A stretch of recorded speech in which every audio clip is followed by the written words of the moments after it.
Good evening, everyone, and welcome to the Town of Scarborough, July 17th, 2024. It's a workshop on some bond questions that we have coming up.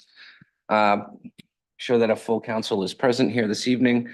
I'd like to invite at this time Chief Holmquist up to the podium, and Deputy Grover and Sergeant Flynn to give us a discussion on the body worn and cruiser cameras and their request. Welcome. Good evening. Or good afternoon. Again, my name is Mark Holmquist, Chief of Police. To my left is Deputy Chief David Grover and Patrol Sergeant Andrew Flynn, who's also one of our canine handlers. Both DC Grover and myself will do our best to describe the background of this project as well as what we've done up to this point. And then Sergeant Flynn will finish up with commenting on some of the videos that we've built into the presentation tonight, as well as his own personal experience testing one of the devices that we are hoping to purchase if approved in November. So with that, we'll get started. The Scarborough Police Department is one of the few departments in southern Maine not to possess either a body worn or in-car camera system. In Cumberland County, we are the only agency that does not have either one of these systems. And we'll provide a list to you in a few more slides to show you some of our neighboring agencies that have what they have for camera capabilities, as well as other agencies in southern Maine who either have one or the other or both. Over the last year, we've field tested 3 separate leading body worn camera systems. It was a comprehensive evaluation of these 3 systems. They are in the field for a period of time with several of our officers, and those officers were surveyed by IT, by Scarborough IT, and came up with a best recommendation list as far as which product we recommended. The justification, some of the key justification points listed here are risk management and officer safety. It supports testimony of officers and key witnesses in courtroom proceedings, increased transparency with our citizens, as well as assisting with employee performance evaluations and training. To dig a little bit deeper into some of these topics, officer safety. Dispatch will have the ability to view a live feed of our officers at high-risk calls and traffic stops. Why is this important? In most instances, our dispatchers have communication via radio with our officers. And backup, we're very lucky that backup is fairly close in our town. But there are some instances where radio contact cannot be made with an officer. At that point, during our testing procedures, we allowed our officers, we allowed our dispatchers to do a live feed into those body worn cameras to see exactly what was going on at the scene and what was going on with the officer. So on the particular camera system that we've recommended through our demos, it has an automatic activation with blue lights. When the blue lights come on, the camera comes on, as well as a holster activation. So under stress, when an officer takes his or her handgun out of the holster, they don't have time to worry about turning on the camera. At that point, because the weapon comes out of the holster, that'll activate the camera in those high stress situations. Hands-free communication. If one of the officers was incapacitated to the point where they weren't able to communicate via their portable radio, they weren't able to move their arms or what have you because of injuries, dispatch would be able to live feed into that camera system and actually talk with the officer. So if the officer was only audible at that time, they could actually talk to dispatch through this camera system, and we can know exactly what was going on. And Sergeant Flynn, if all goes well, we'll have him demonstrate that with one of our dispatchers working in the center this evening. And then a geofence capability. In the Las Vegas open air concert shooting, if you remember that several years ago, hundreds of officers responded to that scene. Most had body worn cameras, and only a small percentage of those officers actually activated those camera systems prior to arriving on scene. So with a geofence capability, if we had a major event like that, we could actually have dispatch, I guess, create that geofence around the particular area. And when our responding officers entered into that perimeter of the geofence, then it would activate the camera. Again, under stress, police officers have a lot to think about, and sometimes muscle memory isn't established to be able to turn on a camera under stress. Risk management. It's going to allow supervisors like Sergeant Flynn to review footage and enhance risk management practices and policy compliance. It'll allow us to take a look at the video and see if we need to make any policy adjustments and establish best practices from what we're actually seeing in the field. And prior to this, we've taken footage from other agencies and different lessons learned from other agencies. And we've established our own best practices based off of the footage that they provided and some of the feedback that they've provided to us. So we've been able to adjust policy and establish best practices off of their work as well. And in a conversation with one of my police officers who's very highly active in the field, he's one of our leading traffic officers as well as criminal interdiction officers. His name is Chris Gerasi. And speaking with Chris, he said that, and he's demoed this product. He takes the videos and he'll go over and do a self-evaluation of his own officer safety tactics. And he'll just try to get better for the next shift based off what he's seeing on the video.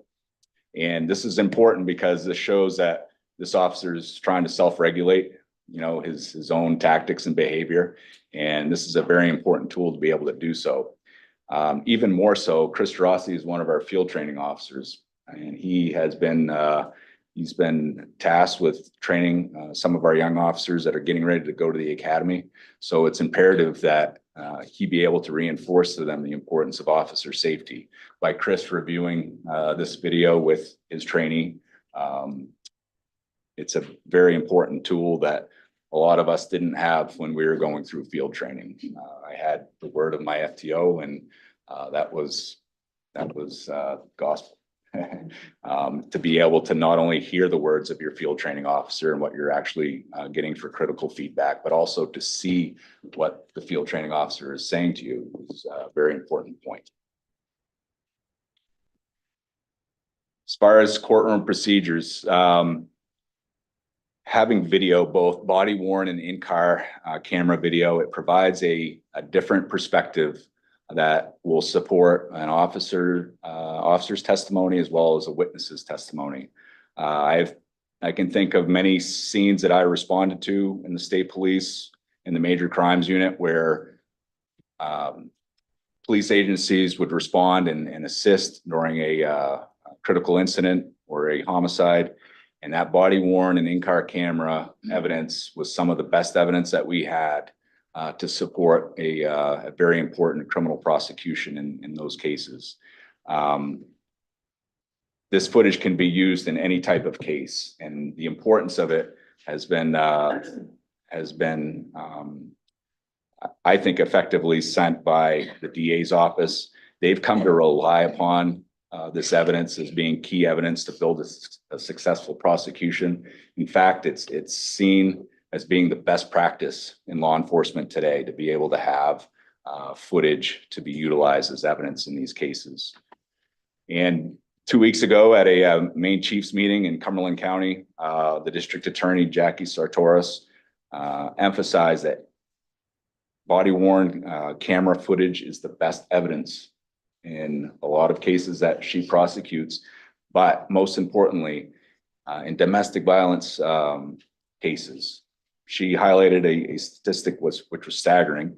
80% of domestic violence victims recant their statements made at the scene. So that makes it increasingly difficult to prosecute these cases. But when you have a body worn camera or even an in-car camera capturing that initial statement by a victim or a witness, you're getting that pure version statement. And you're going to see the emotion, you're going to see the fear, you're going to see what the officers is going through when they're responding to the scene. And when they get criticized on the stand, a jury can really relate to an officer as well as a victim and a witness about what they were going through at that very time and why things were done. So very important statistic that the district attorney provided to us.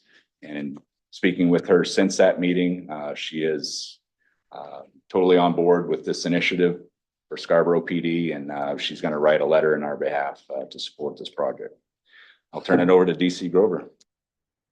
Good afternoon. Continuing on with benefits of the camera system, another item is increased transparency for the department. One of the things that's important to us, and I believe we enjoy right now, is a high level of trust with the community. But we do believe that there is an expectation there in general of the public, and it'll bear out in the other departments and communities that are using the cameras already, to continue to progress and to have the equipment and technology that society thinks that we should have. One of the things with the footage is, and I'm sure you've all seen it, there's an expectation not only for us to have it, but in certain situations for us to release that footage and release it in a timely manner. The equipment that we're looking at includes redaction material where the utilizes artificial intelligence as well to help. And then it's reviewed after by a person to make sure that things are redacted. But if there is a situation where we can release material legally, then we're able to release that material publicly, that footage for it to be seen. Also with cases where there are complaints against officers, where there are no independent witnesses, what we've seen from other agencies that we know that have utilized this is either when that person knows at the time of the incident that there's camera footage, or if they don't know at that time when they come in to make the complaint, if they're aware there's camera footage and they don't truly believe they have a valid complaint, it quickly is able to deal with that situation. Also assisting with employee performance training. One of the, as the chief mentioned, there are websites that we utilize that have camera footage that has been posted by agencies at different types of incidents, and we've been using those videos now for years as far as for training purposes, to see other situations that people have been and officers have been involved in, and be able to look at those critically to see if there are things that here with what we have for equipment and policies, any adjustments that would make sense and help us do our job better. One of the things with the work that we do, and no two calls are exactly the same, but there are a lot of similarities from one call to another, especially with the same type of call. So we're able to drill down on those things and how officers handle those situations, what equipment that we have currently, and if there are other practices or equipment that will help us do our job better. And I think another important piece of that is that it not only to improve, but it gives us the opportunity to recognize the great work that our officers are already doing in independent footage that shows that. The next slide is the list of agencies that are currently in our area utilizing both sets of camera systems, body worn and cruiser cameras. On that list, Gorham and Cape Elizabeth are the exceptions of using both types of cameras. And Westbrook, Biddeford, Wyndham are obviously similar communities and make up to Scarborough. The next slide is agencies that are using cruiser-only systems. And as you see, Maine State Police is currently in the process of exploring adding body-worn cameras to their complement of cruiser cameras. And the conversations that we've had with representatives from these agencies, there's been no negative feedback about incorporating the body-worn cameras with the cruiser cameras. It's only been either financial restraints or trying to work towards having them as well.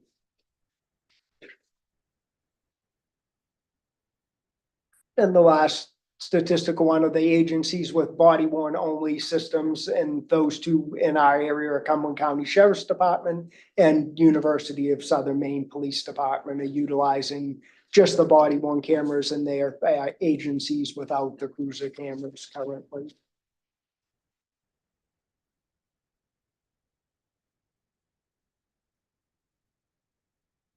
And right now, Scarborough PD is the only agency in Cumberland County, as the chief mentioned, without the body worn cameras. The cameras are prevalent in law enforcement currently, as you see, not only in our area, but around the country. And there is a public expectation there. There certainly may be some mixed reviews about how effective they are or are not at times. They're not going to pick up every detail, but I think the idea that when the question is asked, there is an expectation, whether it's for criminal cases, civil liability, or how the department's being run. When we're looking at model policies and the accreditation process that we're going through currently, there's model policy out there and an expectation that departments actually have this equipment, not that we wouldn't have it. Next slide is cost for implementation is, and the numbers are the same as what was proposed in the capital equipment project. To review again, we're requesting 50 body worn devices. We currently have 46 officers. If you include our typical complement of reserve officers that are working for us, as well as our full-time officers. And we built in cameras for growth purposes, as well as cameras that will be replaced if they go down fairly quickly, but so that we don't spend downtime. One of the things is going through this process that came up is there's not only the expectation that we have those, but there's going to be the questions is if the officers don't have them, once we have them in place, when they're out there and there isn't a recording of an event, then we're going to be asked and need to explain why we haven't had an officer that has a camera at that time. We've also included the 10 in-car cruiser cameras. Those include all of our marked units in our fleet, other than the 2 vehicles that we use for our school resource officers, and the 4 devices that will remain as backup. The communication plan going forward for the next 90 days, I've submitted through the help of Allison Carrier, a very comprehensive communications plan framework. You know, you can see on the slide, this hits the high points of what we're looking at, and the document that was submitted to you gives more detail as far as actual benchmarks and actual dates that we're going to reach out to the public through various ways in order to send the message that this is an important thing that they vote yes for in November.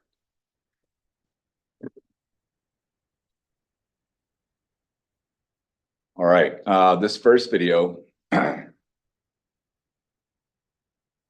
confirmed that it worked a few minutes ago. So, the first video is actually Sergeant Flynn trying to keep up with his now retired canine Tucker on a training type of track. It's a short video. It's not going to show you anything that's too exciting. It'll show you the vantage point of what the police officer is looking at in low light situations and the camera quality of you know, shooting a video during a low light situation. And you get to see a canine handler in action at this point. So bear with me. Sometimes sound is tricky. So let's see how this goes. So,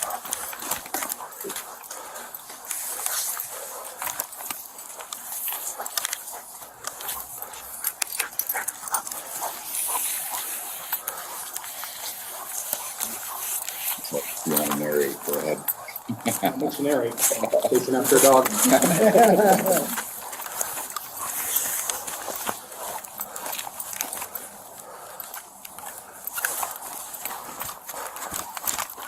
You routinely do this?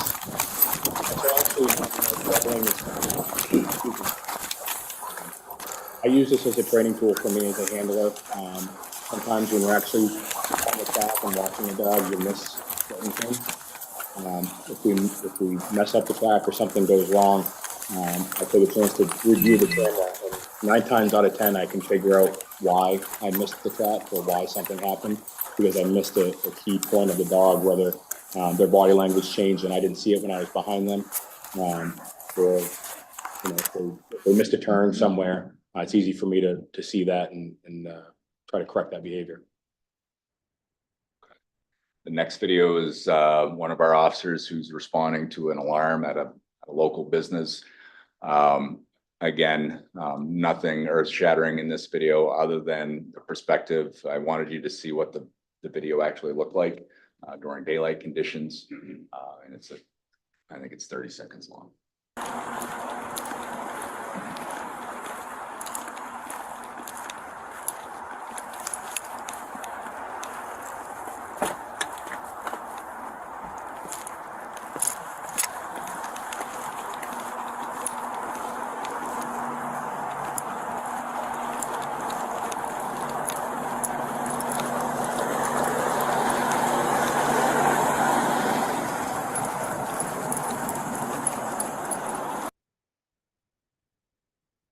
All right, and the next video is provided to us by the actual camera company. And the audio will not come through for the first probably 15 to 20 seconds, if not more. And Sarge, I don't know if you can explain why that happens. Yeah, so these cameras actually record all the time in the background. And the reason for that is, say something happens in front of you and you don't have an opportunity to activate your camera at that moment. Witness someone punch someone in the face and then you hit your camera, you're not going to capture that. Well, the camera will actually go backwards 30 seconds to capture that, but it doesn't record audio for obvious privacy concerns. So it'll go back 30 seconds to capture that video, and then the audio starts when you actually activate the camera.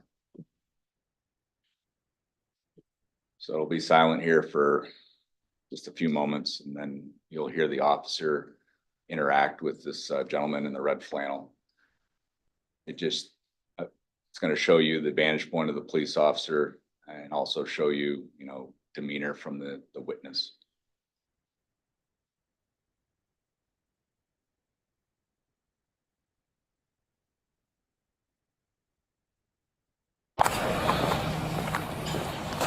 Hey man, what's going on? What's up, dude? So I was like 20 minutes ago. Okay. There was this guy who was like, there's a family here. They were like playing at the park, just being normal. And this guy just kept messing with him. Okay. He's like yelling at him stuff and like harassing him. So What did this guy look like? dude, I didn't get that close to him. You didn't but, see like, what he was wearing? Yeah, it was like a green jacket. Green jacket. Like Okay. his hood was up. Green jacket with his hood up. I think he was wearing like jeans or something. Blue jeans. It's like dark, yeah. Okay. Yeah, jeans. or About how whatever. tall do you think he is? Probably my height. Honestly, I don't know. Your height. Yeah. Wearing a green jacket and blue Yeah. jeans. I didn't get very close to him. He's just like over Okay. there. Do you so. see which way he went? He was like hiding. Like the family left. They left, which was good. He was hiding behind the slide forever, but like I don't think he's there anymore. Okay. So I mean, I'm assuming he went that way. Okay, so you think he went to the north over there? Yeah. Okay. All right. Well, I'm gonna have some units go out and look for him. Okay. Okay. All right. What's your name? Cool. Marcus. Okay. All right, Marcus. You have a good day. Okay. Okay. You too. All right, Man. thank you. Appreciate it. So as you can see, the video quality is top notch. The audio is outstanding. We've come a long way in camera systems since when I was a rookie, working with VHS tapes, DC, right? I noticed you were. Yeah.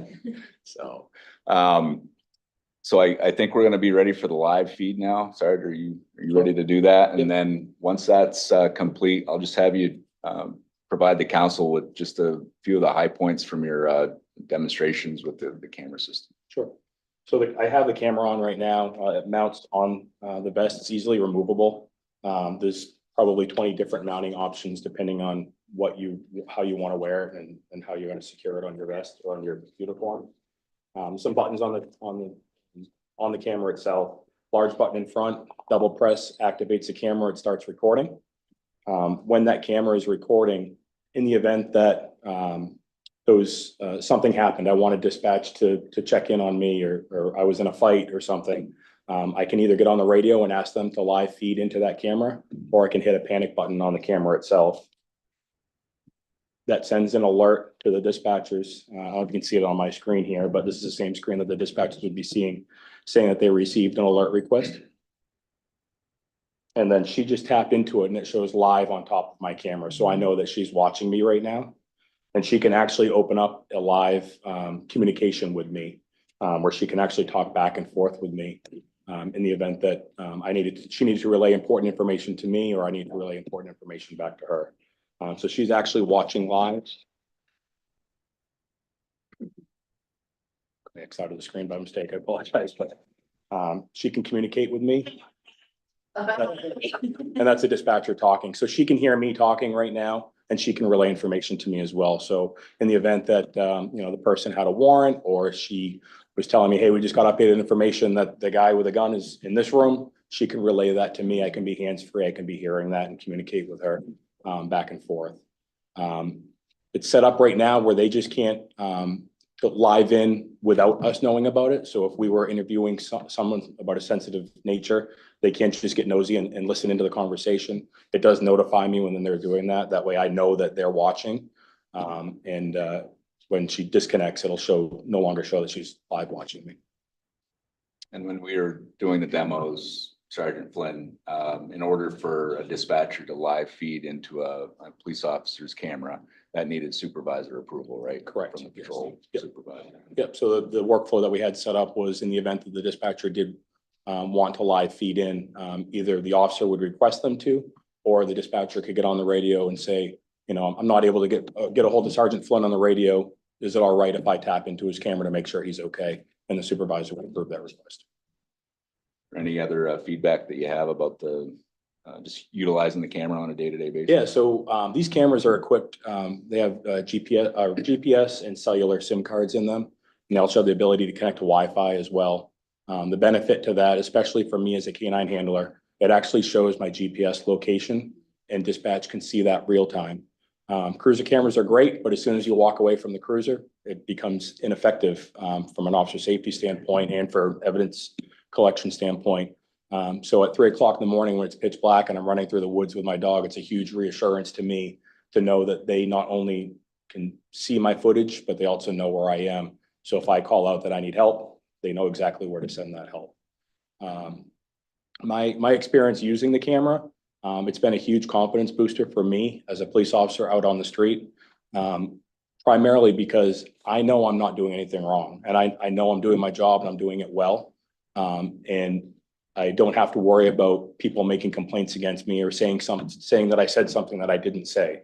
I had one instance where I conducted a traffic stop on a vehicle. The passenger in the vehicle was a suspect in an aggravated domestic violence assault where he had strangled his wife. His wife was the driver of that car.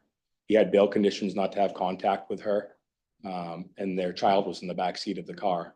I went to arrest him. He resisted arrest. He fought with me and the other officer that was with me. We ended up taking him into custody. He made suicidal statements. We ended up having to transport him to the hospital. He fought with a police officer again at the hospital. That police officer was also wearing one of our demo body cameras, and all of that was captured.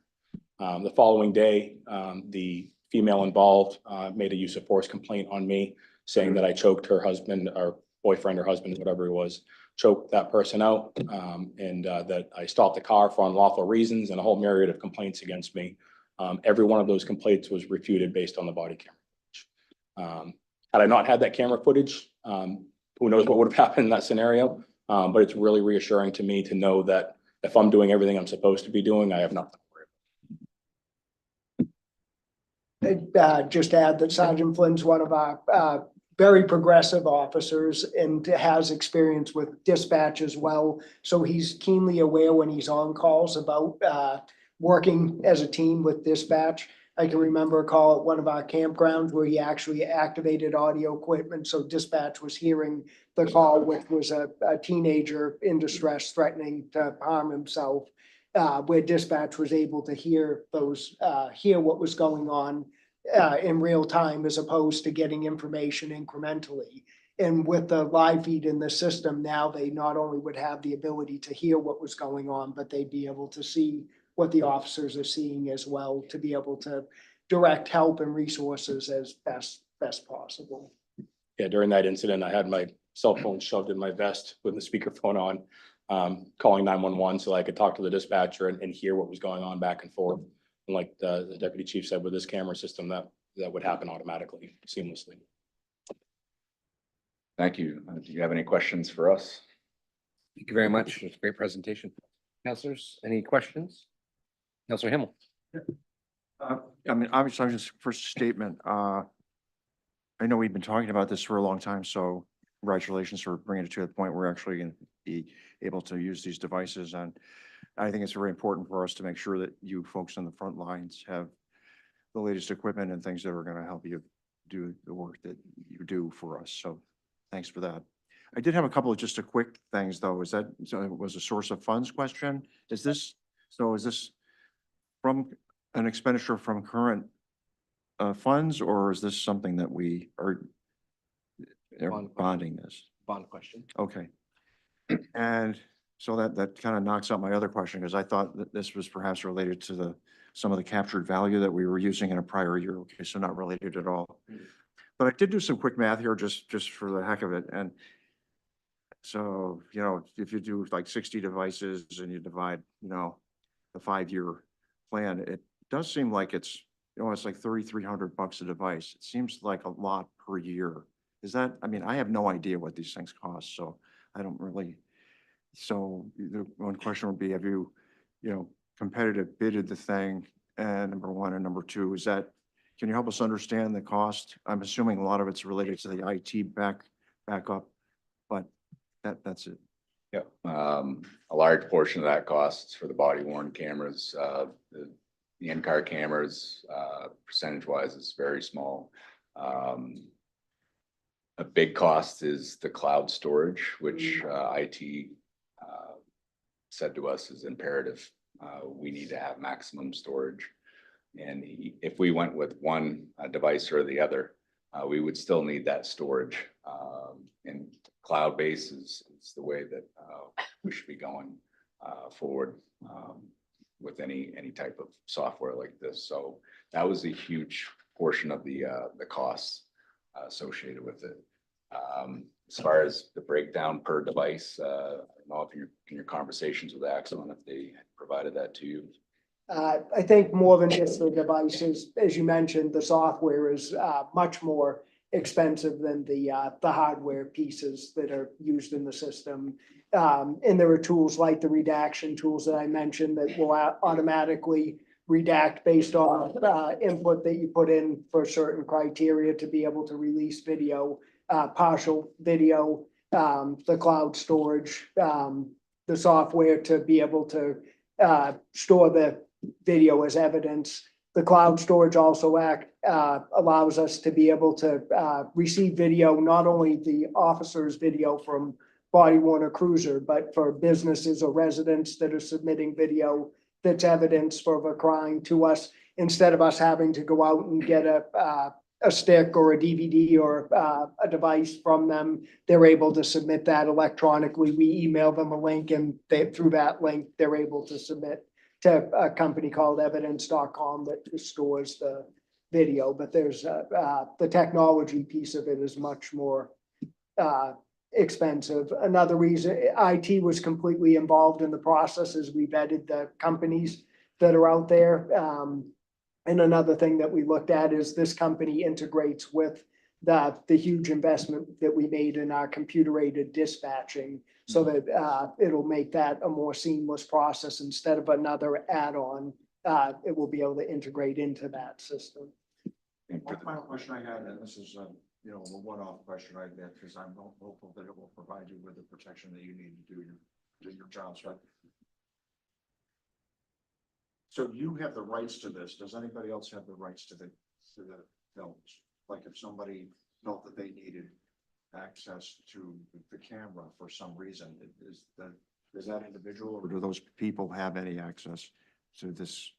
I mean, it would be vetted just like any other report or anything like that through the Freedom of Information process that Cody oversees with a couple of our representatives at the police department. Great, thank you. Just to touch upon the cost of the package. You know, this isn't the top-notch package that you know, the company provides. This is kind of the middle of the road. There are some other options that we could have gone with, but we were trying to be as cost effective as possible, but still bring the quality that we want for not only our officers, but also for the prosecution of our cases. Counselor Katarina. Yeah, this is just a curiosity related to the financing. So the bond, if it passes, is everything paid for upfront or is it amortized? i.e., you know, you're spending it all upfront, or are you taking bits as you go along and adding things, or do you know? We have the option to pay everything right up front, or the option to break out the payments through the 5 years, as long as at the end of the 5 years, we've completely paid off. And then the 5 years that's the contract with the company that you're. And after the 5 years, we purchased and maintain the hardware, but we lose the support and the software Okay. support, the cloud storage. Just a quick follow-up to that.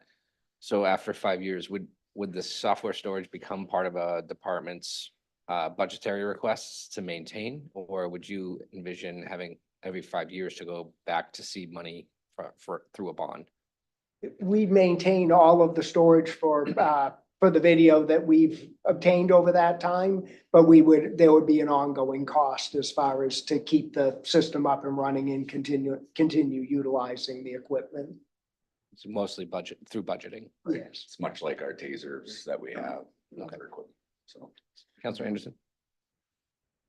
So just to confirm, because I know this came up in the budget conversation, so we have the digital evidence technician that's going to essentially manage a lot of this data, correct? And so there's no other impact to the operating budget as a result of if this were to pass that referendum. That's correct. Okay. And just in general, are staff supportive of this? Are all the police officers supportive of having these? And can you talk a little bit to that? Yes, when I became chief, that was one of the things that was first and foremost on the officers' minds, that they wanted some type of camera protection. And more so protection, you know, from any type of frivolous complaints, but also for officer safety and all the things that we've listed out here tonight. This is something that I would say, Sarge, you're at the patrol level percentage wise. Yeah, I'll be the first to admit, when we first started talking about this, I was a little leery about being recorded all the time, as most people would be. Big brother type of thing watching you. Since I've had the camera and had the opportunity to use it, we've demoed, like the chief said, we've demoed 3 different companies, and there was some downtime in between those demos. I'm fortunate enough right now where I'm using this. When those demo periods ended, I felt naked without the camera. I did not like not having it with me, from an evidence collection standpoint, from an officer safety standpoint, a liability standpoint. All 3 of those were huge to me, to the point where I'm dreading returning this back to the company after our demo's over. And one of the things, just to just jog my memory when you're asking about the digital evidence technician, the cloud storage isn't just for body camera footage. It can be used for any type of digital evidence. One of the things that we struggle with right now with all of the digital evidence that we have, we live in a digital world. We're constantly getting surveillance footage from Walmart, from banks, people's home security systems, and we're struggling to figure out where to put that. This cloud-based system will allow us to upload it all in one place. It'll be secure, it'll be categorized and organized. The officers themselves can create case files within the cloud service, automatically send that to our digital evidence technician. She can open up that case file and send it all to the DA's office. We also have an option for what's called a community request. And we utilized this during one of our demo periods. We had a rash of car burglaries down in the Longmeadow neighborhood. We were getting phone calls from citizens saying, you know, I captured something on my Ring camera. How do I get that to you? We can actually create a link that can be put on social media. It can be specifically emailed to an individual person. They can click on the link. They can either do it right from their phone or right from a computer and upload whatever digital evidence they have, photos, footage, PDF documents, whatever, anything digital can be uploaded directly to that link. The officer that submitted the link, in this case, it was me, I then receive notification that I've received this data. I can go through and vet it, make sure that it's relevant to the case, and then automatically add that in there. So in the event that we had a major incident on Route 1, we can actually put something on social media that says anyone who has camera footage of this or anyone who captured anything, please upload it to this link and they can just blast it off. Any other questions? Councilor Sadler. I don't have a question. I just wanted to make a point of information that for anybody in the room or who's listening online who doesn't have the agenda in front of them, that the request for this equipment is $996,707. So that's the finite dollar amount that we will be voting on later on to put to referendum. And so just in case people are in the room wanted to know what the dollar amount was, I wanted to make sure people had that. Question. Councilor Bishop. So of that amount of money, for the first 5 years, is it that covers both the acquisition cost and the operating cost? And then after that, there's an operating cost. What is, do they give you a ballpark on what the useful life of the equipment is? They didn't. And I think things are changing so quickly with the technology and the equipment that it's hard to keep up, but that it's something where it's hard to tell from 5 years down the road exactly where they'll be. I think one of the things that'll be incumbent upon us is to continue to evaluate things as we're utilizing the cameras to make sure that they're the best option and the most cost-effective option for us. Whether to continue with those or if other technology and other options come up that we can utilize and save money at the same time. Understood. So within that context, I mean, the ship has sort of sailed, and I fully support it. But within the context of you have sort of a question about what the useful life is, then why wouldn't you pursue sort of an operating lease or a capital lease? In other words, where you basically get the option to buy out the equipment at the end, or you essentially turn everything back in and start over again. Is that, I just don't, I mean, typically in my world with medical equipment and that sort of thing, where obsolescence is a big issue, somebody invents something new, all of a sudden you own a dinosaur. But if you lease it, then you get an option with a capital lease at the end, which says you can buy it out for a fixed price, or you can just give it back and you can start the process over again. I don't know if that's commonly done in town world. My understanding from the company is that the hardware is such a fraction of the cost of what we're paying for. They actually upgrade us 2 different times during the 5-year life of the equipment with new cameras. And then at the end of the 5 years, they're ours to own. But my understanding is really because it's such a small piece of the cost to have the hardware that they aren't, it would typically be a lease, but they don't have any value that they put on the hardware at that point. Thank you. So what we should put in the back of our minds is that a substantial portion of this is going to come back in 5 years. Because a substantial portion of it is actually the operating cost, and the hardware, as you point out, is not big enough to worry about. That's fair. Okay.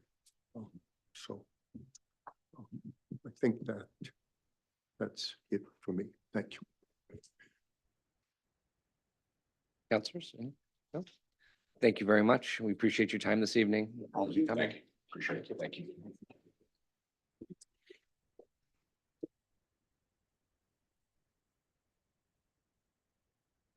I'd like to invite Chief Kinlan and Deputy Chief Tenney. We're going to discuss the replacement of the fire pumper.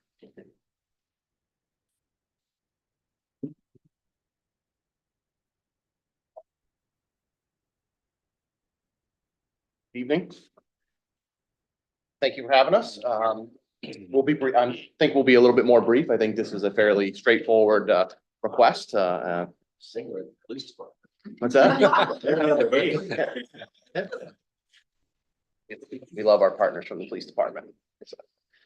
We're here today to ask you for consideration to move forward a bond question onto the ballot in November to spend no more than $1 million on a new fire pumper to continue our replacement plan. My name is Rich Kindle and I'm the fire chief here in the town. And I'm pleased to have Deputy Chief Tenney, who's one of his primary roles in our organization is he takes care of our stuff. He takes care of our buildings, our fire trucks, all of our equipment to make sure that that stuff is kept in good order and in good replacement. And I'm going to turn it over to him because he's really put in the work and put this forward. Thank you, sir. Good evening. So we've got some prepared data points and a brief slide presentation that we'll jump into, but to not make any assumptions, I just wanted to give a little bit of backdrop. We've got a tremendous tradition in the Scarborough Fire Department of thoughtful analysis and planning ahead. So there's been a strategic apparatus replacement program for all of our vehicles for an excess of 80 years at this point. This plan is revised regularly in conjunction with our maintenance experts at Public Works. We take a look at fleet usage, maintenance costs, calls for service, the demands on the apparatus that we're using, and we're constantly looking at current reality and projected trends. That includes factors that get as granular as new street patterns and new neighborhoods that are being developed or renovated, and the travel impact that we have on our fire apparatus. So all these things come together to the revision of the plan and formulate what we're talking about today to ask for your support in replacing one of our vehicles. Some of the things that we do to be thoughtful stewards of these resources are managing the composition of the fleet. So over the last year, we've actually reduced the size of our fire engine fleet from a total of 7 units to 6. We divested ourselves of a reserve fire pumper, which was the oldest fire engine in the fleet. That created a reduction in the liability for both maintenance costs and permanently eliminated a minimum of a $1 million purchase cost for a new fire engine in that fleet. So we cut that out from this point moving forward.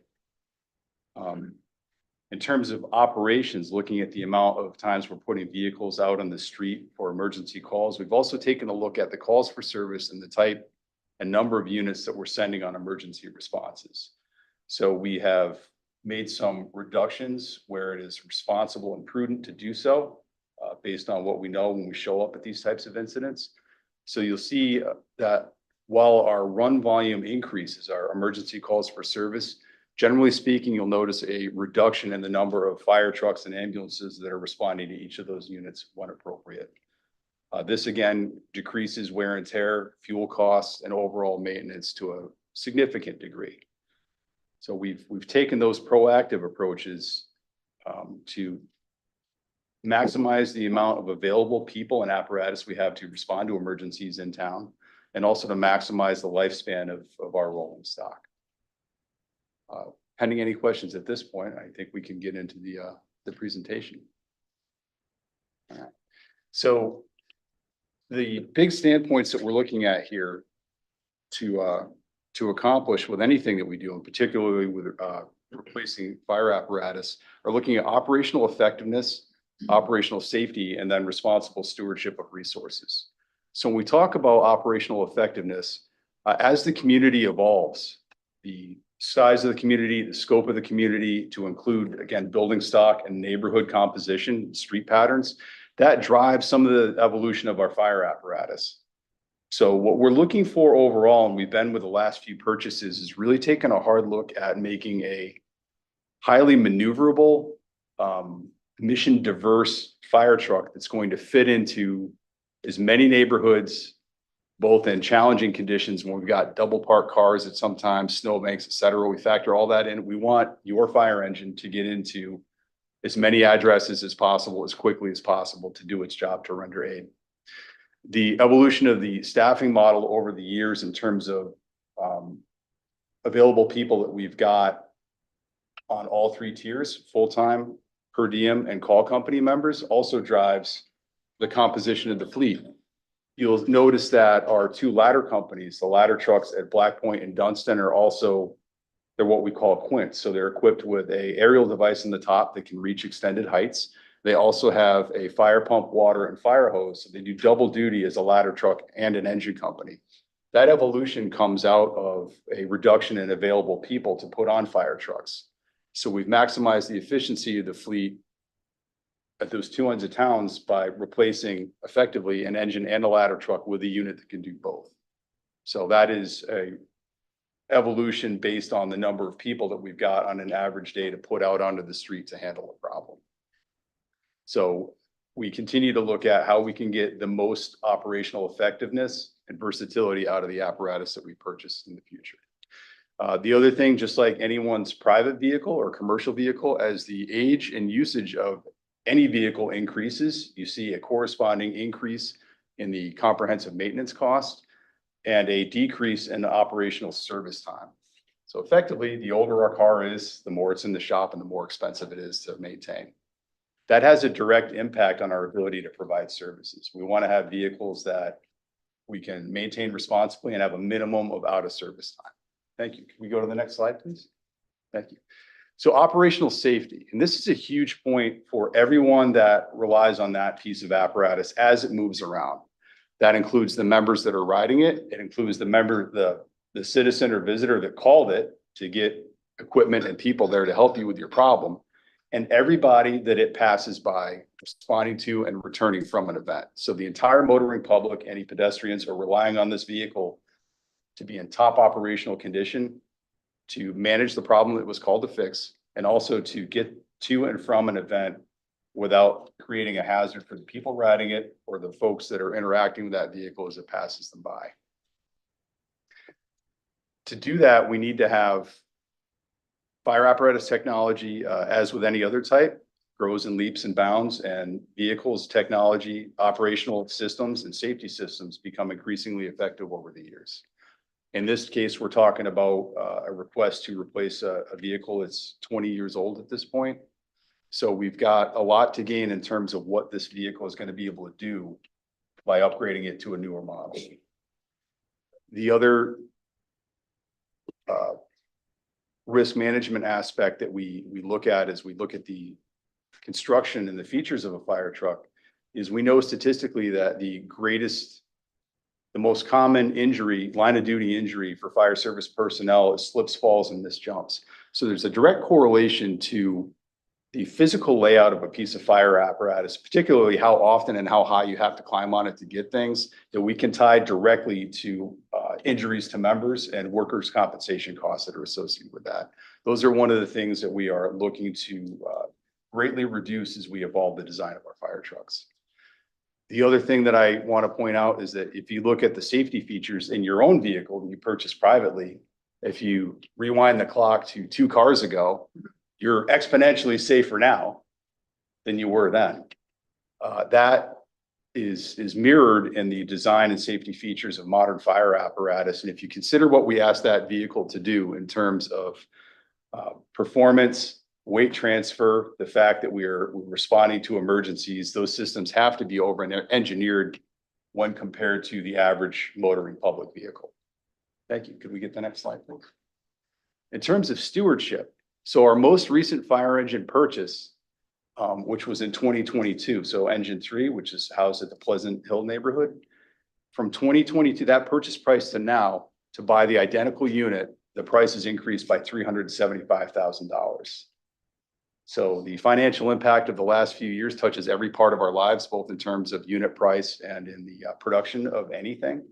So we feel that pretty hard. So in the 2 years, we're looking at $187,500 increase in the purchase price for that vehicle. That is not going to get any cheaper in the foreseeable future. So the other thing that we need to be cognizant of as we come to you and ask for you for this support is an aggressive average for the turnaround time from the point of order to point of delivery is a minimum of 24 months at this point in time. So if we look at the increase in maintenance costs, out of service time and purchase price, every year that we push this out, it's going to have a greater financial impact both on getting a new piece of apparatus and maintaining an aging one. The unit that we are looking to replace was purchased in 2004 for just under $370,000.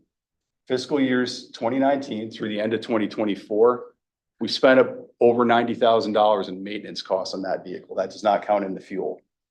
Right, so we're looking at approximately 1/4 of the purchase price of that vehicle to keep it on the road over the last 5 fiscal years, in the last 5 fiscal years only. So following the plan and pursuing this purchase is going to accomplish our goals of maintaining a very aggressive, responsible stewardship of resources in the terms of the tax dollars that the citizens of this town are willing to potentially put forward for fire protection in the form of vehicles. Could I get the next slide, please? Thank you. And to sum it up, supporting this purchase is going to increase the level of protection, again, not only for everybody that relies on this vehicle to arrive and be able to operate effectively to solve the problem that they called us for, but also for the men and women that staff the vehicle. Right. So we're not, again, everybody that calls for this thing to show up, everybody that it passes to and from, and everybody that is riding it that depends on the vehicle and its systems to keep them safe, and the families of those men and women that are waiting for them to come home after that call for service. This impacts all of those stakeholders. We're looking at the level of protection for the members based on the increased ability for these vehicles to keep us safe as we respond to calls for service, and addressing the impact financially of purchasing on time, responsibly, with a unit that is going to meet our needs currently as we project them and foresee them over the future of the operational lifetime of the unit. Thank you. Those are the prepared slides we have for you. And if there's any follow-up questions, we're happy to address them. Thank you for your time. Thank you very much. Counselors, do you have any questions? Yes, Counselor Shoup. Which specific engine are you replacing? You guys have them like labeled, correct? Yes, ma'am. So, yeah, so the way we don't replace them by where they're positioned, we place them by their age and close consultation with the PW mechanics that So you're work replacing a 2004 truck that's Correct. currently placed where? at Engine 5, North Scarborough. Thank you. Yes, yeah. And so then when you do replace that in 2 years, what happens to the one you're replacing? Are you selling it? Is it trash? Do you move it? Do you keep it? The 2004 one. So that one will likely go away. And Engine 7 that's at Oak Hill, the current 2017 model, will go to North Scarborough and be reused up in North Scarborough. We just basically rotate the trucks through and move them And so the new one will be here. at Oak Hill, At yes. Oak Hill. And it's imperative that it goes to Oak Hill because of what the deputy spoke to, the development in this area. The neighborhoods in the area that are being built are very tight, the small streets, the really condensed neighborhoods. The current large apparatus that was purchased by our predecessors for what was needed at the time are not going to be effective to get into those neighborhoods. Right. One of the things I learned on planning board was that you guys are actually, you are part of the planning process. So all the streets that are approved that are maybe too small, you gave waivers to and things like that. And so I think one of the clarifications I wanted to make was just, is this more industry standard where people are now wanting more compact trucks? Or are you saying maybe we did something wrong in our planning and now we have all these neighborhoods that are too compact and we can't get in them? I think, go ahead. Sure. I appreciate that, ma'am. So the vehicle that we're looking to move, ultimately the one that's currently stationed at the public safety building, was absolutely the right move for the reality at the time and for a good portion of its lifespan so far. Again, I believe that this community has seen some significant changes over the last few years, and not all of those might have been anticipated at the time of that purchase. I can tell you that having seen a good portion of the fire service, there's a huge premium working in suburban and urban environments and having the shortest wheelbase, most maneuverable piece of equipment that you can possibly attain. We want to be able to, a big part of any fire truck's value is how close it can get to the tactical problem, whatever the emergency is. And any distance that we have to cover by foot effectively, you're surrendering some of the systems and the capacity of that vehicle. So again, it's imperative that we are able to get as close to the problem as possible to fully leverage everything that's on that vehicle. Thank you, ma'am. And the engine that would move to North Scarborough is specifically suited for that type of mission up there. It has a larger water tank than any of the others, more hose. And with not having public water in North Scarborough, it's important to have a truck that has those capacities up there. The water carrying and pumping capacity of this fire engine that we would be looking to move out to North Scarborough is identical to the pump Current one. capacity and the water carrying capacity of the unit that's currently out there that we're looking to retire. Counselor Ham. Quick question for you. Do we ever buy used? I know a lot of our equipment goes to other fire departments, other towns. So do we ever consider buying used equipment? So historically, I don't know that we've ever done that. I don't see, I will tell you that we are facing a real conundrum in fire service, fire apparatus purchasing. I don't know what Deputy Tenney really gave us a good idea of like 24 months, but some manufacturers are saying up to 40 months for a fire apparatus, custom fire apparatus to be done. I don't know that our replacement plan or our community can wait that long. And if there is something available, we've been fortunate to sell after some of ours has been replaced, to sell some of them to departments that don't have the funds or the ability to buy something new. So that could be, there's certainly a market out there. I just don't know what it's going to look like when we finally, if it's approved. So, and I know you guys are very aggressive about managing your fleet and making sure that it's in optimal condition. But this particular purchase has made you think about the fact that we have new development areas that have narrower streets, and the typical equipment can't get down the streets. Do we ever get any relief from the developers on this in terms of impact fees, or ways we can kind of offset the need to buy that equipment? It'd be probably a question for Tom rather than Rich.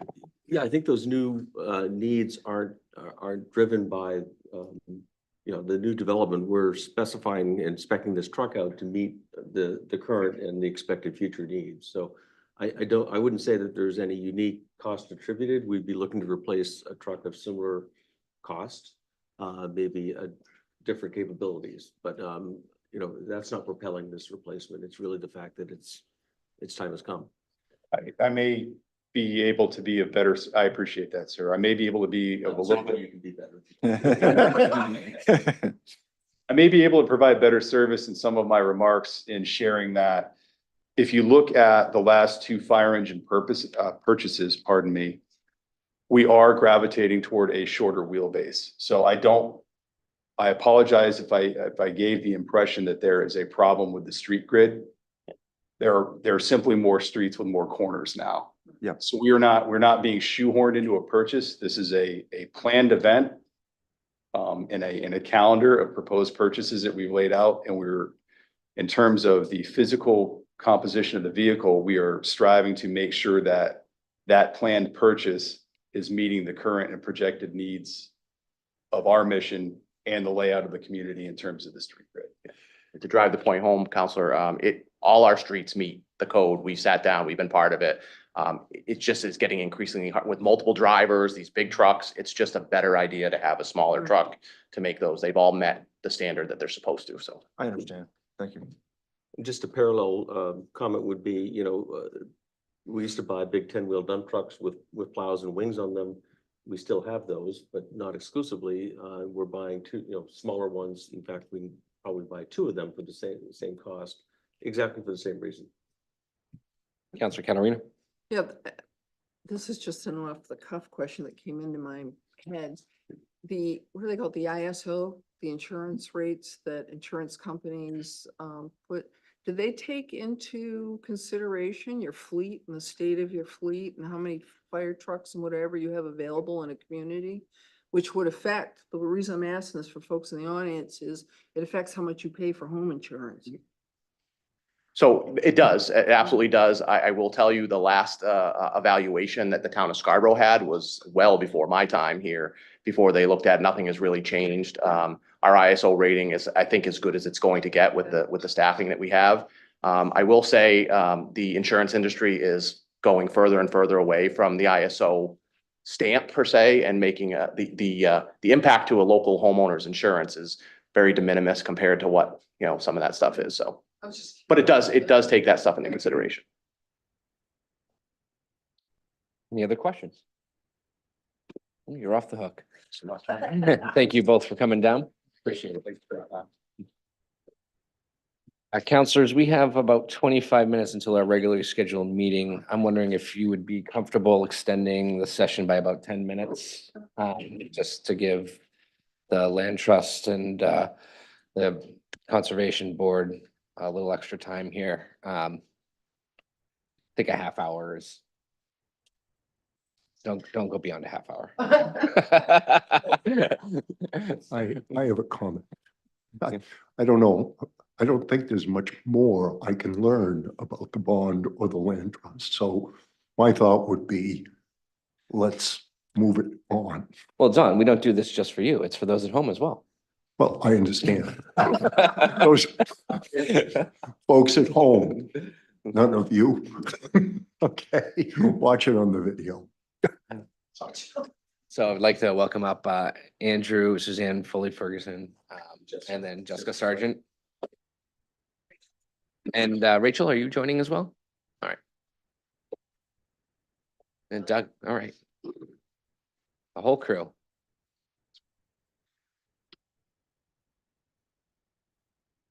Well, we anticipate questions and it takes a village. Exactly. Might be helpful just to make sure that everyone appreciates the variation. Sure. Do you want to just start by saying name and which organization you belong to? Jessica Sargent, Chair of the Parks and Land Conservation Board. And I'm Suzanne Foley Ferguson, Parks and Conservation Land Board. Doug Williams, Parks and Conservation Land Board. Rachel Hendrickson, Parks and Conservation Land Board. Andrew Mackey, Executive Director of the Scarborough Land Trust. And Scott Kunkler, Conservation Director of the Scarborough Land Trust. Thank you all. All right, the floor is yours.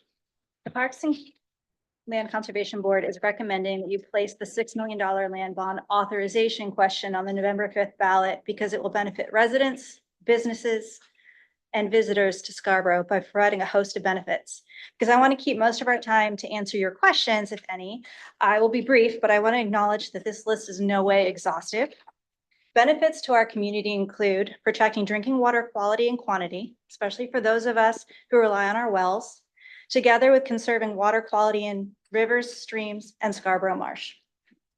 Protecting the marshes and wetlands that buffer Scarborough residents from flooding and sea level rise.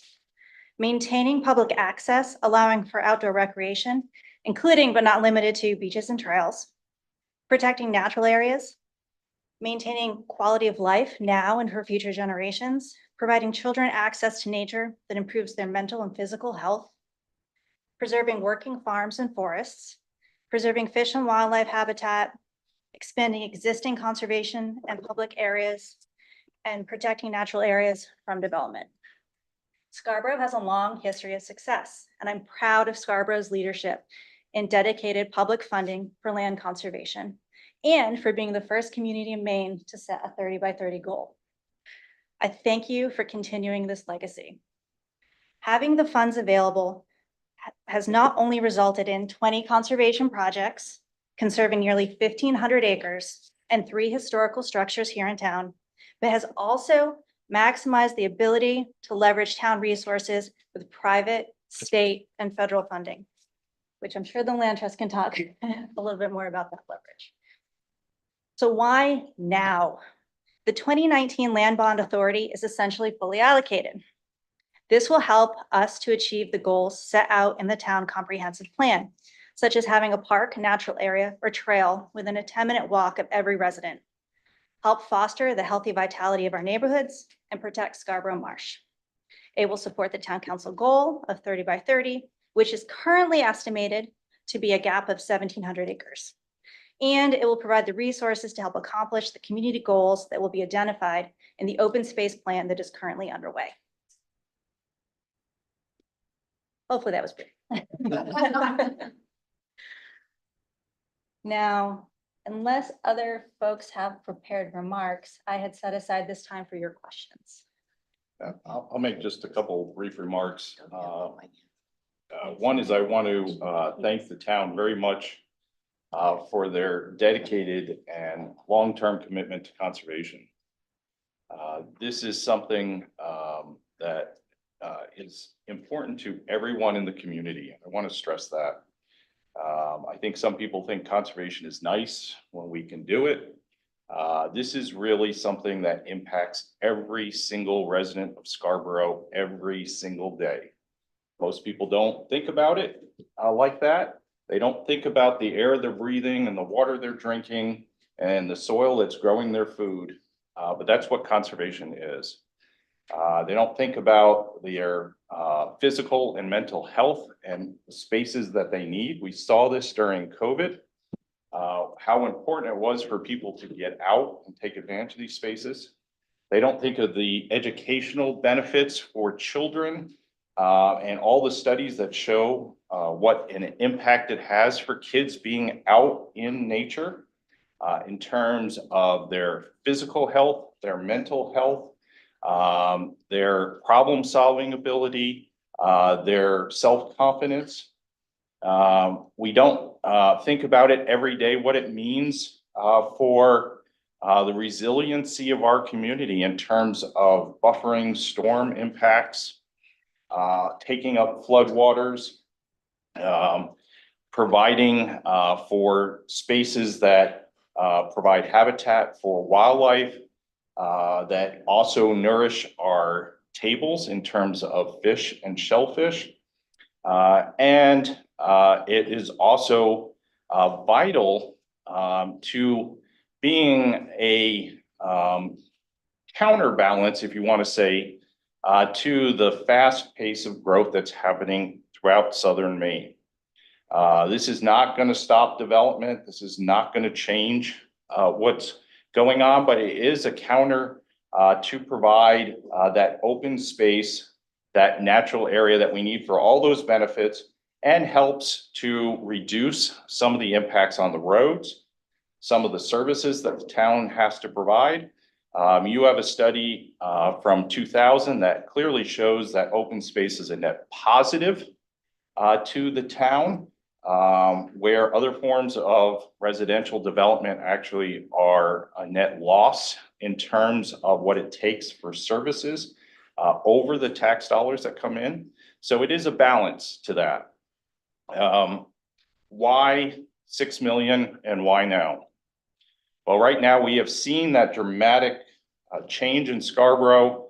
We have seen prices jump 35 to 55%. We have seen land being developed at a fairly good pace. It was the #1 issue on the town survey, right? The pace of growth that was most concerning to citizens.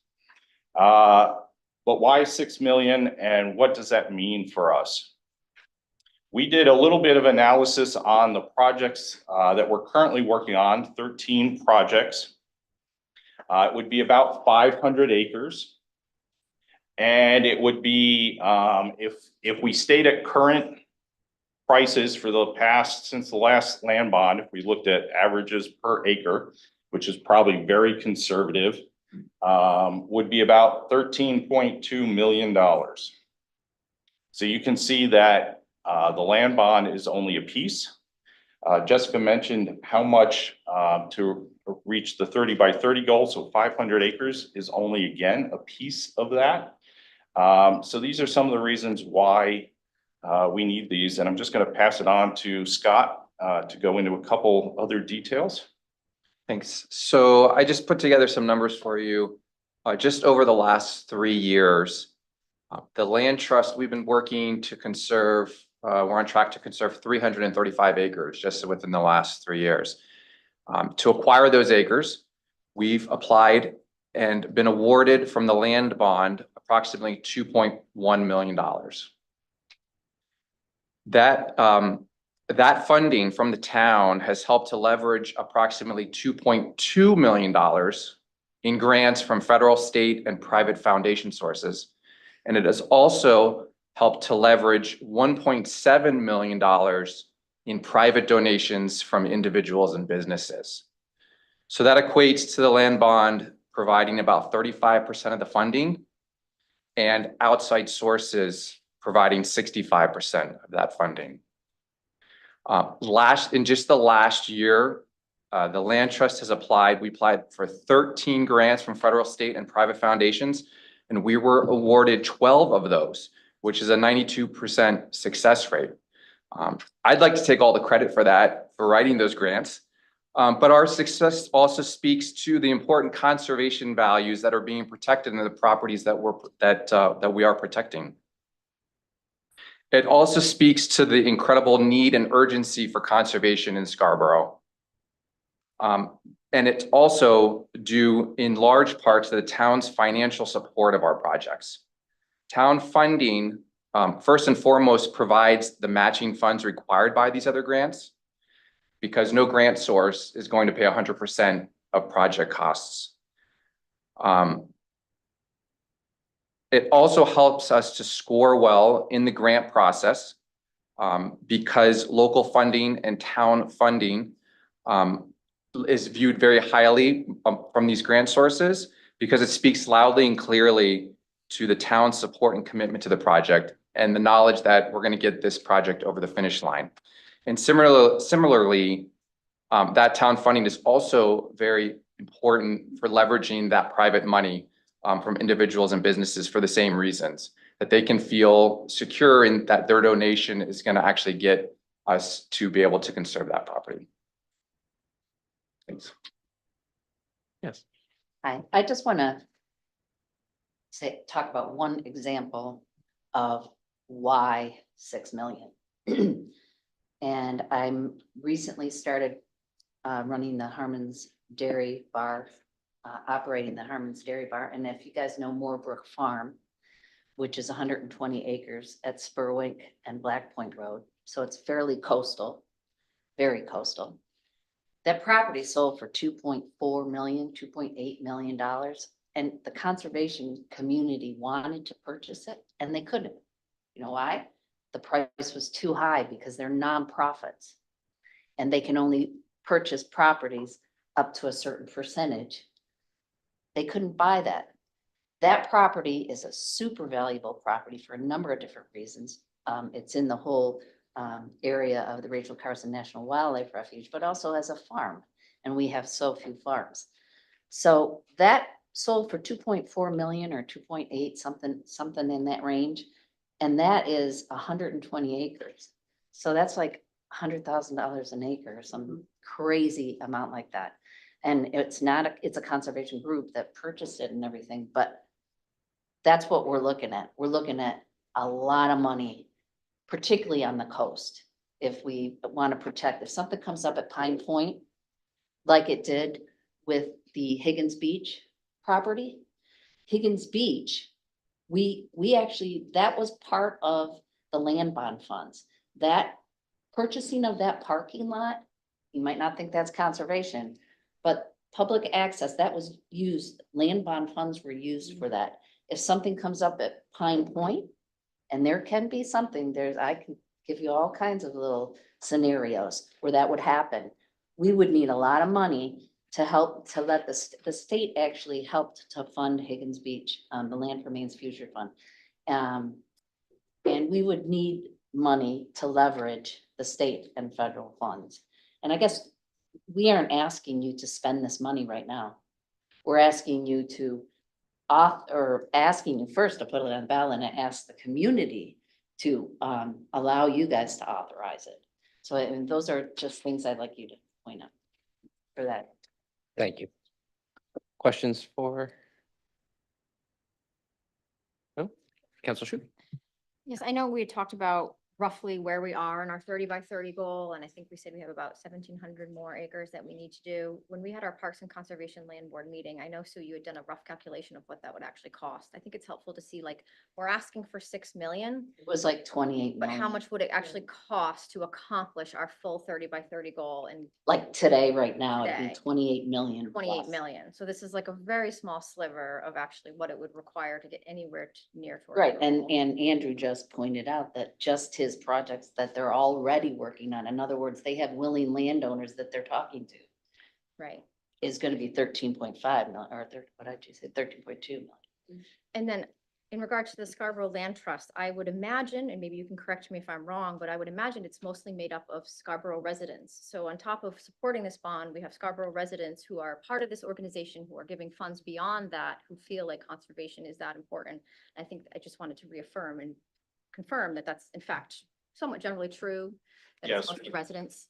And I do want to point out too, what isn't even calculated in this is what it takes to operate the Scarborough Land Trust every year. And that is all private money coming from individual donors. And then all the money to stewardship the properties. And the money to have Scott talk to landowners and for me to talk to landowners and put these deals together, which take years typically. And that is coming from the support of the community, from individual donations, corporate donations.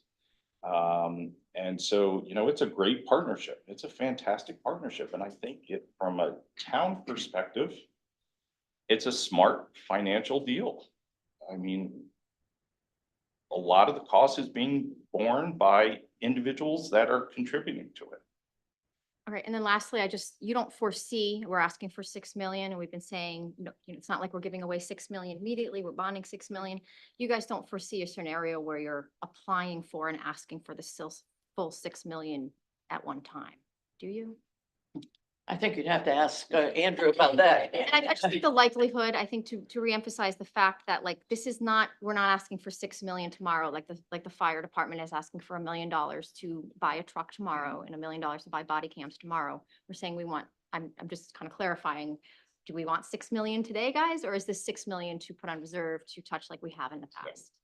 Yeah, as someone has said before, it's not a perfect analogy, but it's kind of like a line of credit, right?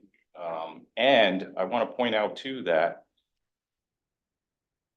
just having a project doesn't mean it gets funded by the town. The proposal has to go to the Parks and Conservation Land Board. It has to go through their evaluation process. It gets ranked, scored. A recommendation is made to the town council. The town council has 2 readings and public hearings on it. And then the town council gets to decide whether they want to put any money towards that individual project or not. You know, there's a very established, very long-running process for that.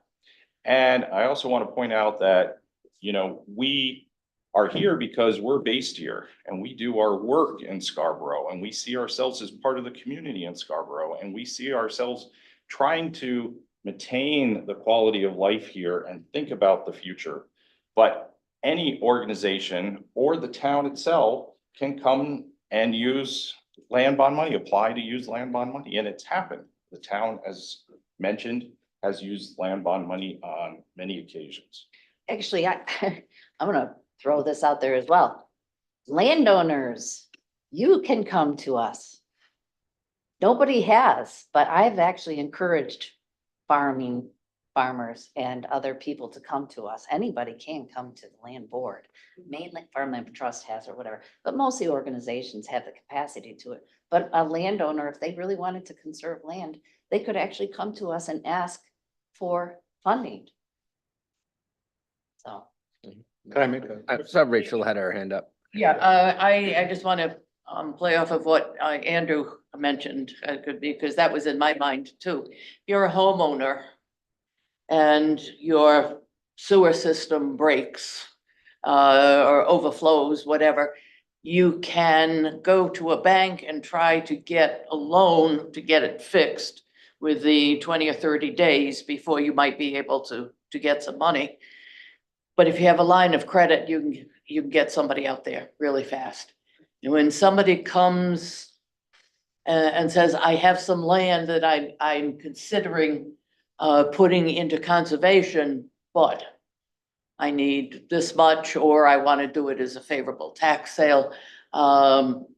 It's very helpful at that point for the land trust, if they've gone to them, to come to us and say, we have this opportunity. And we've got maybe 30 days to encourage them by knowing that in the process, is the application for the money for the bond, through this bonding. Given how fast real estate moves today, the land trust, anybody is going to be able to move fast. Knowing we have the ability to move fast, I would imagine is rather helpful to you folks. Yes. Andrew's smiling. Yes. So I know, Karen, nothing goes out.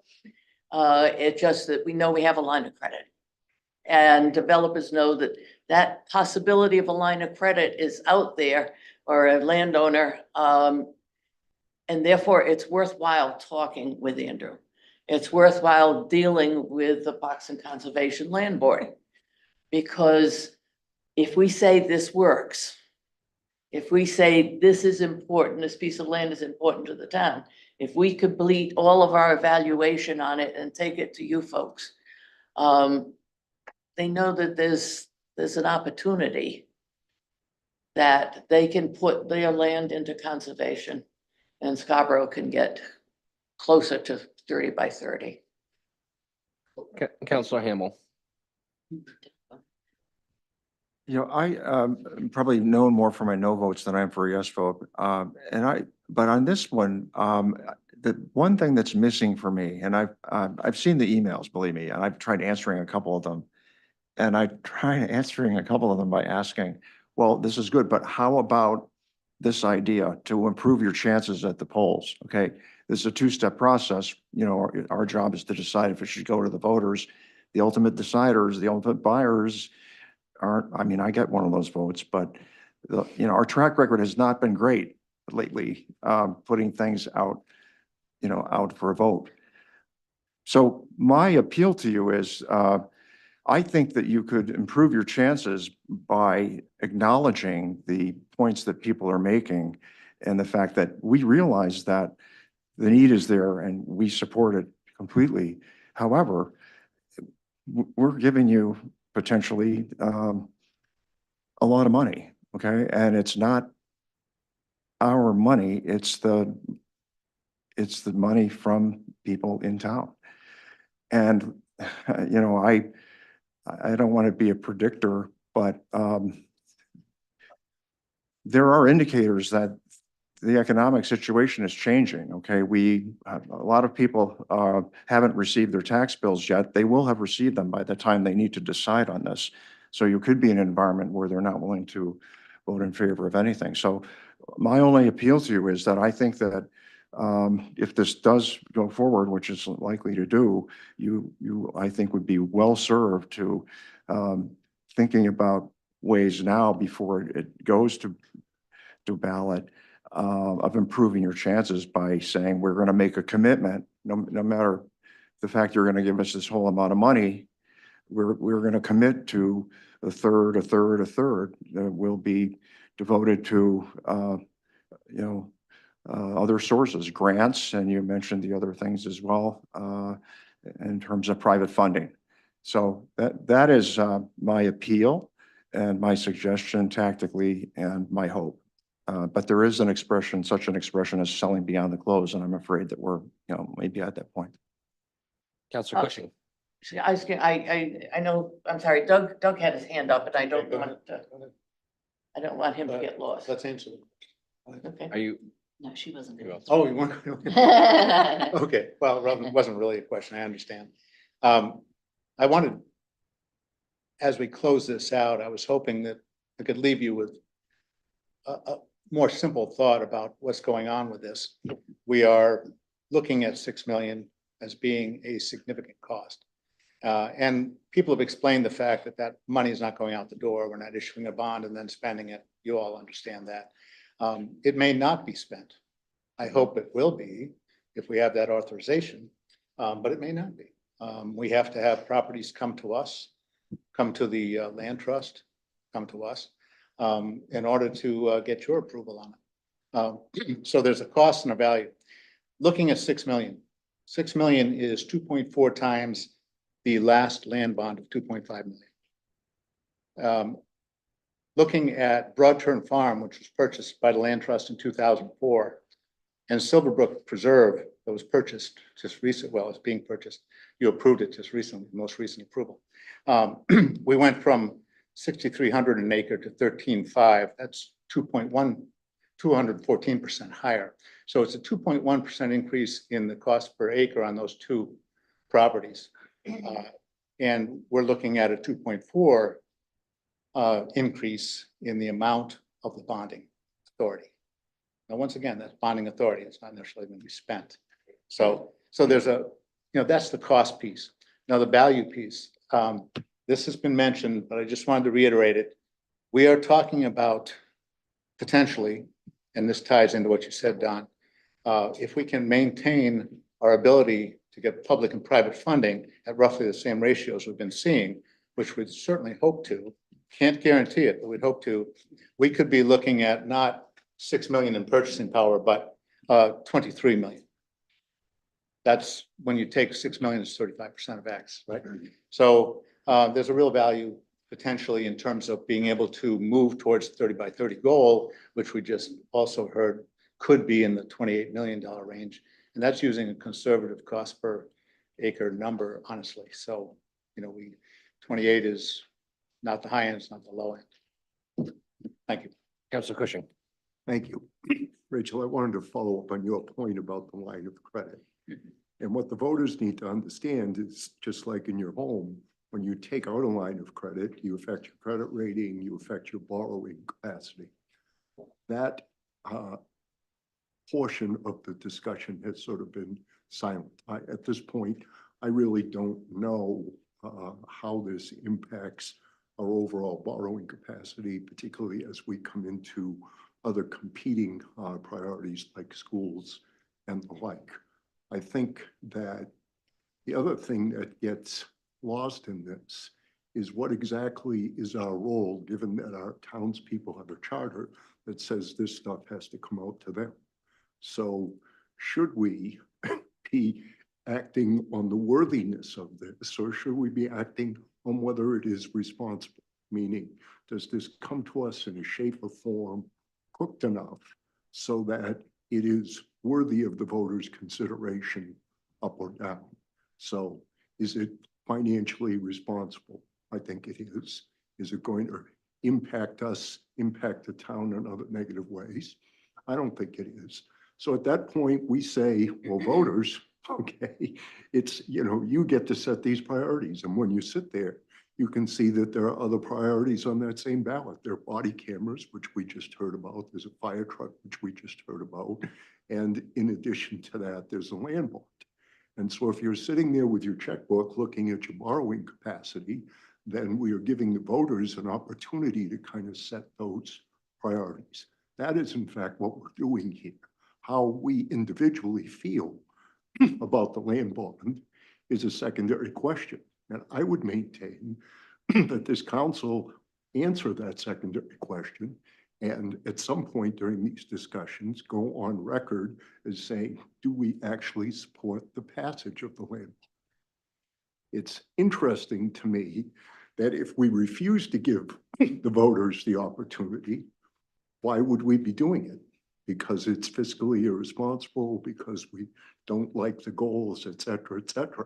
But in essence, when we deprive the voters of the chance, we are in effect doing both things. Okay, we're saying, no, you don't even get to think about this. When we put it to the voters, we are not putting it out with any recommendation. We're basically saying we're going to give you the chance to do what the town charter says you should be able to do.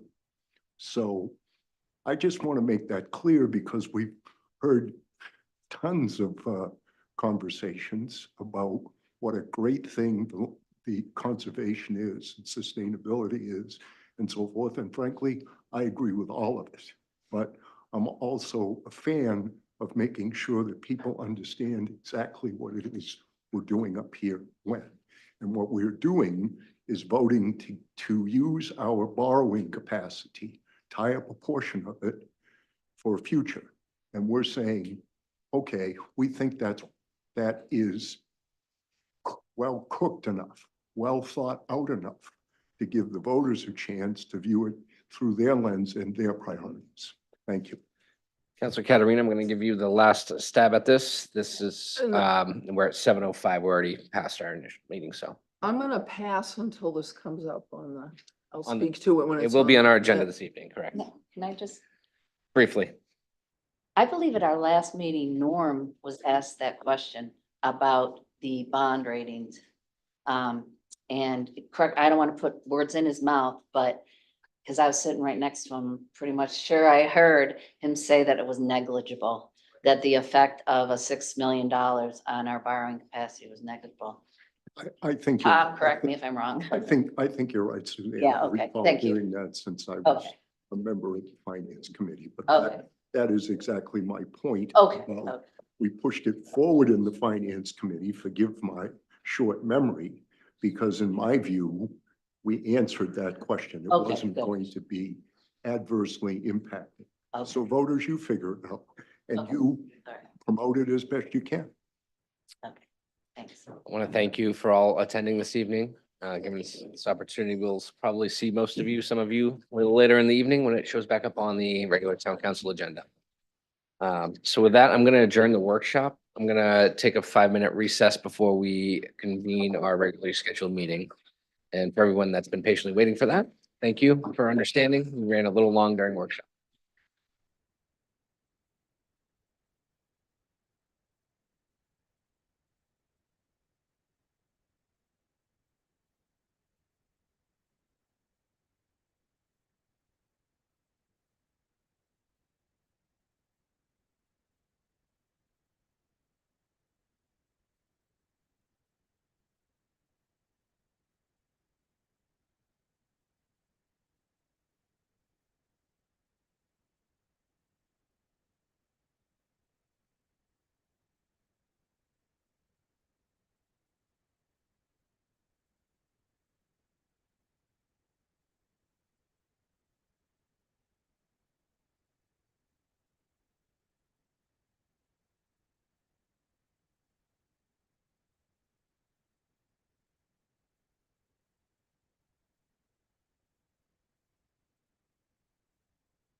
Thank you, everyone, especially those at home that have been waiting for this meeting to start. Our workshop ran a little late, and so we are convening here at 7:17. I'm going to call this to order.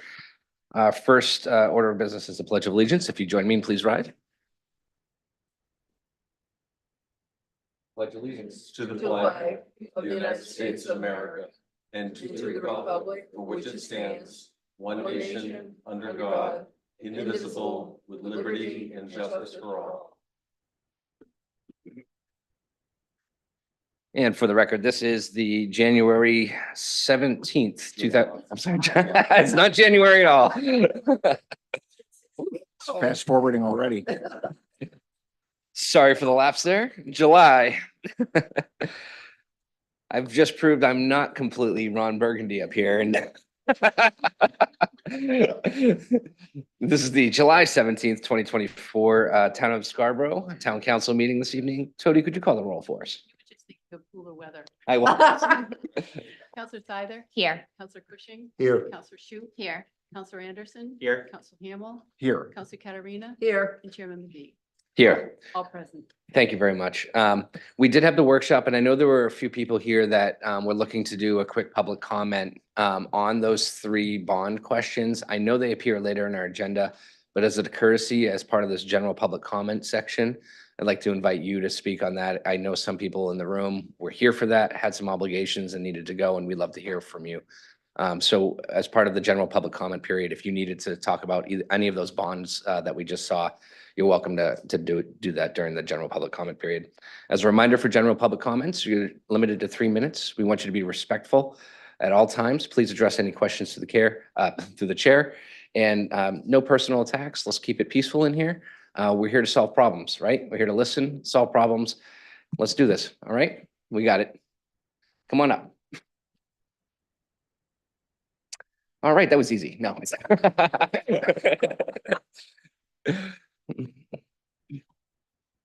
welcome. Thank you. Just a reminder to state your name for the record. You'll get a little blinky light when you're out of time. Okay, All right. great. Randy Hogan, I'm really pleased to be here as Chair of Conservation Commission to say that the Conservation Commission is unanimous in their support of the ballot measure to protect land and have a land bond put to the voters. Clean air, clean water, and trails and natural open spaces and wildlife habitat. These are holding immense values for us all, and as individual residents and as a community.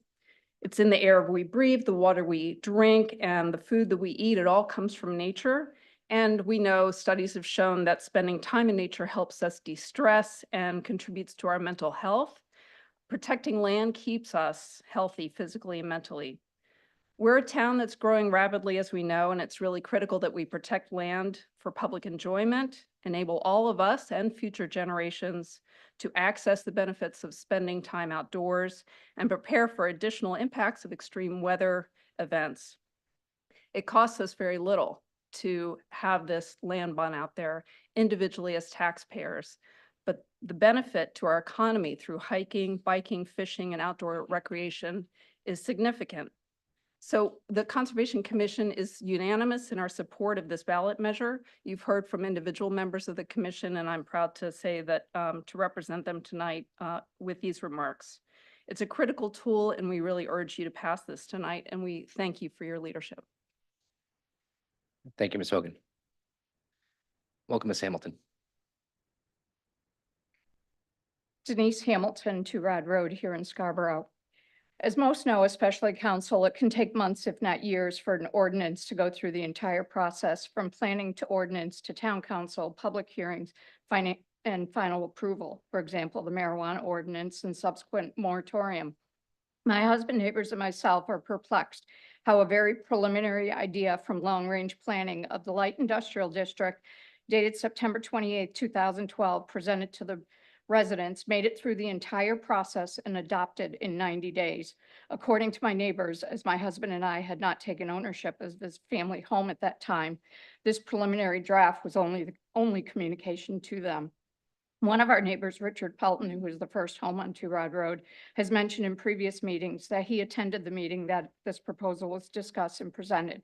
However, some of what was written in the ordinance is the complete opposite of what was proposed and discussed at that meeting where some of the residents attended. There are uses that were specifically not recommended for the area, such as trucking terminals, because the trucks could be impactful to Holmes Road, given the fact the road gets posted in the spring most years, and it's near a residential neighborhood. We are asking this council to conduct an investigation as to the process taken, as well as if an improper revision was made to the light industrial district ordinance and a moratorium be put in place during the investigation. Since this ordinance was adopted, there had been, from what I can see, three revisions for warehousing in June 2018, marijuana in 20, and solar energy in 21. As a homeowner in this district during those three revisions, I cannot recall receiving written notification because I would have been at the meeting. I only knew about the marijuana portion as we have or had a neighbor growing and had been kept apprised by Liam. I attended many, if not all, those meetings, and it was discussed that growers wouldn't be allowed west of the turnpike, yet somehow that made it into ordinance too. 3 different developers have been before the planning board for property in this district, and the second and third developer have been able to pick up in the process where the last developer left off, which is totally mind-boggling to all of us. A new applicant should have to start the process all over again. It seems like some people within the town are trying to cut corners and push things through as quickly as possible, not taking into account what the residents are saying and their concerns with traffic, safety, noise, light pollution, lack of water, etc. All we kept getting told is it's an allowed use. But the question really is it? Or was there an improper revision made to the ordinance? Almost done. I myself have raised numerous concerns over the last 2.5+ years with this area, which all of you are aware. And in many cases, I don't feel I'm being heard until I come before town council. So please, we ask you that you do your investigation as elected officials by the taxpayers and for the taxpayers. I can make some other points, but I'm sure I'm already out of time. Thank you. Well timed, Ms. Hamilton. Thank you.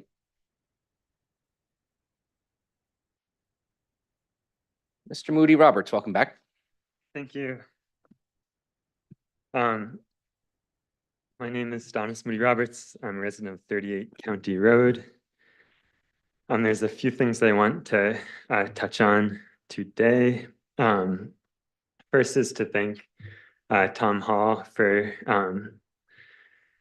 I'd sent an email out and CC'd all of you about the Municipality Advisory Committee to the Gorham Connector and concern about that not being a public proceeding, and really appreciate Tom and the other municipal members of that committee insisting on it being a public proceeding going forward. And just that does so much to allay concerns that there's scheming going on behind the scenes, and that it's a transparent process. So I just want to make that point. Going to the land bond and how it relates to the Gorham Connector, I just want to emphasize how important and wonderful I think it is to conserve land here in Scarborough. And I've mentioned this to a few councillors, and I want to state it publicly, but if this turnpike does not go through, I am planning to donate the 8 acres that they would be taking to the town or to the land trust to be conserved in perpetuity. And it's also the 8 acres that includes Red Brook through my property. And to reiterate that literally anything could be better to go through someone's property than a turnpike. If there was any other alternative that the town wanted to use the land for, it for me would just be so much less impactful than an actual turnpike being built right through your yard. So the last thing that I wanted to say is that we can address this congestion issue without the destructiveness that the turnpike would have. First, the next 50 years are not going to be what the last 50 years are like in terms of growth, where our birth rate's already below replacement level. it's not a given that we're going to continue to have the same sprawl and the same dependency on cars for the next 50 years. And that there are ways of doing something that's less impactful. One of the first times that I came up here to speak, I talked about how we haven't tried yet to fix that overlap section, which is really the section that causes the congestion in this area. And that even if that was decided that that wasn't the way to do it, there are other ways of building a new road that would be so much less impactful to us than putting a turnpike through with those large interchanges, that even a normal new road coming through there, you could so much more easily route so that you aren't knocking down houses and having the massive environmental impact that that this turnpike would. Okay, but thank you so much for your time. Appreciate it. Thank you, Mr. Moody. Roberts.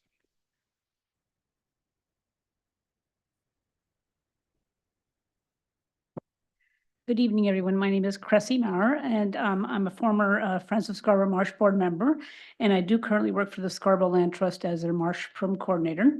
I also serve on the town's Open Space Committee and Vulnerability Assessment Committee, and I'm a resident and homeowner in Scarborough.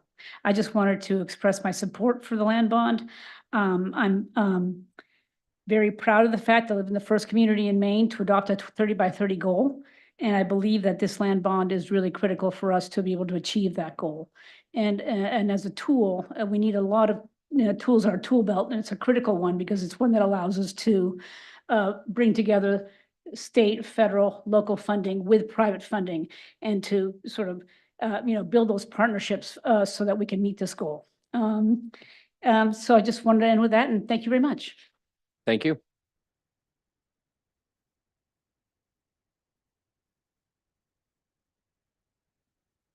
Hello, I'm Paula Coyle. I live in Scarborough and on New Road. And I don't think I personally, in terms of where I live, will be heavily impacted by this project with the highway expansion. But I do think the way I live will be impacted. I really love Scarborough. I came to Maine because this is how life should be. And I think this highway project takes it where it shouldn't be. I know that many people are in favor of it. I know people are worried about the traffic. But like a previous person said, I do think in the next 25 years, 35 years, we'll have less cars, we'll have less people. And once this is done, it can't be undone. And we'll be taking what I think is a beautiful, pristine place away from us. And there aren't that many left in Scarborough. Honestly, I picked up a flyer that said, let's talk about conserving land. Well, what about this land? Can't we conserve this land? I just feel very sad. I feel sad for the kids that will eat ice cream at the farm and listen to traffic and get fumes. And I will when I cross-country ski out behind them. It just seems like a lose-lose where there must be a win-win in it somewhere.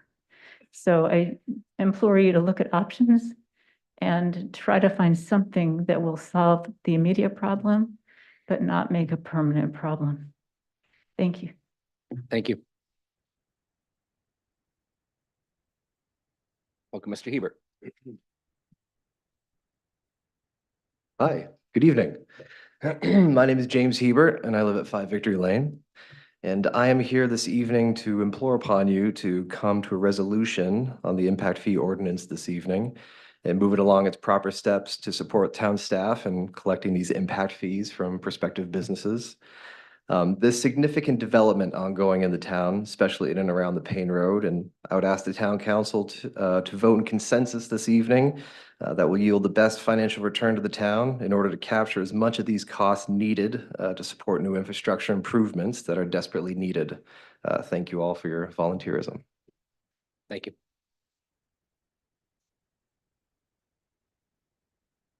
Welcome, Senator Brenner.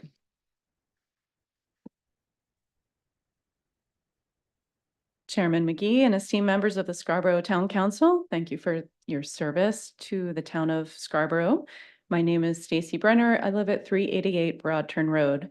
I'm rising to offer remarks in support of the land bond ballot measure at the $6 million level. I serve as your state senator, and along with my husband, I'm the farmer who rents the Broadturn Farm property from the Scarborough Land Trust.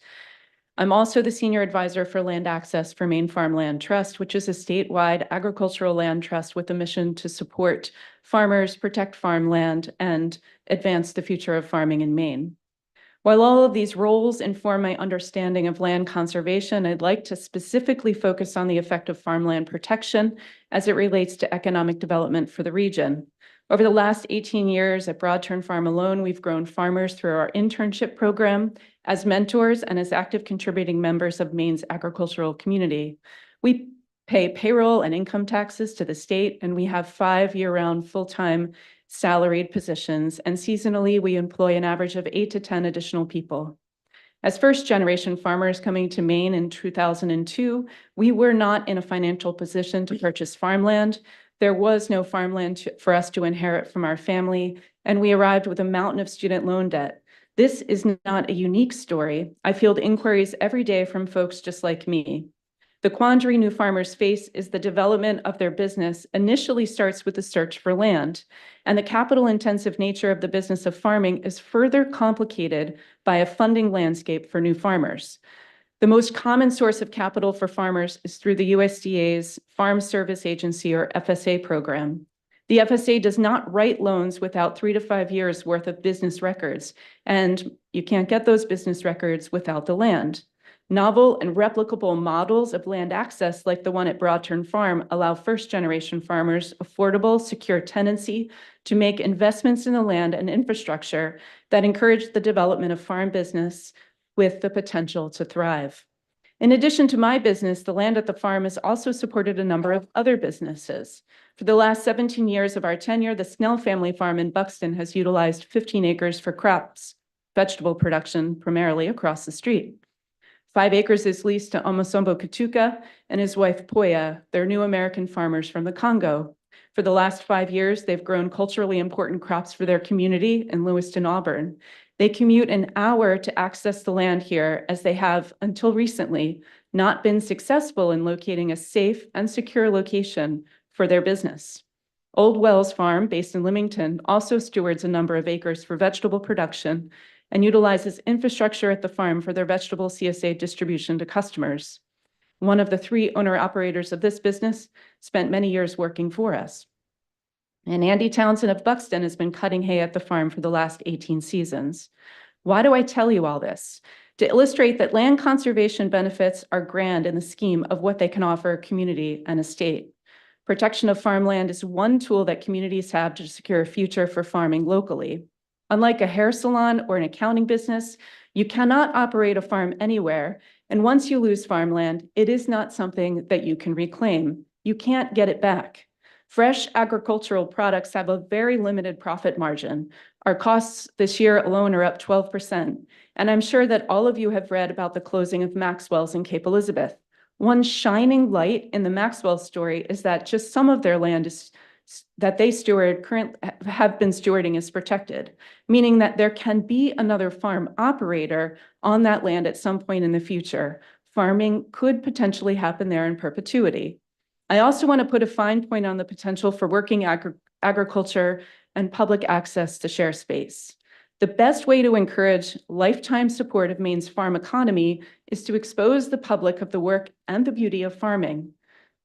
Gratitude I know I'm out of time. Gratitude goes to the insightful town council members who many moons ago sat in your seats and said yes to the inclusion of land bond on the ballot. And at that time, thanks goes to all our volunteers at the Land Trust Board who recognized the high quality of soils at Broadturn Farm and prioritized an agricultural easement to secure a future for farmers on that property. And councilors, I would be remiss if I didn't add that the second best way besides land protection that you can support Maine farmers is to choose to buy Maine-grown products first and often. $20 a week spent by every household here just in Scarborough on Maine-grown products would equate to $9 million annually into the agricultural economy. Land conservation plays a role in making this possible.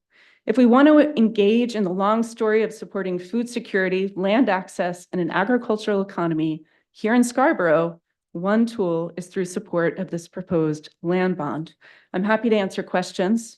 I appreciate your time, including the additional time, and I urge your support in a meaningful way that will make a difference for the next generation of farmers. Thank you. Thank you, Senator Brenner.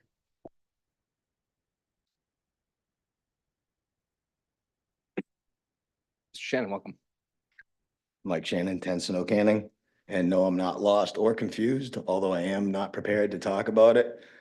But I actually support the not having the Gorham connector. I know there's other ways to do it and there's other ways to push traffic, and maybe it's just because I've lived everywhere in my life with hours of traffic that 10 or 15 minutes doesn't really seem like a good idea to go through good people's land or a farm that probably most of the people in this room have taken their kids to or been to as a kid.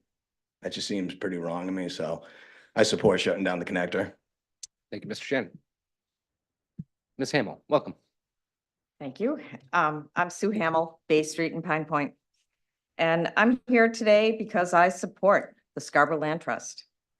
I think their mission of conserving land is important to our community and very, very necessary. They've been successful and they've conserved almost 1,700 acres. I want the Scarborough Land Trust to adopt the funding model used by most other land trusts in Maine. I'm here to speak about the funding model that we use in Scarborough. We have a model of giving bond money, taxpayer dollars, to our land trust.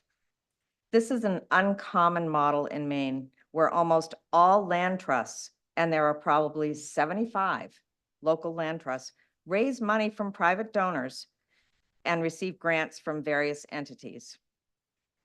Those donor-funded trusts are alive and doing quite well across the state. They work hard year-round to raise money. They have major and minor capital campaigns, 5-year strategic plans, and detailed land management plans for their holdings. Some have hundreds of supporters and volunteers who work on projects and hold events. They are an important part of the community. In short, they are thriving without taxpayer funding. The only town like Scarborough in terms of funding is Falmouth. Falmouth has also received $7.5 million, their land trust. A few towns, yes, they have been helped. They have helped their land trust to close a deal, or if a piece of land comes up, an opportunity comes up that the land trust did not anticipate. But the model of taxpayer funding is not fair to taxpayers. The town council and the shrinking majority of voters who approved these bonds are essentially forcing those who voted no, many on tight budgets, to make a charitable donation to a nonprofit organization with their property taxes.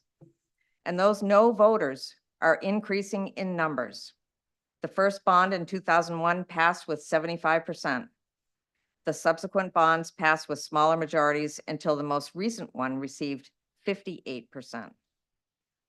It is important to know that voting no is not a vote against conservation. It's not a vote against the Scarborough Land Trust. It is a vote against using taxpayer money to fund this purpose. Finally, until the town completes an update to the capital facilities plan and establishes the critical priorities for the coming years, no bond of this amount should be approved.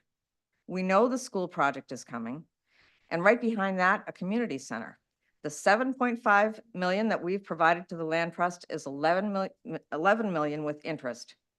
Add in another $6 million, and we are approaching $20 million in total debt service costs. This is not a small figure. It is not insignificant. The Scarborough Land Trust has accomplished so much over the last 50 years, and conservation of land is essential for our community. But our land trust can survive and thrive on its own very well without taxpayer dollars.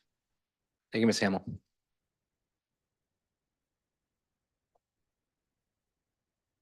Good evening, Scott Townsend, 27-year Scarborough resident, 23-year realtor with the Scott and Sonny Townsend team and longtime supporter of the Land Trust.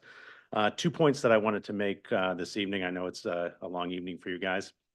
Number one is from they're both from the real estate perspective, is that when you have preserved land, conservation land and trails, it improves the community, the homes around it. Whenever we have the opportunity to advertise that a property is located close to a land trust property or trails or has access, those properties all get more interest than properties that don't have that. We see it in other towns like Gorham, where right now I think there's a little over 45 miles of trails, both on town land and private land. And when we advertise that for a listing, we find that we have more buyers that want to be and have access to trails. And we see it now. People want to get out, they want to enjoy, they want to exercise. And the closer that is to your home, the easier it is to do and more enjoyable. And overall, that improves values throughout the town. The second thing is the reality that land is not going to get less expensive. I was thinking about it today that if we had to preserve the Pleasant Hill Preserve today, what that would cost to do. So I'm in favor of the $6 million bond being put on the ballot for the voters to decide. There's that proverb that says the best time to plant a tree is 20 years ago. The second best time is today. The same goes for buying real estate. The best time to preserve this land would have been 20 years ago. Second best time is today because the properties are only going to get more expensive if this can gets kicked further down the road. Thank you very much. Thank you, Mr. Townsend.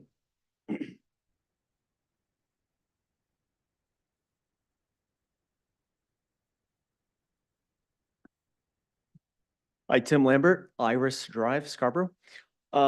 Just wanted to bring up a point about the Eastern Trail across the Scarborough Marsh. About a year ago, a Scarborough resident and a member of the Eastern Trail Alliance spoke about the condition of the trail, talking about how it's atrocious, I believe is the word that he used. It still is. I've been commuting on the Eastern Trail, riding my bike from my house to my workplace in South Portland. And that's the worst section of the trail right there.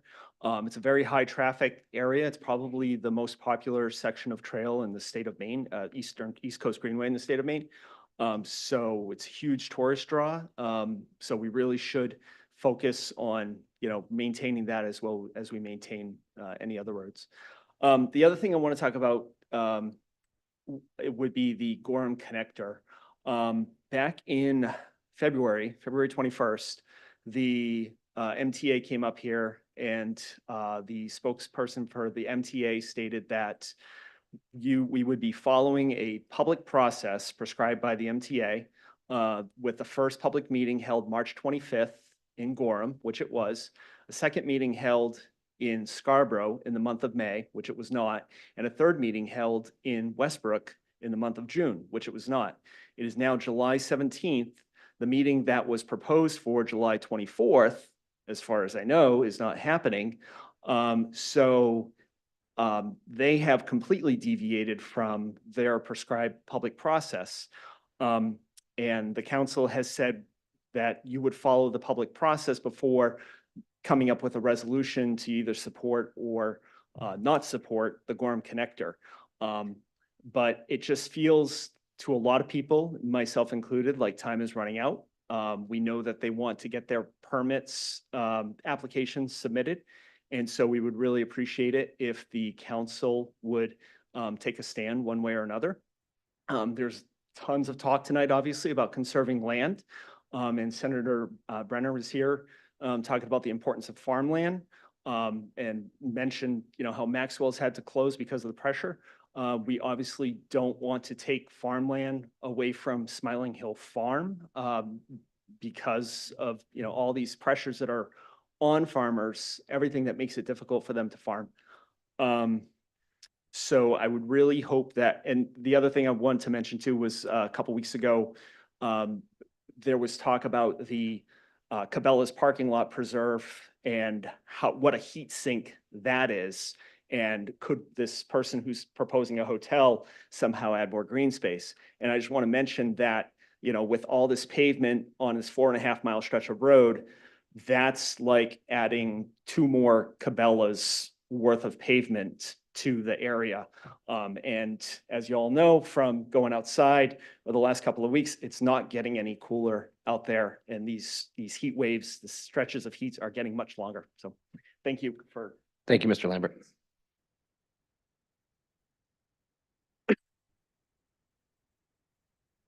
Welcome, Mr. Pritchard. Jim Pritchard, Maple Ave. Last couple of weeks, grocery shopping, I've been getting a lot of questions on the new school committees and the 4 concepts that were proposed. The first question was, do we think we could get a vote in June? My reply to them was, if we have the charge, the RFP and the consultant on board by Labor Day, we could have stuff done by March 1st. If we go beyond March 1st, it's going to be November, because there's no way the town could get the ballots and everything put together in time for the early vote in May. After that conversation, I went home and did some thinking. The council and the school board said it was urgent that we get through this process and put something together. Later on this evening, we're going to be voting on the 4 concepts. If it was urgent, why wasn't 2 weeks ago a joint council school board meeting, present the 4 concepts, each party voted, and move on? Vote tonight. We don't, as far as I know, there's no draft charge ready. I don't know where we are with the RFP to get this consultant. Are we going to invite the committee members that were there back to pick up where we left off, to keep the connectivity? Or are we going to start with a brand new? If you start brand new, it's going to be November next year. So is there urgency? Isn't there urgency? You're sending that mixed message again. I think everybody's got to get on the same page here. The council, the school board, and the committee have got to speak with one voice. And what I'm seeing is the school board and the council are speaking a different voice than the committee. The other issue I'd like to bring up is we have the 4 concepts. How are we going to take and get it to one concept? Are we just going to leave it to the committee to vote on? Or is it the committee, the council, the school board to vote on? Or 3 committees and the public to vote on? I think we need to come up with some kind of a criteria and have everybody involved in making up that criteria. I also think that there should be members of the committee working on the charge. We've been through this once. They know, we know what we would like to see in the charge. My time is up. Thanks. Thank you, Mr. Pritchard.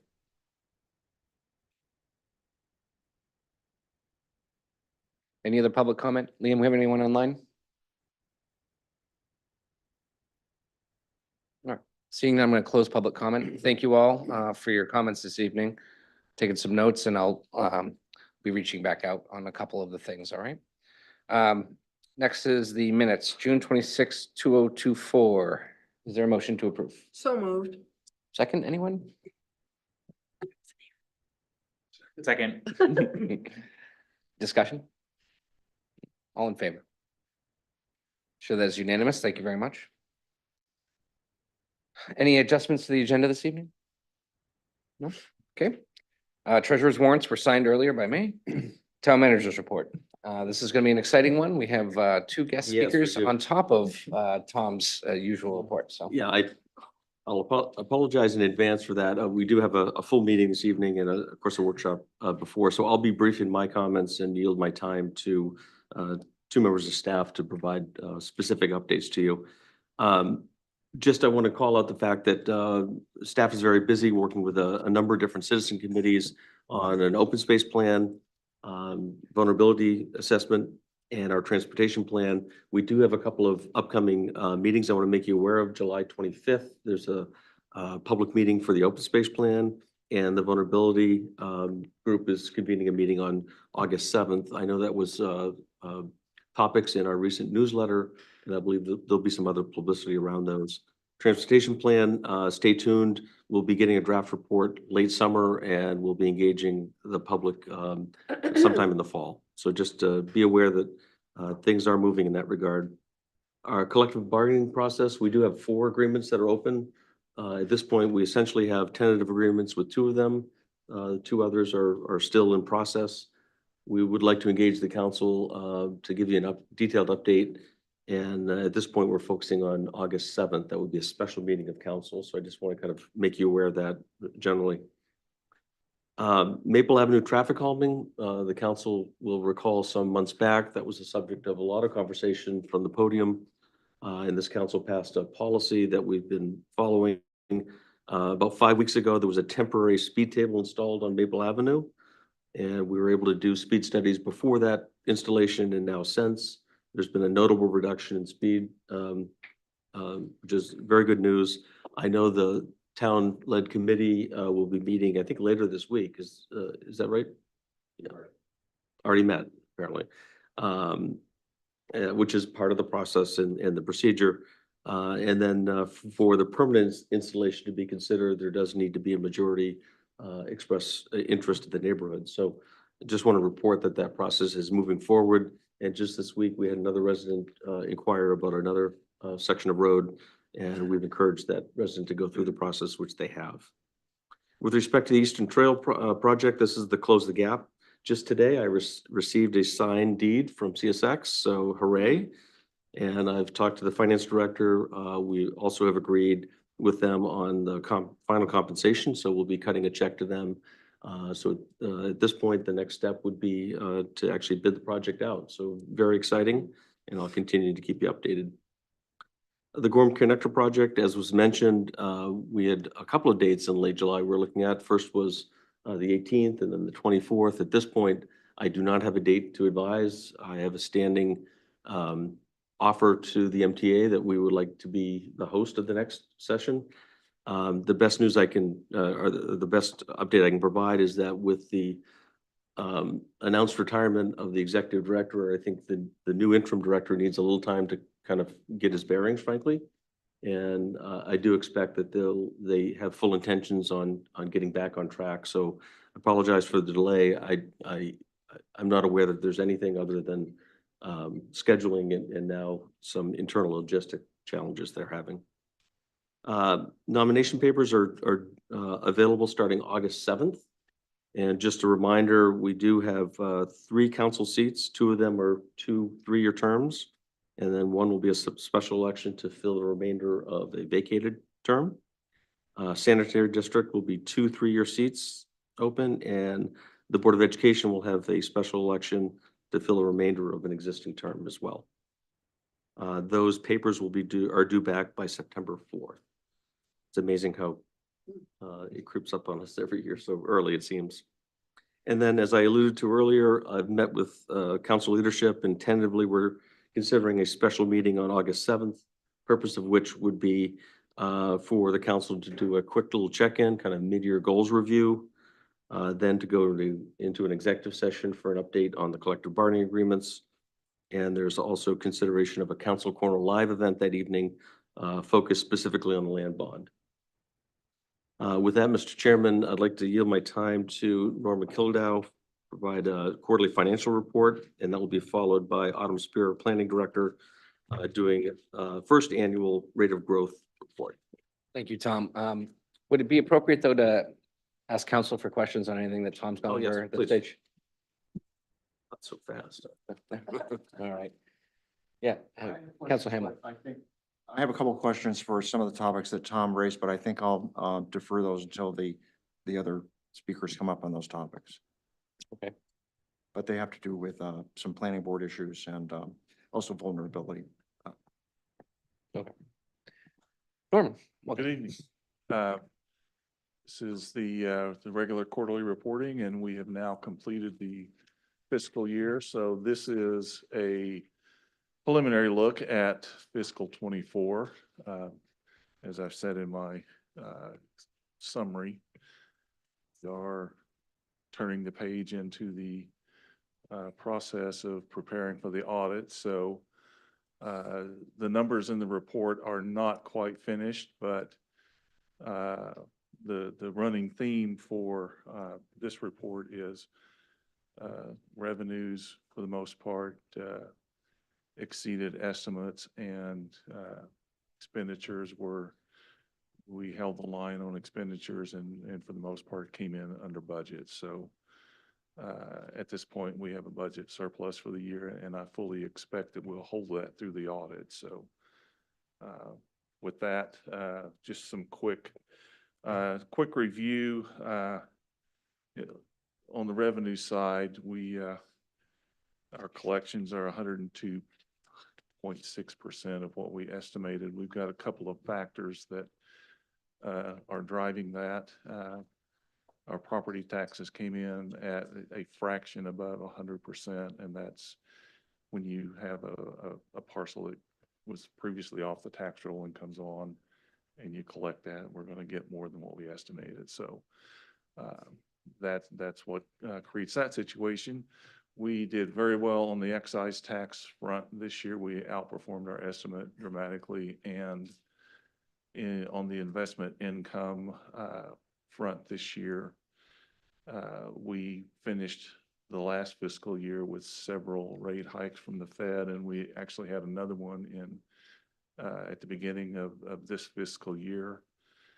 And so we couple that with the ability to manage our cash better because we were fully staffed this year, and we far exceeded our estimate on the investment income front. And I mentioned that for the most part, we had a couple of areas that didn't quite perform as expected. Our license and permit fees did not perform to our estimate, but I kind of take a look at that as that was kind of planned because we have growth ordinance and which limits our development, as well as the Downs project is far ahead of where we expected it to be. So they didn't have as many permits as they had in the past. So all in all, that's not a bad thing.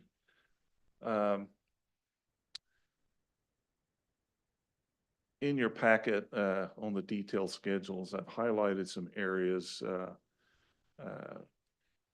where the revenues on those lines are driven by, I think we go back to like right there, Liam, thank you. Revenues in those areas such as that are allocations from departments to other departments of the town. And since we are early on past the end of the fiscal year, we're not quite finished doing all that. And that's kind of part of the audit process. So even though they're showing that they're not meeting their estimates, those will change before the audit's released. So I fully expect those to come more in line with the estimate once we're all finished with the audit. On the expenditure side, like I said, the vast majority of departments held their expenditures intact and came in under budget. Some of the bigger ones on the public works side, we had a mild winter, so some of their savings was driven by we didn't spend money on sand and salt like we expected. So we've got some favorable items there. So Liam, if you want to go to the last page of the packet, we can take a look at just some select revenues. And this just reiterates some of the comments I made earlier where we're ahead of estimate, or we're waiting to wrap up some work internally and get those billings out. And I'll stop there and take questions. Thank you. Appreciate it. Council Hamel. My question for Norman is, Norman, so the preliminary full year 2024 results that constitutes the quarterly review? Correct. So, I mean, I thought we were on a little bit more of a current schedule so that we would have an idea of what's happening real time. And I know we've had issues with audit timing, but it seems like there's a big gap between, when we're able to see what the results are and then, make decisions about what's coming, or to see if there's any indicator of things, of concern areas. I mean, most of the things you've highlighted are just sort of, allocation issues, right? We're just waiting for things to be cross-charged, but I thought we were going to have some sort of update that would give more of a real-time look. And I realize you can't do it, right at the end of a 30-day period or a 90-day period, but. Well, we just ended the quarter June 30, so before you hear on the 17th of July, giving you a quarterly update. The reason I'm asking is that, we all know what's coming. We have requests for capital in front of us. We, have taken an amount out of our reserves in order to put a budget forward. We, people's tax bills haven't hit yet. So I'm just concerned about the gap between, when we complete a period and then when we're going to be able to kind of forecast or at least do something predictive about what we should be doing financially in terms of reserves or preparing for what's ahead. For example, we're going to be having hit our expenses, the increases that were coming from the collective bargaining agreement. Those are going to be significantly, a pretty significant increase. Those also include staff increases. Yet at the same time, we're making decisions on bonding. So it just seems like there's a big gap there and we don't have anything to go by in terms of data to guide us for what we ought to be doing from a decision-making standpoint as a council. I'm sorry that I don't understand the question, because we are at the end of a quarter. June 30 is a quarter end, and it's also the fiscal year end. So you're getting a first look at the quarter and the fiscal year within 17 days of the end of that period. And then the increases that you're referring to take effect in the next coming fiscal year. So we won't see the impact of those until I come back to you in October with the first quarter that ends September 30th. I understand, but it does seem that it seems like we ought to have more to work with in terms of, where we are and then what we're being asked to spend and put in front of people for voting. Anyway, so I just thought there was more of a real-time review when we were doing this. Councilor Anderson. So just, I mean, I feel like the process is working pretty well in terms of, especially at the budget time, because I appreciate how the town looks at current budget spend and the forecast as part of informing budget choices. And then we have the Q3 review during the budget process. So now we're at the end of the year. So I feel like it's actually working. I think it is hard to connect the dots between all of those to kind of keep up to speed on like different decision points that happen with different data. So I totally agree that there's probably opportunity to think about how do we across the board tell the story, which we can work with Norm on the finance committee to see through if there are any improvements we want to make. My question though, Norm, is the surplus, which is seems like it's not significant, but does that all go to our unassigned fund balance after it's audited, at least the town's portion? Or where does that surplus go after we have it? The answer is it depends. And I say that with a little tongue in cheek, but in all seriousness, the process we go through for the audit is we look at POs that are in place and departments they were FY24 POs and they weren't able to spend because of supply chain issues and things of that nature. So you've got encumbered POs, you've got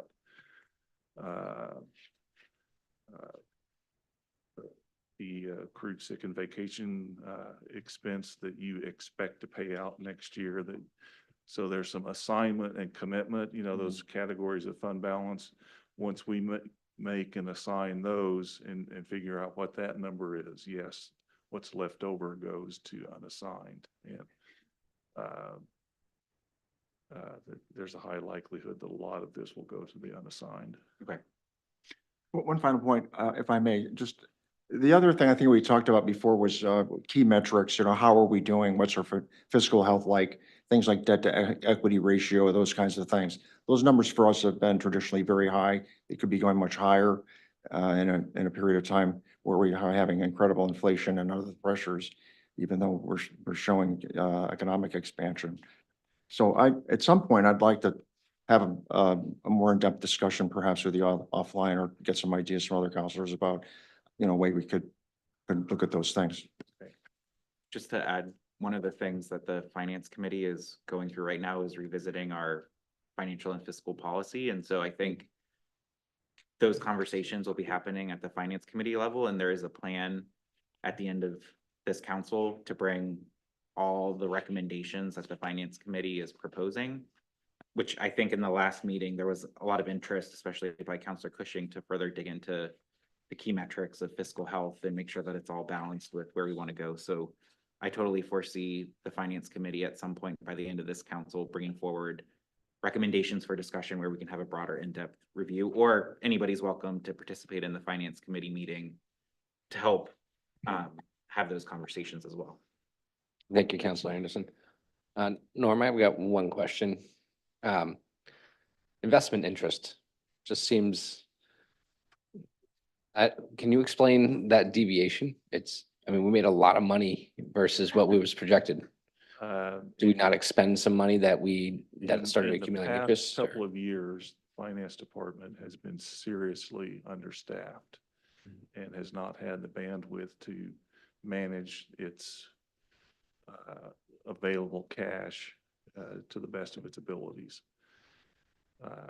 So when I came on board and was fully staffed by March of last year, so we got the bandwidth to look at any excess cash that we had available to temporarily invest. And as you all are fully aware, we get huge sums of money in the fall and the spring. So we invest that and ride that down to the low points until the next installment is due. You couple that with 5 or 6 increases in the Fed funds rate by the Federal Reserve last spring, and all of a sudden you've got some attractive investment rates on the available cash that you have to temporarily invest. And all of that yields a very nice revenue to the town. Well done. May I? Councilor Cushing. Thank you. So first, Norm, I appreciated your executive summary. It was clear, concise, and positive. All very nice. And I like the spreadsheet. I can go all the way to the bottom of it and I can find what we all love is that bottom line. And am I correct when I read that bottom line, it says that we are ahead by $5,593,472. Did I read that correctly? At the bottom of available budget, 1, 2, 3, 4 columns over. It says that we have used 95.2%, and we are ahead of the game at the end of the year and the end of the second quarter of this year. At this point, that is a correct statement. Okay. And now we factor in, there are certain items, allocations, and year-end adjustments that come along. So that 5 million won't hold. We'll use some of that up in our year-end process to get everything tidied up for the audit. So if I were your partner sitting across the table, I'd say, well, dear, how much do you think we're gonna have left? Yeah, yeah. I always hate to project on things like that, but, I will At just, home as well. I'll make a broad statement and say that we'll come in under budget. Okay, How's that? that's good. And Exactly. I think that those simple facts just should not get lost on the fact that, I mean, you all know that I am interested in improving the transparency and the understandability so that we can all participate more in the discussion. But I can tell you, every time I look, I see responsible fiscal management that's coming out on the correct side of things. And so you ought to be commended for that. Thank you. Any other questions for Norman? Thank you, sir. Well done. Autumn. Welcome. Is it Christmas morning? For those of, for those of us that work so diligently on the GMO. Yes, 1 year in, it's very exciting. Good evening, everyone. This is your first annual report about the rate of growth ordinance. And as you recall, when we did this, we came up with a 3-area approach and a 3-year period to look at it. And so our staff is tasked with tracking it on a daily basis through the permitting report that you can find online.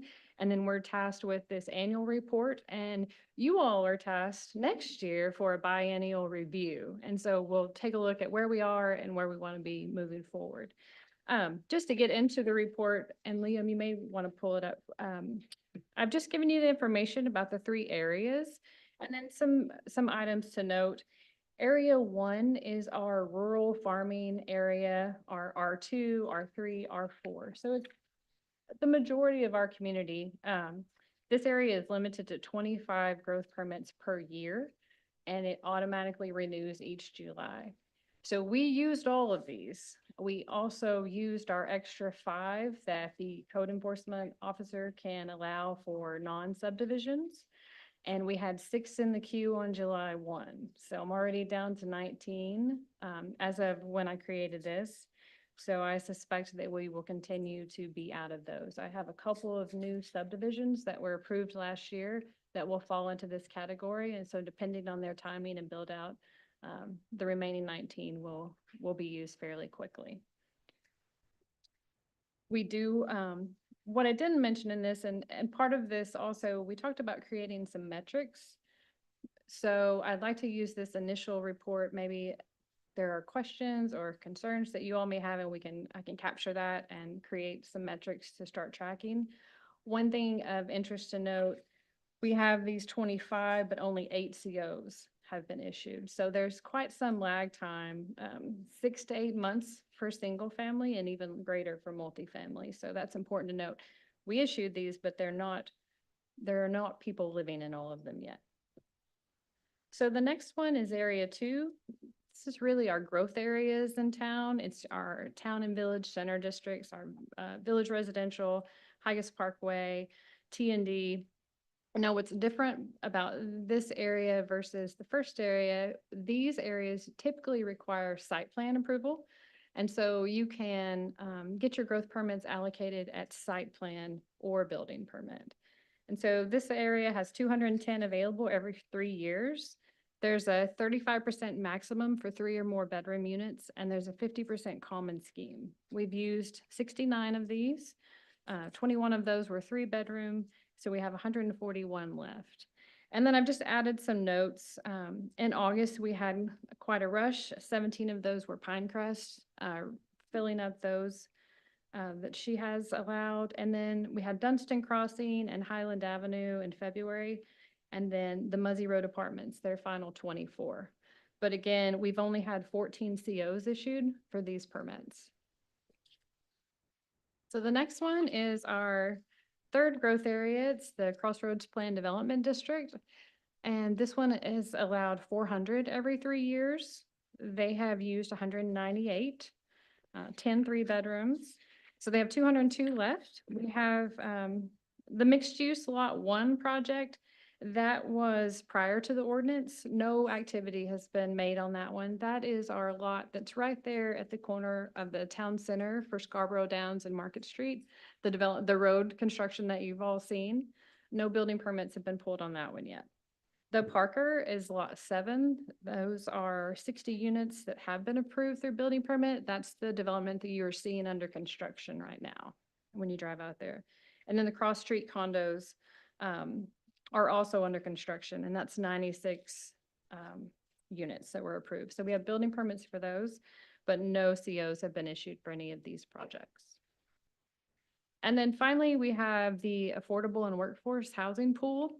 This one is a little bit different. It's town-wide, and there are 100 permits available.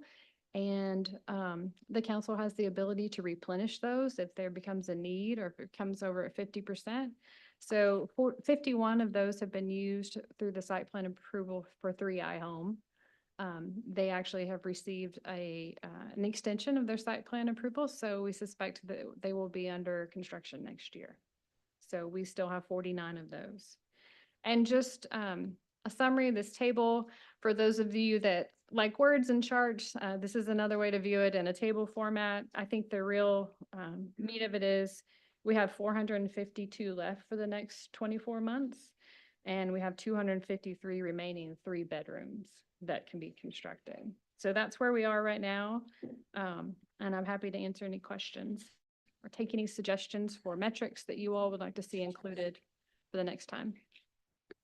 Thank you, Autumn. Questions?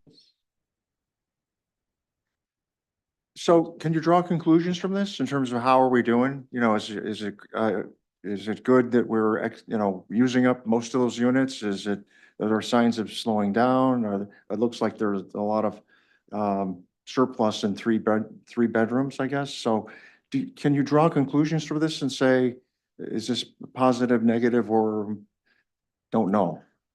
I think I can say that I think we got it pretty close to right. I think we sort of expected this outcome. We knew that the 25 would be tight. I also don't have a lot of land in large chunks that are going to be subdivided.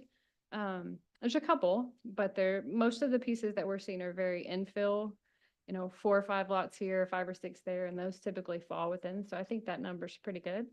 I think the number that we came up for the Downs was a great compromise. It gives them flexibility on timing.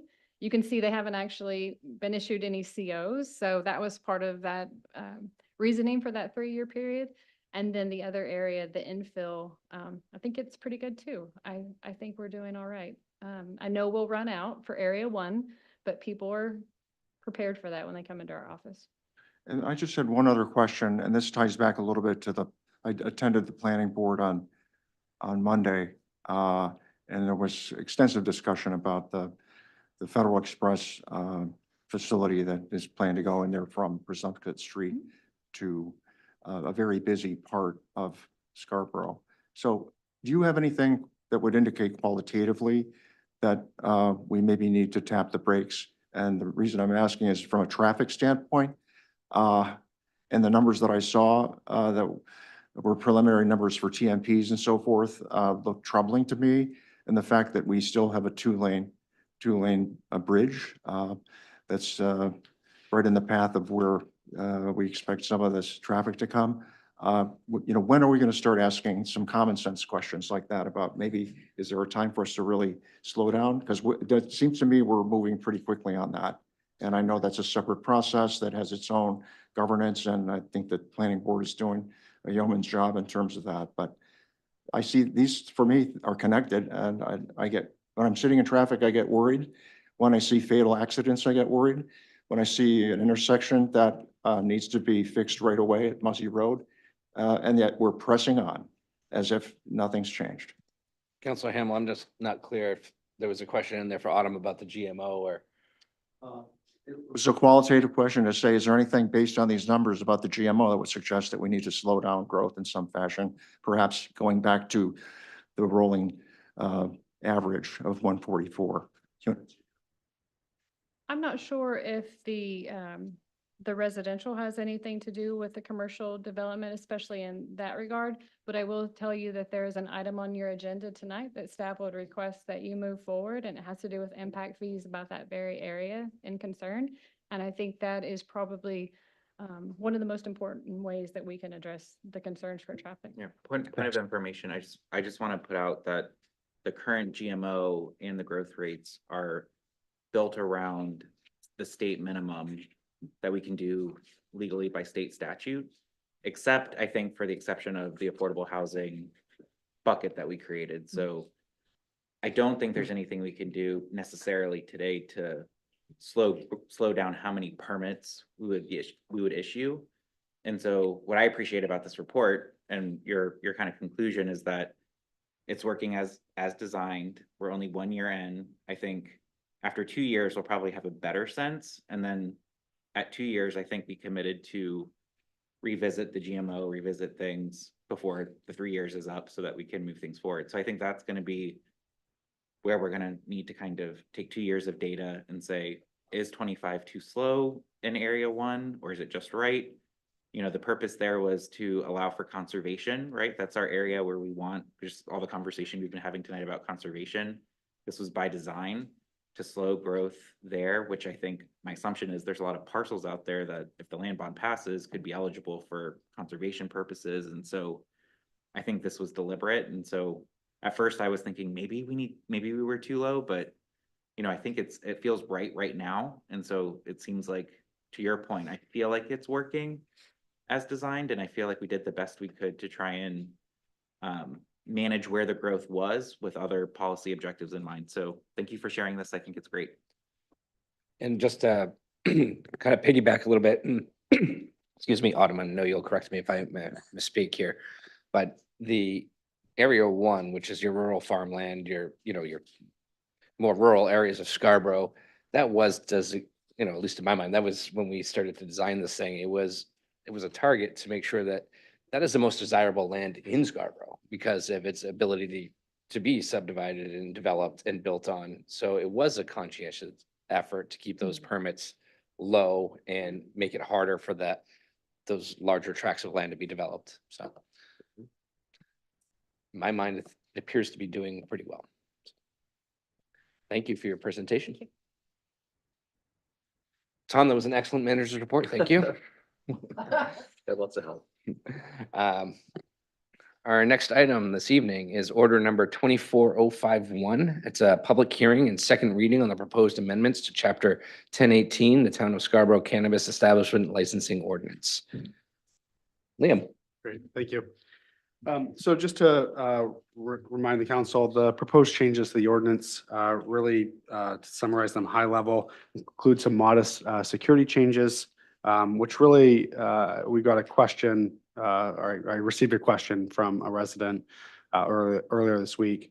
The changes that have been included in your packet for some time, the kind of de minimis changes to security, really is to reflect the on the ground kind of compromises we've seen as we've done our enforcement.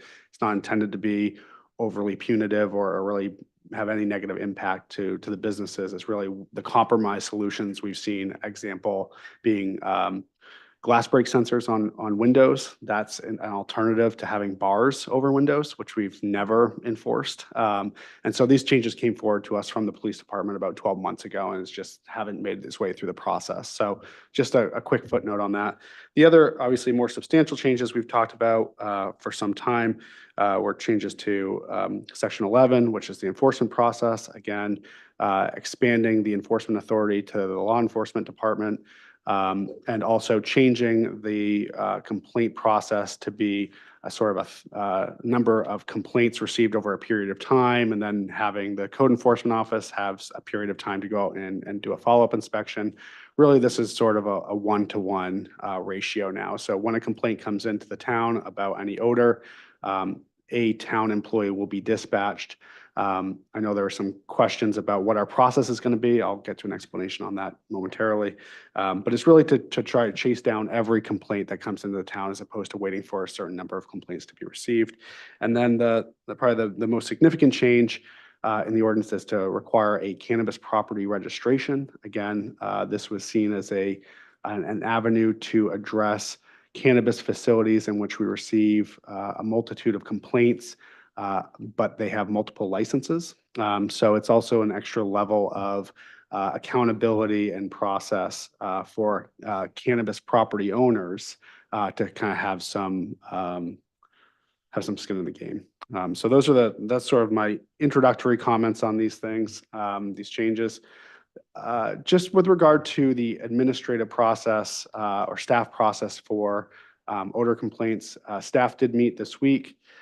We have decided we'd like to retain our existing odor report tool. We will be training our dispatchers though. So if a complaint does come in through dispatch, the way a noise violation would, or a light violation or other ordinance violations, they will actually populate that tool. A call slip will be generated to the law enforcement agency, to the police department. They will dispatch an officer as quickly as they can. Again, this is not going to be a high priority call, but it will be a call that is responded to. They will do their investigation, including meeting with the property owner or the individual who issued the complaint or concern. They'll do a cursory review of the property. They'll be aware of what licensed properties we have in town and try to determine the source. They'll have all of that reflected in their report, and then that will be sent to the code enforcement office. If it's a complaint that's verified, then Brian Longstaff, our zoning administrator, will issue any fine or citation. But it really will be the nose on the ground, if you will be the police department. So we will have consistency there. If it is a complaint that's sent in during the day and code enforcement staff is available, they likely will respond as well. It's an extra perspective to try to verify the complaint, but really we're gonna channel all the on the ground work through the police department. So that way we'll have a good record, we'll have a consistent reporting tool, and all of that information will be brought before the council in the event we reach whatever the determined threshold is, whether that's a license threshold or a property registration threshold for a potential revocation hearing. Thanks, Liam. We have an opportunity for public comment on this item. If there's anyone here that wants to speak, please approach the podium. Welcome, Ms. Cohen. Good evening, everyone. I'm Jill Cohen. I'm an attorney. I represent a large number of cannabis licensees in Scarborough. Most relevant to what we're talking about tonight, folks at 10 Snow Canning and 3 and 4 Commercial Road. I emailed in my comments on the ordinance. I hope you've all had a chance to look at them. I did that to be more efficient with time. But just a quick overview, some concern about not having a definition of registered cannabis property or registration or registrant under the definitions in the ordinance. Probably one of the top concerns to dovetail on Liam's description of the process is under 11A, to quote, it says this section of the ordinance may be enforced by any code enforcement officer, law enforcement officer, or their designee. That concerns me. The way the ordinance is written now, anybody could be a designee. Somebody could say, hey, to their wife, hey, can you check out this smell at 10 Snow Canning? And that would be acceptable under the ordinance. So I would ask that either that language be struck. The process Liam described was strictly within the realm of code enforcement and law enforcement. So I would suggest that or their designee be struck. Again, as I have before, I would ask under 11C that you change that window of complaint time where multiple complaints would be condensed down to one from 24 hours to 72 hours. We all know from the many meetings we've had on this subject that odor is most prevalent during harvest time, which could take a couple of days. So if there's a problem, it's going to happen during that time. We also have documented complaint history that shows repeated complaints coming from a very, very small number of residents within a small number of time. So would ask that you consider changing that window from 24 hours to 72 hours. And then again, I brought this up last time, the word verified only appears once in the entire ordinance. I would ask that other than the reference to calling in a complaint, that every time the word complaint is in the ordinance, that you add the word verified. I really want to thank you for all of your work on this. Thank you, Ms. Cohen.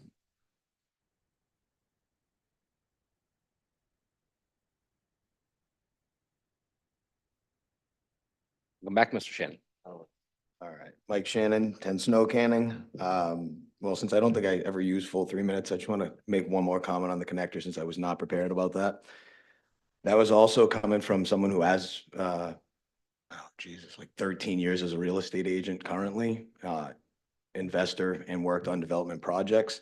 So anyway, holy crap, I'm a little surprised at the change and how things have gone, but I really appreciate just last week's outcome. If I hurt anyone's feelings or offended anyone, and I may have had a different tone, I'm sorry, but I, had to say what I had to say, and I only spoke the truth. Regardless, of whose opinions are what, I'd be the first person to help any of you guys if you're broken down on the side of the road, regardless of what your opinions of me or our industry are. I leave the legal wording up to people much smarter than myself. Just be honest. I'm all for anything within reason, as long as it comes with the true word grandfather. That means whether it's Joe, John, Mike, or Larry, whether it's medical or adult use, that it can be used in that form of business and allows for change of ownership. There were concerns that a landslide of applications are going to come in after the moratorium was listed, but that didn't happen, did it? Thankfully, we had a voice of reasoning up here saying that we needed to provide business owners, I believe the exact word was clarity, and that without clarity, there's no future for a business and there's no direction. If a business can't be sold or transferred, what good is that for your business? What kind of bottom line does that give you? A true grandfather clause allows these changes and provides mental clarity, the mental clarity that I need, because I know that I'm going to operate correctly and everyone else is as well. Let's leave it with this. One complaint in almost 90 days. Why don't we call it 5 prorated for a year? Let's add 0 confirmations to that mix. What does that math tell you? Thank you, Mr. Shannon. Yes, I'm gonna go online. Who do we have? Ms. Smith, welcome. Hi, good morning, good afternoon. This is Dave Mr. Rabideau. Rabideau. Darlene Smith as well, it's Bickford Streets in Scarborough. It's simple. We just appreciate the council to approve this order relative to the current ordinance that's in place. This is far more efficient and hopefully more effective to either verify or not verify order reports as they come in, and then certainly streamlines the enforcement process, which has been a bit lacking previously. So all in all, much improved process, and we'd appreciate your support on this. Thank you. Thank you, Mr. Rabideau.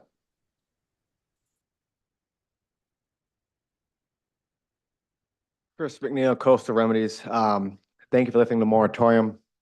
Actually makes life have a little bit of light at the end of the tunnel, and it's nice to be able to operate a business with a plan for the future and ability to follow through with that plan. So thank you for that change of heart from the folks up there. In terms of this ordinance, I would echo the sentiments of Jill. I would make emphasis on the 24-hour rule. I think that the 72 hours is more appropriate. The other thing that I would suggest I'd like to see is just something in place that talks about like unverified complaints, right? I think if we're dealing with the cops dealing with it, maybe they'll deal with it their way if somebody was complaining about noise ordinance all the time and there's no issue. But I would just like to see something in there that just addresses if there's been a number of unverified complaints. Maybe that gets addressed if I have to see you guys after 5 complaints. I don't know, but that's just my thoughts on that. The last comment I'll make is just on I know it's only the first reading of the 1,000-foot border that's being grandfathered, and I would just, again, echo Mike's sentiments that we really need to be grandfathered in for that, and not just like me, the caregiver, but like the caregivers in my building and the building. It's again, same thing he said, same thing we discussed about the moratorium. It's just clarity for business. It's just really unfair for any business operator to not be able to plan for the future. So that's my 2 cents. Thank you very much for your time. Thank you, Ms. McNeil. Any other public comment? Nothing online? All right, seeing none, I'm going to close public comment. Turn this over to the council. So moved. Second. Have a motion and a second. Discussion. Council Shoot. I'm gonna reiterate the question I had from last time, because maybe I'm a little confused, because it says under 11C, in regards to violation of the ordinance, it says written notice will specify the time by which the condition shall be corrected. What is the time? Is it 24 hours? Because after 24 hours, we can then call and make a separate complaint? I would like clarification for the residents, and I think the business owners, how long they actually have to correct it. When I read this, it looks like they have 24 hours, because then I can call back again 24 hours later. And is that a second violation? I just want to clarify on that, because that is something that is unclear to me. The expectation, I think, is that it's resolved as quickly as possible. I think that if the issue is not resolved within 24 hours, then they'd be subject to another violation, which would be effectively strike two. But I mean, it's, you know, again, odor's tricky because it's not like a light that you can turn off or a speaker that you shut off. But that would be the expectation, that it's resolved as quickly as possible, and they run the risk, if it's not mitigated within that 24-hour period, of a second subsequent violation.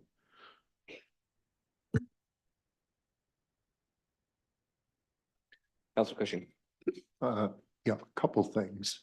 One, Mr. Chair, I'm not sure where to do this in process, but I'd like to move that we adopt Ms. Cohen's changes as stated in tonight. So I'm not sure where to put that in the process, because I understand we're discussing the larger thing. So is that what I do? I just make a motion to include Ms. Cohen's changes to this ordinance. Can I ask specifically what changes? These are the ones that she stated from the podium and summarized in her email to all of us dated 7/17. So she's outlined them all pretty specifically in her email. And frankly, they all seem extremely reasonable in that they are adding clarity. She's asking us to tag on the word verified to complaint. We're all happy with that. I think that made a good point about 24 to 72 hours. And so I think all of the recommendations that she is making are just simple improvements to what we are trying to do. She's taken the time to spell them all out and make it easy for us. So that's what I'm referring to. So that's, you can decide where to put that in the order of things. Suppose I need to ask if there is a second to my motion, or somebody does. I think April, I think Councilor Cushing, You're if the- you would entertain a little You're bit the more par- discussion. You're the parliamentarian. You're absolutely right with your process, and if people would like to make a second to your motion, then that absolutely would be a acceptable way to proceed. I was raising my hand more because my personal preference would be that we split that into individual amendments, and that we take each one of those points as its own amendment. Because I think if you bundle them all, we're gonna have some dissent and disagreement about being able to do that. And so my recommendation would be for you to make a motion to amend the ordinance language to include, and then choose perhaps Ms. Cohen's first point, and then ask for a second on that. And it's gonna be more tedious maybe, but I think will lend itself to a better discussion. Should call. I would 100% agree with Councilor Seiler. Yeah. You got a preference which one you want to go first? You know, okay, let's just say that I will make a motion that first we make the change in Ms. Cohen's memo, term registered as well as registration. The section of the ordinance, let's go with section 11A. That the section of the ordinance may be enforced by any code officer, law enforcement officer, or their designee. And so I make a motion that we strike the term designee from this ordinance. Second. Thank you. Discussion on striking the term or their designee from section 11A. Councilor Hamel. Thank you. I'm generally in favor of being amenable to making changes and revisions. However, in this case, I'm concerned about the ability of public safety to respond to these calls. And I know that this is a big change to this particular ordinance that we expect is going to have the desired effect of improving things. I'm not sure about that. In view of everything that's happening and all that they have on their plate, I'm hope and pray, but may be disappointed. So I'm really not in favor of this. I think if the public safety folks can't do it, maybe they use VIPs to help them with it. I mean, or someone else they designate. So if they have the authority to do it, I think we should be happy with that. So I will not support this. For what it's worth, I have concerns too, because I believe if you're not a member of the code enforcement or law enforcement, then you would not be able to investigate. And I think the intent behind this was to allow some municipal employees the ability to also investigate this. And I'd hate to remove that capability. I do understand that their designee taken to an extreme could mean somebody's wife or husband. And but I suspect here that the real goal is another municipal employee. So I would be willing to entertain or other designee from the municipality. Some sort of terminology like that. Town official, something. Or other designated town official, something to that extent more than. That way we kind of actually get back to what it is we were trying to do. That would be my suggestion. I know that's not the motion, so that's my suggestion. I'll be voting against the current motion. And I will put forward if it fails, I'll put forward that change. Yeah, the real point here is a code enforcement officer is a position of note in our ordinances and perhaps even state law, as is a law enforcement officer. So right now it's limited to just those individuals. Any other discussion? Yes, Councilor Shoup. Yeah, I don't really support these changes. We had an attorney, we've had committee, we've had staff work really hard on this. I'm comfortable receiving emails and making amendments to ordinances that we have spent a substantial amount of time on and have reasoning behind. And so I do not support these changes. Okay, I'm going to call a vote on the motion to amend. All in favor? Opposed? Okay. With that, I'd be happy to make a motion to amend section 11A to read or their municipal designee. Is that what I said before? I said it really well earlier. Seconded. Well, I want to make sure I got that language right. Okay, so we have a motion and a second on that. So again, or municipal designee, making sure it's limited to a town government employee. Discussion? No? All in favor? Opposed? Show that as unanimous. So now we have a motion that is amended. Tody, I'm going to keep you busy tonight. Councilor Cushing, you have another motion. No. And the reason not is I don't want to sleep here tonight, and we could go through this line by line, but it's pretty clear to me what the general sentiment of my colleagues are. So rather than put them through the paces of having to vote no on all of these, then I'm not going to do that. I still don't believe that this ordinance is well crafted, despite all of the time and hard work that people have put in on it. And I still don't believe that we have really adequately addressed the issue of enforcement in a way that, if I were a business owner, gives me any comfort that my rights would be protected. And so I'll just not waste your time and say, I'm a no vote on this because the original issue here was enforcement. And all we've done is expanded the people who've enforced it, but we've really not done anything to say, well, what's the time frame?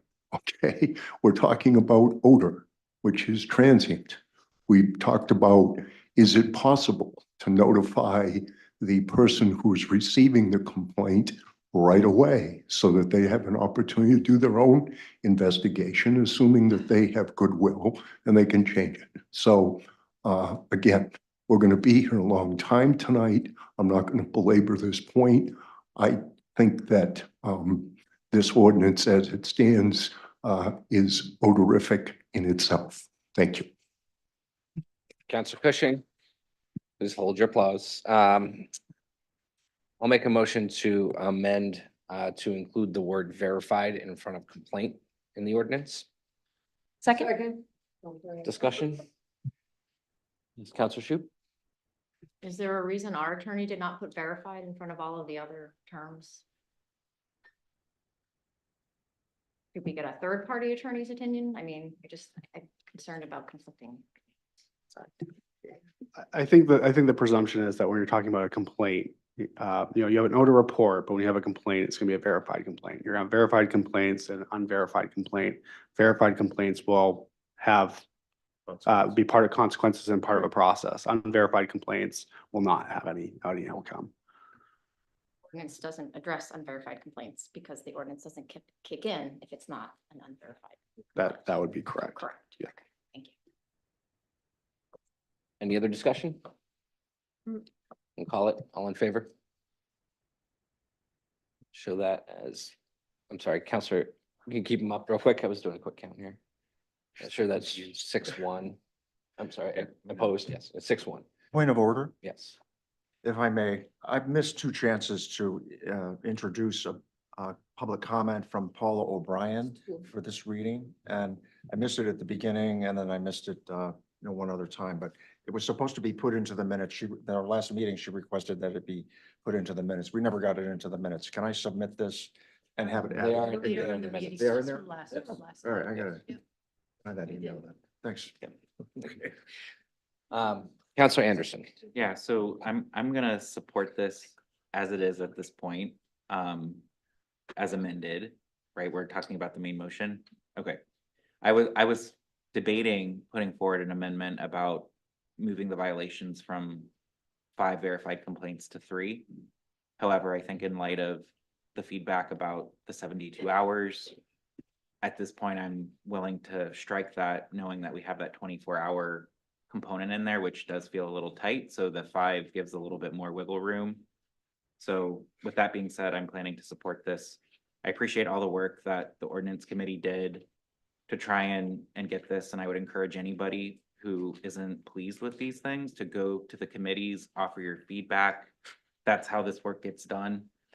So if you're not pleased with these things, then get involved and also come prepared with amendments so that we can debate them and send it to us in advance so that we can have good conversations. Thank you, Councillor Anderson.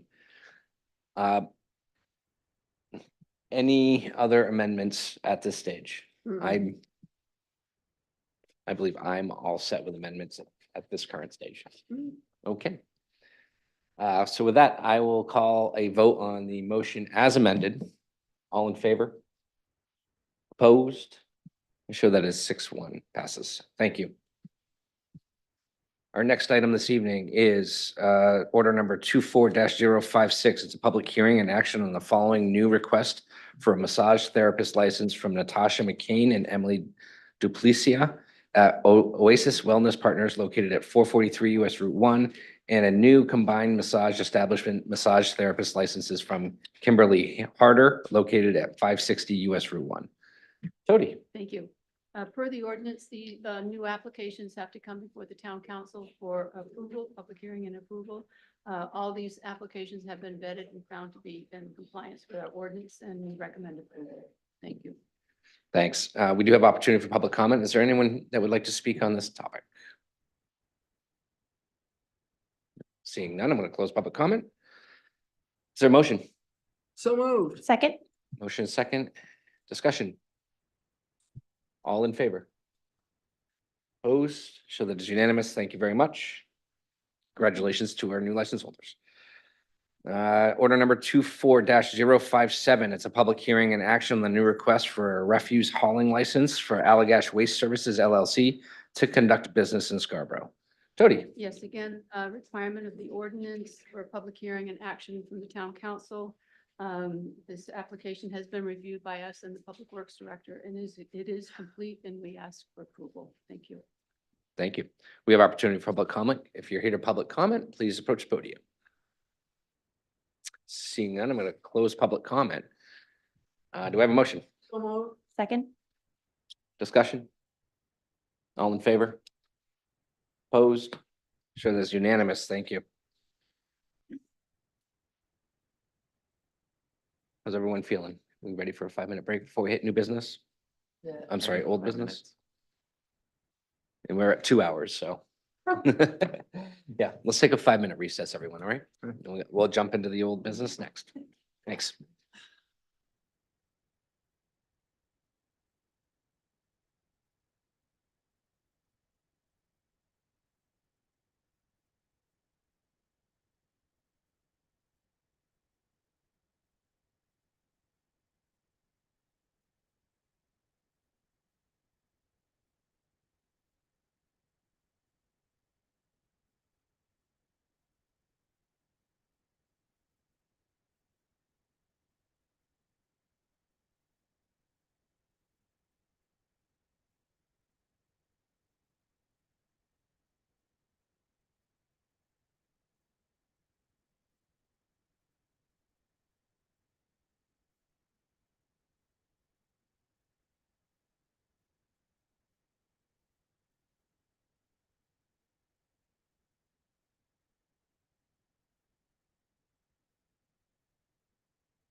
Thank you for waiting through a quick recess there. We're on to old business. It's order number 24-042. It's a second reading on the request to repeal in its entirety, Chapter 415A, Scarborough Roadway Impact Fee Ordinance, Dunstan Corner Capital Improvement District, repeal in its entirety, Chapter 415B, Scarborough Roadway Impact Fee Ordinance, Higas Parkway, Route 1 Capital Improvement District, repeal in its entirety, Chapter 410, Scarborough Roadway Impact Fee Ordinance, Payne Road Area Capital Improvement Districts, and replace with amended Chapter 415 Impact Fee Ordinance with an effective date of July 1st, 2024.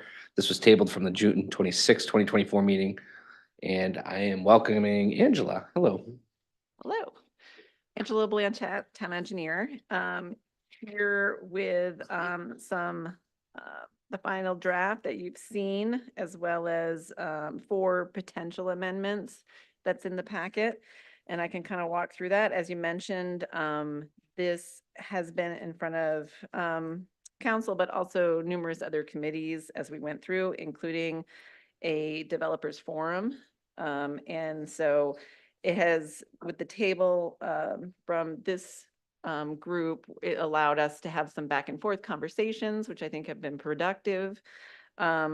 And what you'll see here in the packet is staff's original proposal was doing kind of a 50-50 split on our overall construction cost matrix and how those estimates work. I think what we heard from the developers and the groups that we talked with is that it is a tremendous amount of money we're talking about with any of these larger construction projects. And so it's really about looking to council to kind of give us some guidance as staff on how you want to break that up and who pays for what.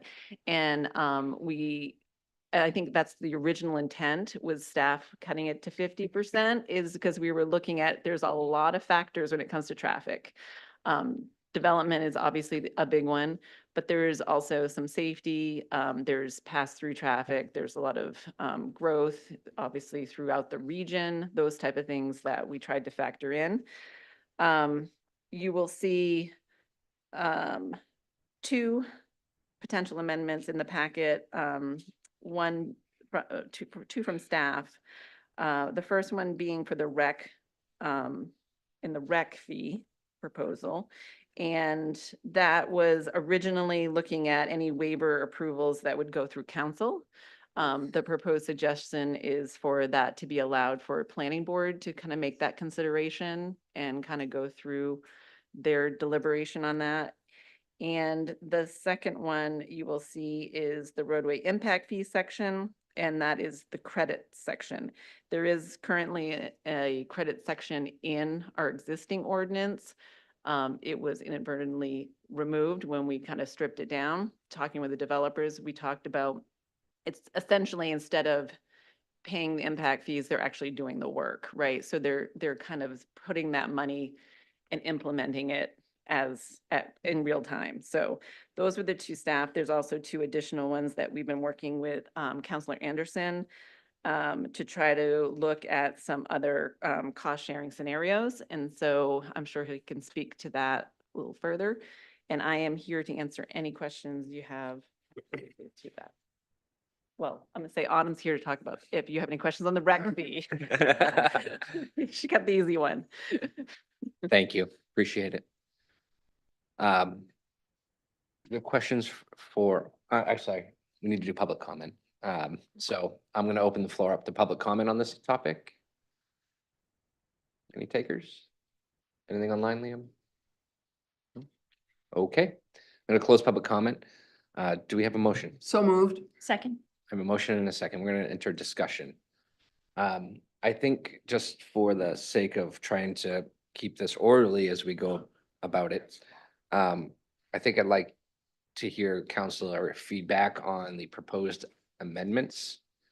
And if we all find them acceptable and as they're presented, we can make one motion to amend, citing all of these at once. If we start to get into the weeds a little, I would suggest we break them out to make a motion to amend one at a time based on the suggestions. Does that make sense? So let's just have a broader discussion if there's anything jumping out on anyone. Councilor Anderson? So I really like the fact, because one of the worries I had about the process was politicizing it for the waiver for the rec fees. So I think putting it on the planning board at least takes the politics out of it for us. So I like that amendment. I also like the amendment on the credits. I think that makes sense. And just to share my rationale for why I proposed what I proposed. So after being in the transportation committee meeting, going to the SEDCO sponsored event with developers, and then looking more at the project cost and the allocation that staff put in, I really looked at it because my concern was really the fact, and I think Councilor McGee, you said this at the meeting, was anything we do to development is just going to be a pass through to residents or to whoever it is that they're working with. And since we have that goal around affordable housing and trying to keep Scarborough affordable, I just wanted to make sure that what we were putting onto new development had that lens in mind. In addition, my concern is as well, like some of these are going to be in commercial development areas, and I don't want us to be in a position where we put Scarborough in a place where a commercial project may look at Scarborough, but then go to Gorham because it's cheaper in Gorham for them to potentially develop. And so trying to see, is there a way to make this, to adjust the proportion from 50-50 to some other number? So I went in and I looked, and really my thoughts when I looked was, what's really important for traffic movement that we would have to do no matter what, where we want a 50-50 split? And where do I see we're making some choices as a government for safety and things like that that are really important, that are choices that we make in the design. And again, I'm not an expert, so I just kind of did it, talked to Angela, got some feedback. I wasn't quite 60-40 when I looked at it. It was a little bit not exactly there. And then in discussion with staff, they just felt like a 60-40 split is just a cleaner, easier way to implement, close enough to what I was getting at when I was like really getting in the numbers. And so that's why I'm proposing those two amendments, is to, one, try and make sure that we're being a little fair, and also be thinking about some of those other policy objectives we have so that we don't have impact fees, inadvertently impacting things like affordability and other things that are also important to the council. So that's how I got to those, and I appreciate staff's willingness to work with me and answer my questions, and Angela and Autumn for coming up with a solution that I could at least propose to the council for consideration. Thank you, Councilor Anderson. I actually have a question for probably Autumn and Angela, just for everyone at home. Like if we can give an example, I spent 8 years on the planning board, so I'm familiar with these traffic impact fees and how they can add up. Can you think of a recent development just offhand, and then how much the developer needed to pay in traffic impact fees to the town Provided in under our current ordinances? their current ordinances. I provided during our SEDCO and developer forum some traffic impact fee comparison sheet. I don't know if that's in the packet or not. It's on as an- Okay. Trying to look at a couple, most of the projects around the Payne Road corridor, but then having one like what happens when you're not near that, like that dropped. Obviously, they do go up significantly, but it also took into account, I think we put in here. Oh, the cost per units with the new ordinance, that type of thing is in there, how that would kind of shake out when you start talking about like apartment buildings or. Sure.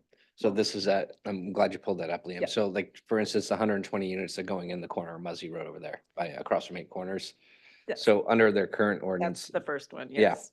under the current, just for those that are home, and Mhm. that's kind of small, at least for my eyes. $53,000 is what they would be paying under our current ordinance. The changes that we are proposing to make this evening would make it $100,000 fee. And I think That's at a 50-50 split. that's at a 50-50. That's it, yes, these are all at the 50. At the 50-50 Sorry, I split. apologize. So, Yeah. for those, and I think back to my comments that I probably made to Councilor Anderson or in public at some point, those fees, the developer just doesn't need those. What happens is those 120 apartments that are going in there are all of a sudden gonna go up by $100 a month to help recover. So you really, the developers don't eat them out of the goodness of their heart. They end up passing it on to you at some point. Um, and so I think we need to be cognizant of that fact that, yes, we need the developers to chip in because there are costs associated with them putting developments into our community. But I think we need to make sure too that we're not pricing it as such that it's so outrageous that, you know, business owners are really taking advantage of the people, the end user at the end of the day. Just to throw out, just one more factor into that though, is that without these, the whole premise of the traffic impact fee is that the last developer in isn't doing a whole improvement on their own back, right? So something like this as an example, that corner lot, say, coming in through the planning board would still have to mitigate their traffic. Without the impact fees, they perhaps could be, need to do the whole Muzzy Road traffic signal for that matter. I mean, we're talking about that high crash location and the need, and they're adding traffic to it. So I guess I had this conversation too with the developers in the forum is, without anything in place, they could be doing $500,000 signal project. And to your point, in this scenario, they're paying 100,000. Regardless, that gets passed on. I totally understand that to the consumer at the other end. But the whole point was trying to, how you mitigate their traffic. And so this has always been, the traffic impact fees, I think, is a unique way to kind of spread that spread that out so it's not painful for one developer, unfortunately, that has to do that major improvement. It kind of has, everyone has to chip in and kind of, including the town, to that point, is staff is just looking for direction from leadership to say, how do you want this to go? Because you'll be seeing, capital improvement projects from engineering and from the Public Works Department in the future. And so it's helpful for us to just have some direction around that. Thanks. Councilor Himmel. Yes, I had a couple questions for you on the Payne Road, Nonsuch River one. Mhm. So that's the one I'm assuming with the bridge or bridges, the 2-lane bridge there. Do I have that right, or is it the wrong one? The Libby, yes, District 2. So, I mean, I have no way of knowing the value or cost of a bridge, but it seems light to me. I don't know. You know, so I like the splits on this. I like the, 50 new development and even Steven, 25 each state and local. So I'm okay with that. It's better than the third. So, yeah. I have no basis for my question. So I'm just asking you, is it, is this a good number, and when will the bridge be done? So, Well, so this is all looking out 10 years. So there's the escalation of construction costs built into that. There's a lot of factors. So, it's cheaper to build it today. But we went through that exercise with our finance director to look out. If we did it today and we bonded it for the next 30 years, it actually is a higher number. So we kind of went through those kind of scenarios. It is, it's obviously the big nut to crack is this one, because a bridge is a very costly construction activity. So it's about trying to get as many stakeholders at the table as possible. I have grave concerns about that area and the development that I referenced earlier about the Federal Express Depot.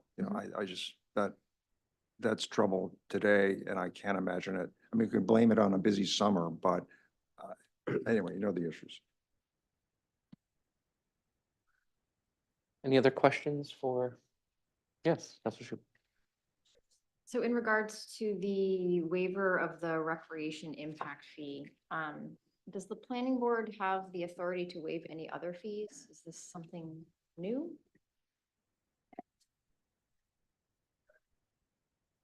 They don't have the authority to waive fees that I am aware of, but they do have the authority to require more and additional.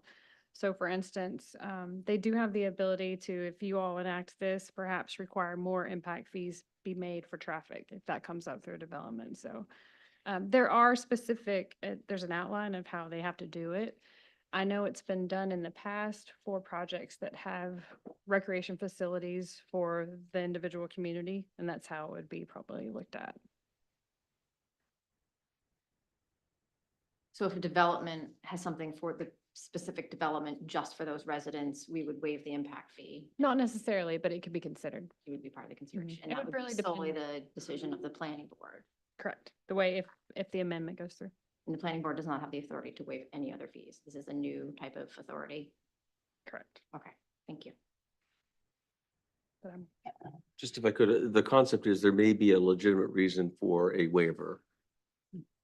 In that event, who is the proper authority? Is it the council or is it the planning board?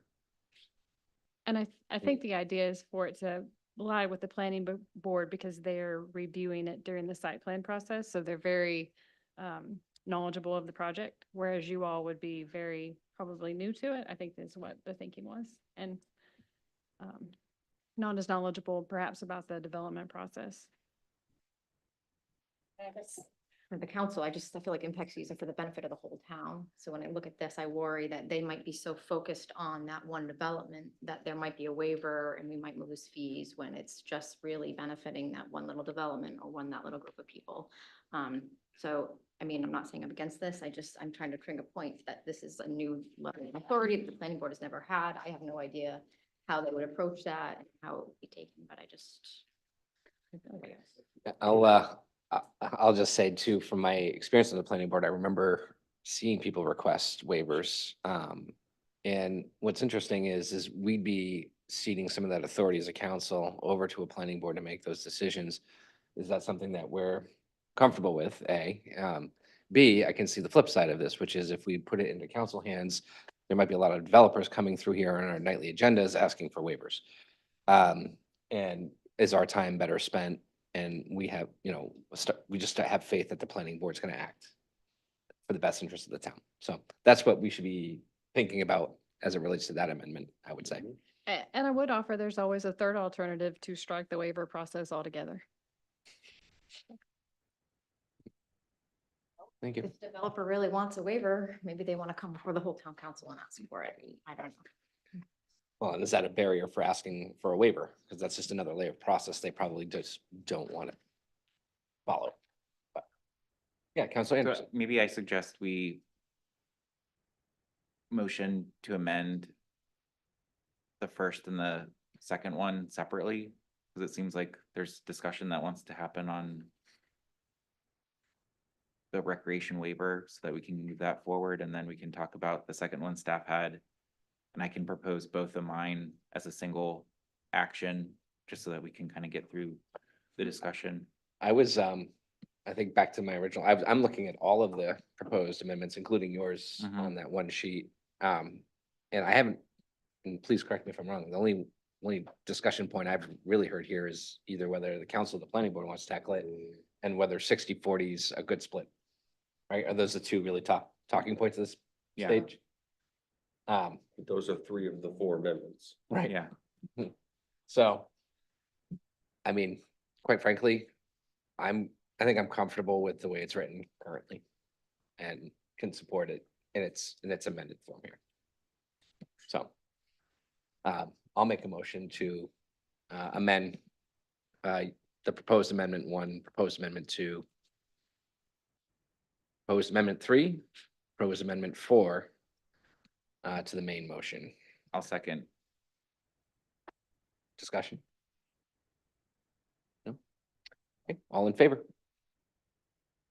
Opposed? Actually, that's unanimous. So now we're on to the motion as amended. Discussion? Any further discussion? All in favor? Opposed? All right.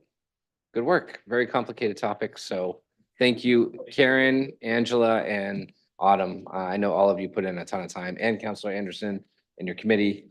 The committee work was huge in getting us here. So thank you.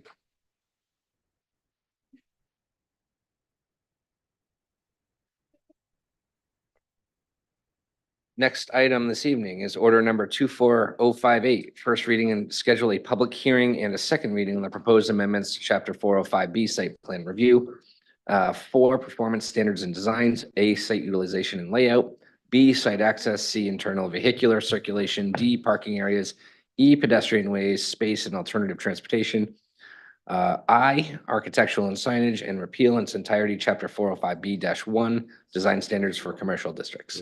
Autumn, welcome back. Thank you again. This is the final collection of amendments for the 405B site plan ordinance and the commercial design standards.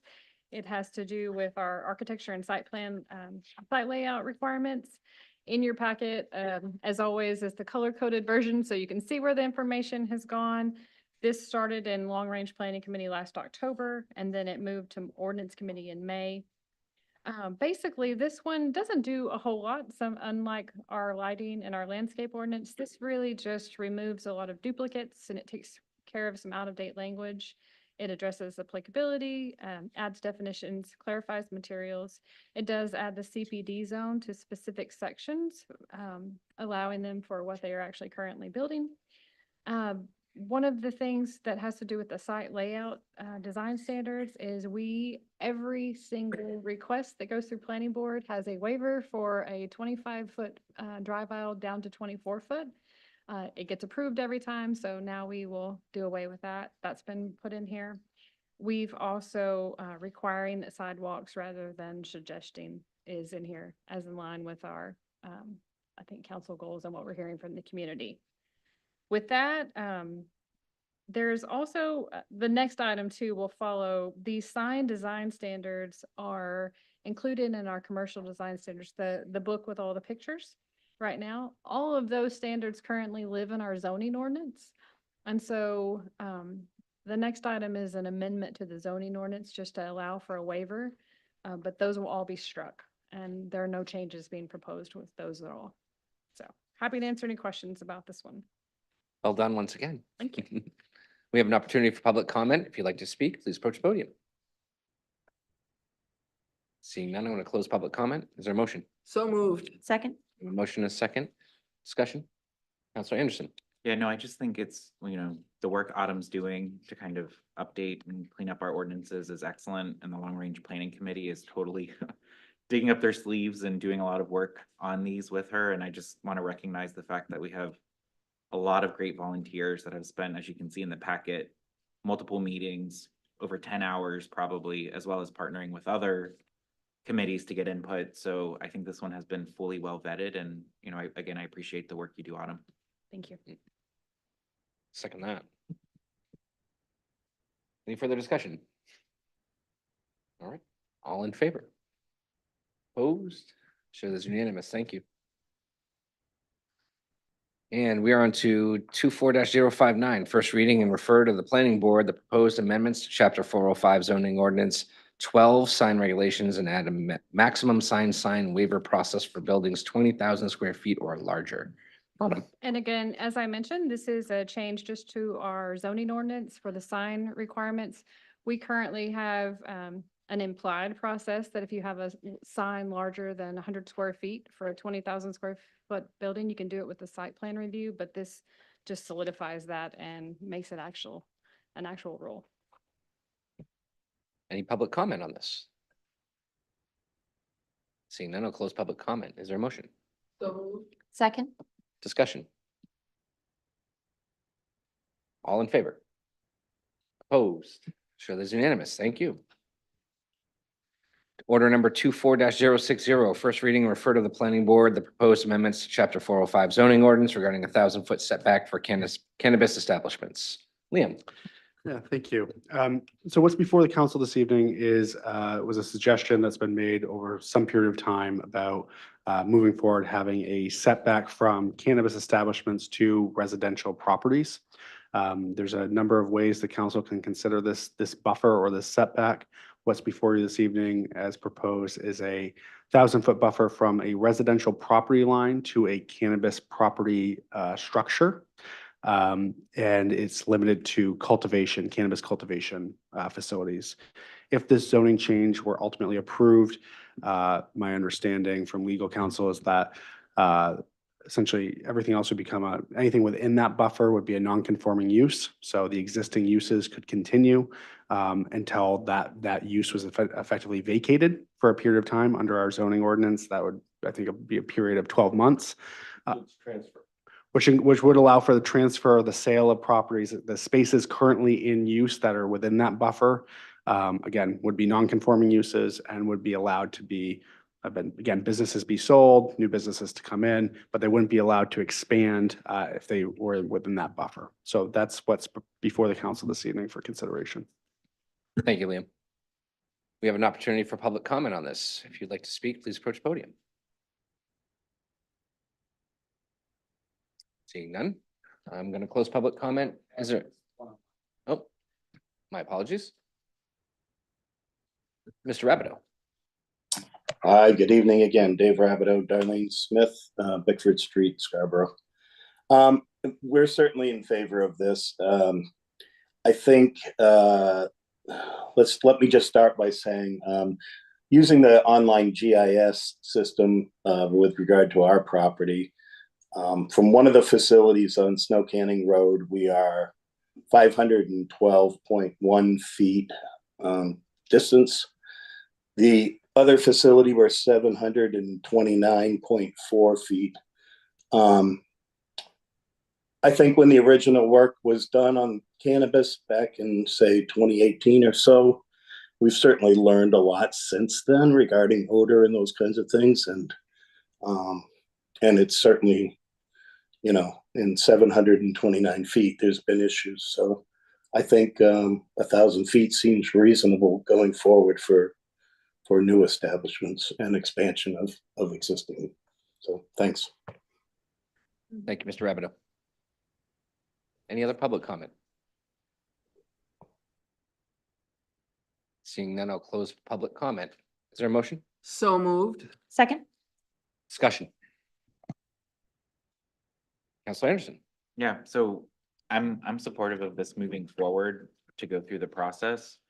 There are some pieces when you look at the map, though, that make me question if the map is really the impact, how could we maybe reword the ordinance to adjust it accordingly? Because especially when I look at the area that's the industrial park opposite of Higas, that's all around resource protection.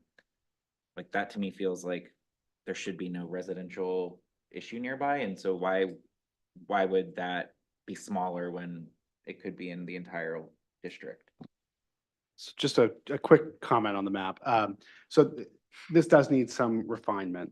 We've tried to pull something together to give some idea as to what the impact would be. So again, you're kind of limiting the available places within your light industrial zones where cultivation can happen. I think one point that ultimately needs to be determined is, does the council seek a buffer that's 1,000 feet from a residential zone or a residential property? So for example, there is a residential property that exists within that industrial zone. And so I think what I've interpreted from all of our discussions on cannabis odor is that there seems to be a sensitivity to residential properties and including their yards, which is why it's proposed to be from the residential property line. And of course, the odor will be emanating from a cannabis facility structure. So that's the rationale for the 1,000 feet buffer. But that's certainly something the council can further clarify through the process. How exactly do you want to define that buffer? Our understanding is that there's incredible latitude to do that. We just need to know what the parameters are. Can I just ask a clarifying question? But in the map, is that looking at it 1,000 feet to a residential zone, or is it to a?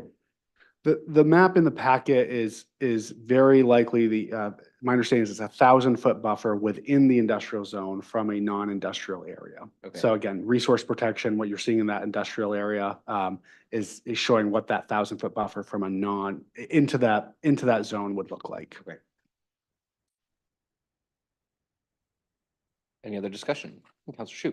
Just to clarify, so the properties that are currently within 1,000 feet of residential, they are forever grandfathered in, or if they transfer? Under our current zoning, again, around non-conforming uses, It's the use that's protected. And so as long as in this instance, cannabis cultivation existed, irrespective of underlying ownership, it would be permitted to continue in that operation. If that use was no longer performed for a period of 12 months, then it would revert back to the new zoning, which would not allow for that use. So yes, it would be allowed to continue in perpetuity unless there was, the use was discontinued. So But if it was like a different use and it was transferring, would they have to come back and get like a new permit for like a different type of business? Like I just think about like non-conforming special exception uses. If they transfer, they have to come back. I'm concerned that this is in response to complaints and we're actually not addressing the complaints that we've received. Instead, we're getting ahead of like what's coming down the road, but I feel like we just had an example of people who are within 1,000 feet of a facility and this will not remedy that. So you can't transfer, they would have to come before, if a new business came in and they sought to occupy a space that is currently licensed for cannabis cultivation, that would be something the council would not have any grounds to deny on a zoning, for a zoning reason. But it would not allow for the expansion, it would not allow for new businesses to move into spaces that are not currently occupied by cultivation businesses. So I'm not really answering your question. I mean, I think that you're correct. It wouldn't change anything that's happening right now necessarily. But it would provide the opportunity for that to revert back to a different zoning in the future. Yeah, I mean, I support this. I'm concerned that it's still not addressing some of the issues that we're experiencing. So, Liam, just to be clear, you said that if there's a change of ownership of one of these existing facilities, then as long as they're compliant, they can continue. And that'll be true as long as that transfer takes place within 12 months. Did I hear that correctly? That's correct, because the use would be continuing. And if not, so now in the case of 759 feet, after 12 months, that space would no longer qualify because it's that close. That's correct. That's fine. Now, I guess what's the current regulation? How many feet now? Is it 500? There is no. There isn't one, okay. And 1,000 feet, is there some basis for that? What's the rationale for 1,000 feet? Simply have discussions from previous ordinance committee meetings and counselor comments. 1,000 foot is the buffer to school department or to schools as well. So it doesn't, exists. so it's 1,000 feet, but if your odor goes 1,001 feet, then it still reverts back to the ordinance, correct? You'd be subject to potentially an enforcement violation, correct? But there'd be no land use restrictions on that. Understood. So, I mean, I'll say fine, but I just, when I come back to the central question, I think this sort of feels good to say 1,000 feet, but I'm not sure that it's going to reduce the number of complaints or that type of thing. So Just generally speaking, 1,000 feet is a fairly common setback number Yeah. across all sorts of, Right. not cannabis specific, but your adult theater, for example, Right. don't want 1,000 feet. It's good for Mr. Chair. Councilor Catarina. Yeah, I mean, I would remind my fellow councilors, this is the first reading. And it's gonna go to planning board, so it needs work, it needs more work, so this is the first shot at it. So I would suggest that, take a look at, talk to, other folks, talk to members of the planning board or whatever. But this is first reading. Councilor Anderson. Can I just ask a clarifying question? So if there's a business that is operating today within the current, where the buffer, wherever we create, wouldn't be allowed to in the future, this would prohibit them from expanding that business, correct? So I think that is one of the limitations is that kind of does a little bit to some degree address the problem of like, if we have locations today that are very close in proximity to residents, this essentially would eliminate their expansion capability, which would just add to the existing problem potentially. I agree with Councilor Cushing that, on a good windy day, whether it's 1,000 feet or not, could still get to that property owner, but again, not compounding it by adding more in close proximity is a good thing. But again, I still think there's probably some mapping drawing that needs to happen to try and get this right, because I feel like the resource protection or some of these areas, I feel like it would be fine to like expand the boundary or change the boundary, because I think the likelihood of impacting residents would be pretty low in certain industrial areas. So I think that's a clarification that'd be helpful from the council. Are you seeking to protect, do you want the buffer from residential properties? And we do have residential properties that lie within industrial or light industrial zones. Or do you want it from 1,000-foot buffer from residential zoning? Or what could be conceived as, and I think those are two different things. Well, Liam, I think most people would sort of look at it and say 1,000 feet from my house. Yeah. And so that, that's how I think the public will commonly understand it. So that would be my preference. I just have one more question though about the issue of expansion. I don't know, I haven't had the opportunity, taken the opportunity to go tour these places, but might understand that in general, if I now occupy 500 square feet of 1,000 square foot building, and that once we pass this in the zones where we are 751 feet, then I won't be able to say, gee, my business has grown, I'd like to rent the other 500, because that would be an expansion. That's And correct. my question really is, how does that help anything?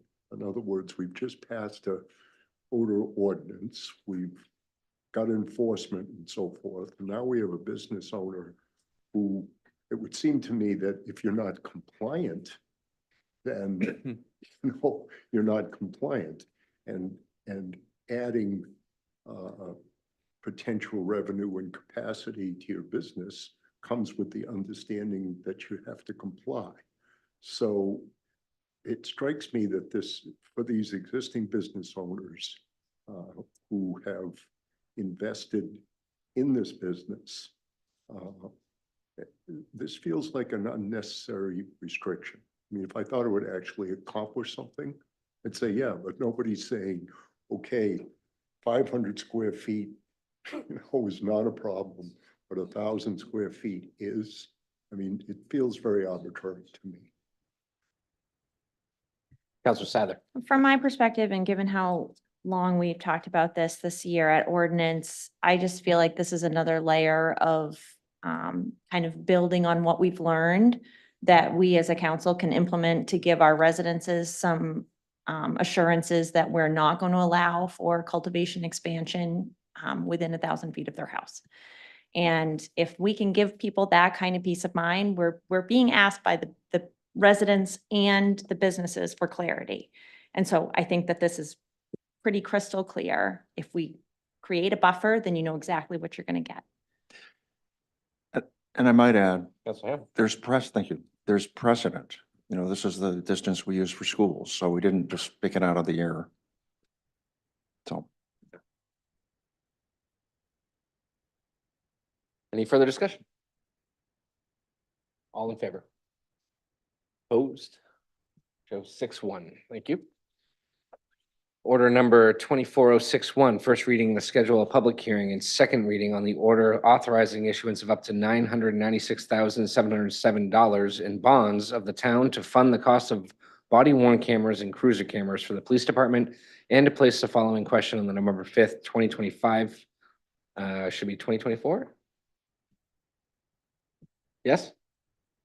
The November 5th, 2024 municipal ballot. Shall the order entitled Order Authorizing Issuance of Up to $996,707 in bonds of the town to fund the cost of body worn cameras and cruiser cameras for the police department be approved? Tom Hall. We had Yes, this, This is the actual ballot question. We've prepared the language for your consideration. This matter passes the threshold. We did have a workshop discussion before this, but it's before you and needs to seek voter approval because of the dollar threshold. Just as an aside, I probably could have made a couple of different creative arguments and found different funding sources to do this. But given really the cost, the $1 million expense, I really thought it was something that was worthy of full council discussion, consideration, and ultimately the voters. So that's really why it's in front of you. In terms of process, and this is true of the next two items on your agenda as well, we're proposing to do a kind of as elaborate adoption process for the council as we have. So first reading tonight, followed by public hearing at your August meeting, and then final reading in September. So we're really subjecting this to kind of maximum exposure, if you will. And that's why we're starting in July. Okay, thank you. You have an opportunity for public comment. Anyone like to speak, please approach podium. Seeing none, I'm going to close public comment.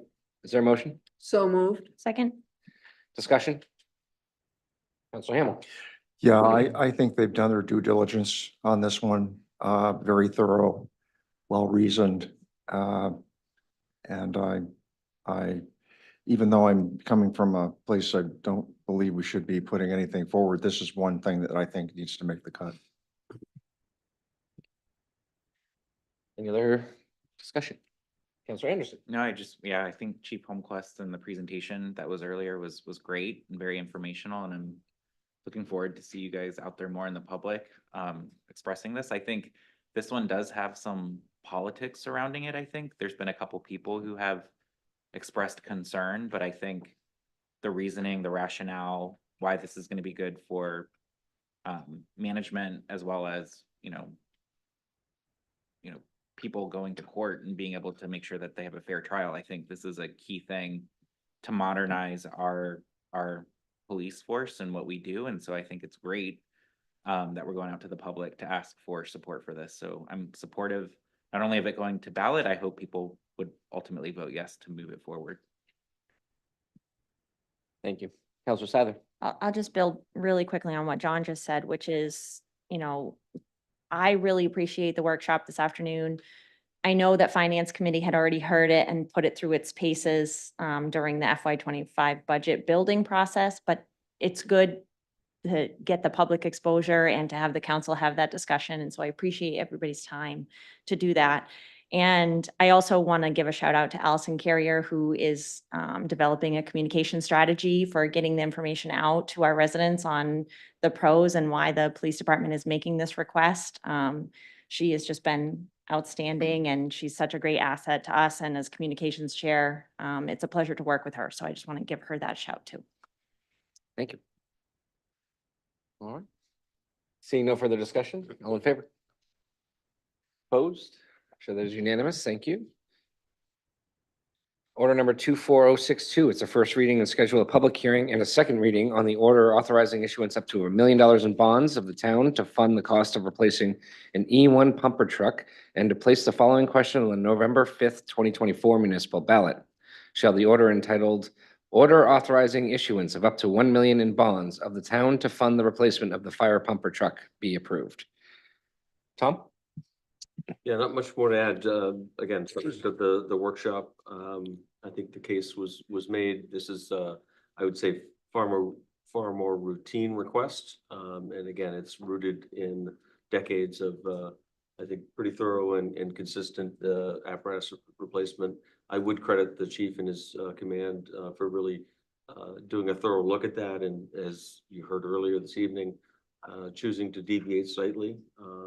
But we think it's time to seek approval, considering the fact that it will likely be at least 2 years, if not longer, before we see this piece.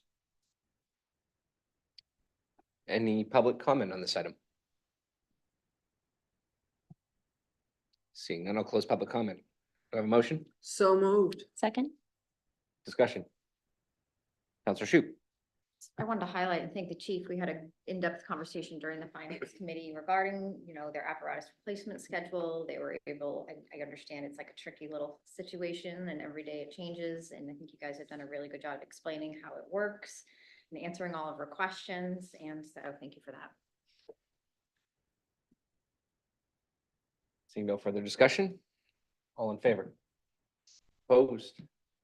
Sure that is unanimous. Thank you.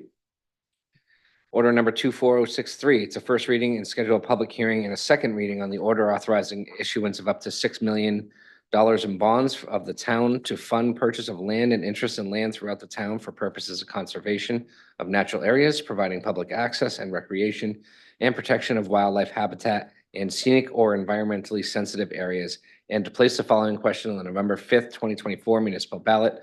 Shall the order entitled Order Authorizing Issuance of Up to 6 million Bonds of the town to fund the purchase of land throughout the town for the future purchases of properties or rights to properties for the following purposes: to provide or maintain public access and to allow passive or active recreation, and to conserve water quality, natural resources, or other natural areas, provide easements for walking or biking trails, and to preserve significant historic sites and to preserve sites which can be considered part of the character of the community, and to add to existing conservation and public areas be approved.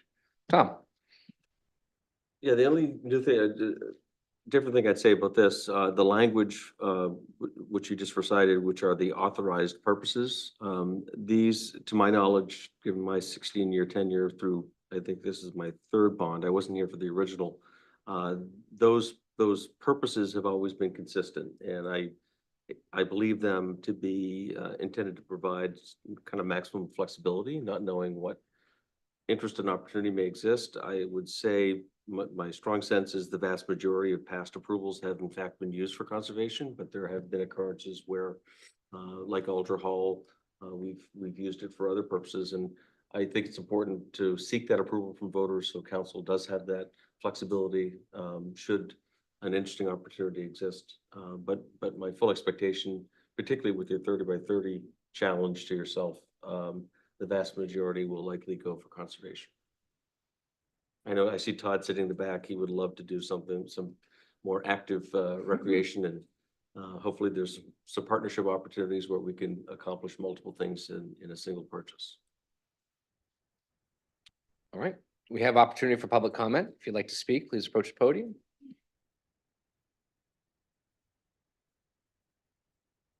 Seeing none, I'll close public comment. Is there a motion? So moved. Second? Discussion. Counselor Catarina. Yeah, I mean, I'm obviously very supportive of this and any of the land bonds that come forward, as has been mentioned in the workshop. It's very much, it's simplistic to say line of credit, but it's very similar to that. It's not used until and unless the land is to be purchased. And then the land purchases go through a thorough vetting prior to coming for the town council at any time, and the town council can always say no. So, people need to understand that. Bonds aren't pulled until the decision is made by the town council to purchase the land. Most purchases using the bond money, this bond money is used more as leverage. It's not the total price. And I want to dispel that, because I've been hearing a lot, oh, well, we're paying for all this land and no one kicks in and no. This is leverage. And we heard from speakers during the workshop that, up to 65% of these purchases, at least with the land trust figures that I got, were coming from other sources. So, that's a falsehood. That's three Pinocchios on that we're paying for everything. And, I'm in real estate, as one of the speakers spoke, land goes fast. So, we need to be able to move quickly on anything that comes up. I'd hate us to see us miss opportunities. So I reiterate, there are so many safeguards along the way, and town council has the ultimate authority at the end. So again, I support this wholeheartedly. I think it's an absolute great investment in our future in this town. The people of Scarborough have spoken. They want to see limited growth. They want to see us to conserve areas. And this is the way to do it. So again, wholehearted support from me. Thank you. Thank you, Councilor Katarina. Any other discussion? Councilor Anderson. Yeah, so when this was at the finance committee, I was the person who voted no at the time. Because I wasn't quite there for the 6 million. I'm there today. However, I always think of like what Councilor Hamel said though, of like, I personally feel like my read of the public has been way off anytime we've put anything to ballot as of recently. And so this one is one that, again, I think I share a little bit of concern, not about the purpose of what we're trying to do and that this is great and that I'm going to individually support it. And frankly, I probably would individually support a higher number at the ballot box. I do have worry about, just in general, town perception of spending and priorities. And I think that's a real headwind as this goes forward, despite all of the good things that I think it's going to do for our community. So I really encourage those who are supportive of this to get out there, talk to your neighbors, get the message out. There's so many reasons why this is a good thing that you guys shared with us tonight. We just need to get that message out there and get it out there loudly. And I know there's a huge group of people who feel passionately about this, and I hope to see that passion with people going door to door, things in the paper, because I think that's what's going to be really important to get this to pass. But I do think, like, I do expect it to be close, at least if I could look into my crystal ball. And I think it's not about what we're doing with this bond. I think it's more my feeling of what the general public sentiment is right now, and it's real, in my opinion. And so, but even though I think that's the case, I think this is a really good thing for our community overall, and I would like to see it go forward. I'm interested to see more feedback through the process and see what people have to say. And, hopefully see it at the ballot in November in some form or fashion and ultimately replenish the land bond. Thank you, Councilor Anderson. Councilor Shoup. I think Councilor Katarina hit all my points. And if you saw my Council Corner article, I think you all are aware that I very much support the 6 million ask. I think Councilor Anderson makes a very good point. I circle back around to, we have Allison Carrier who is working with the police department. I would expect her to work with the fire department and with us in the land bond with the same amount of effort and to get the word out and educate people. So I don't know if we as a group need to get our act together and get together with Allison, but I think you're very right.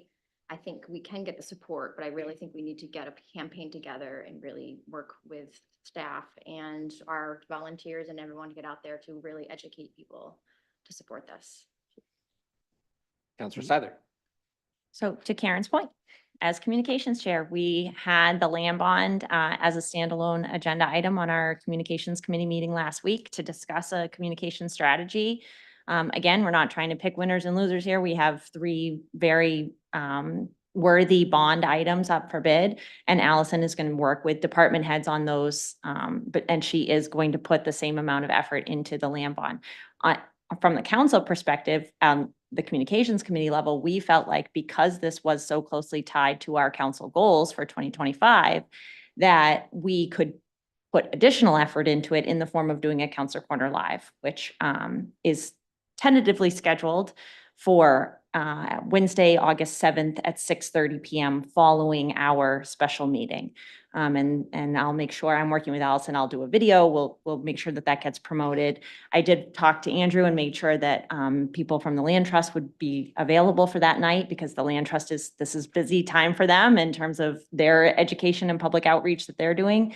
And so we are working really hard to coordinate with staff and different committees to make sure that there's a good information campaign to get the facts out to the voters so they feel like they can make an informed decision. On a personal level, I support the $6 million referendum question being put on the ballot, and I also additionally will be supporting it myself. Councilor Cushing. So I found it interesting at our communication committee meeting that when we talked about what our communication goal was going to be, that we were limited to saying to provide information as opposed to advocacy. And that limitation comes from the fact that this group of people, when we vote on this, is simply voting to say, you get to vote on it. We're not taking a position. And yet I've heard most of us up here, maybe a majority, who have said, yes, we individually favor this. And my question, not for tonight, but for you to think about, is when we come around to this to second reading, would you be willing to entertain going on the record saying, yes, we advocate for the passage of this, which then would allow our communication committee to take a little different stance than to say, here's the bond and this is what it is, and so on and so forth. And frankly, that's true of all of these things. And I think, John, you mentioned in another matter, well, this gets political. Well, it is political when we actually sit down and say, yeah, we're in favor of this, okay, as opposed to, I mean, we certainly, if we don't give it to the voters, what are we saying? Okay, we're saying we're not in favor virtually. But when we are in favor of something, we ought to go on record as saying we are, such that we can go out there and take a leadership role relative to its passage. Thank you. And what I was trying to do is to say this and give you a week to think about it, or a month to think about it. Councillor Hamel. Yes, I've tried my best persuasive manner, which some would say not very good anyway. But I'm like 90% in favor of this thing, but the remaining 10% is killing me. And I like this in so many ways, except for the fact that if we pass this the way it's written, that basically means we are deciding for the public how to spend their money. And I do not believe in that. So, however, what I'm going to do is I'm going to keep pressing. I want to secure a commitment from them that they, would make a commitment to set allocation percentages going forward. So at least we have a guideline for it not being totally funded by public money. We don't have the right to do that. So for the first reading, I'm going to vote in favor of this, but unless there is some revision to their approach, and some willingness to have a checkoff or some way for an individual to decide how to spend their own money for a contribution, I will not vote in favor of this for the second reading. So, thank you. I would just, Councillor Cushing, your comments, and I'll just start by saying, when I sit up here and I vote, I look at things in the context of what's best for the community in general. That's usually the approach I take to my votes. When I get to a ballot box, that is where I'm expressing myself as an individual. So I can sit up here and tell you I love conservation and I love, the land bond and all that other stuff. My vote at the end of the day is going to reflect what I think is really best for the community. So asking me to move us into an advocacy phase, I will struggle with, because that's the beauty of walking up to the ballot box and being able to make my own decisions. I'm all in favor of putting these things out for educational opportunity and people to learn about them. I start to get a little hesitant because if I sat over there and I wasn't sitting here, my government starts advocating towards me for something.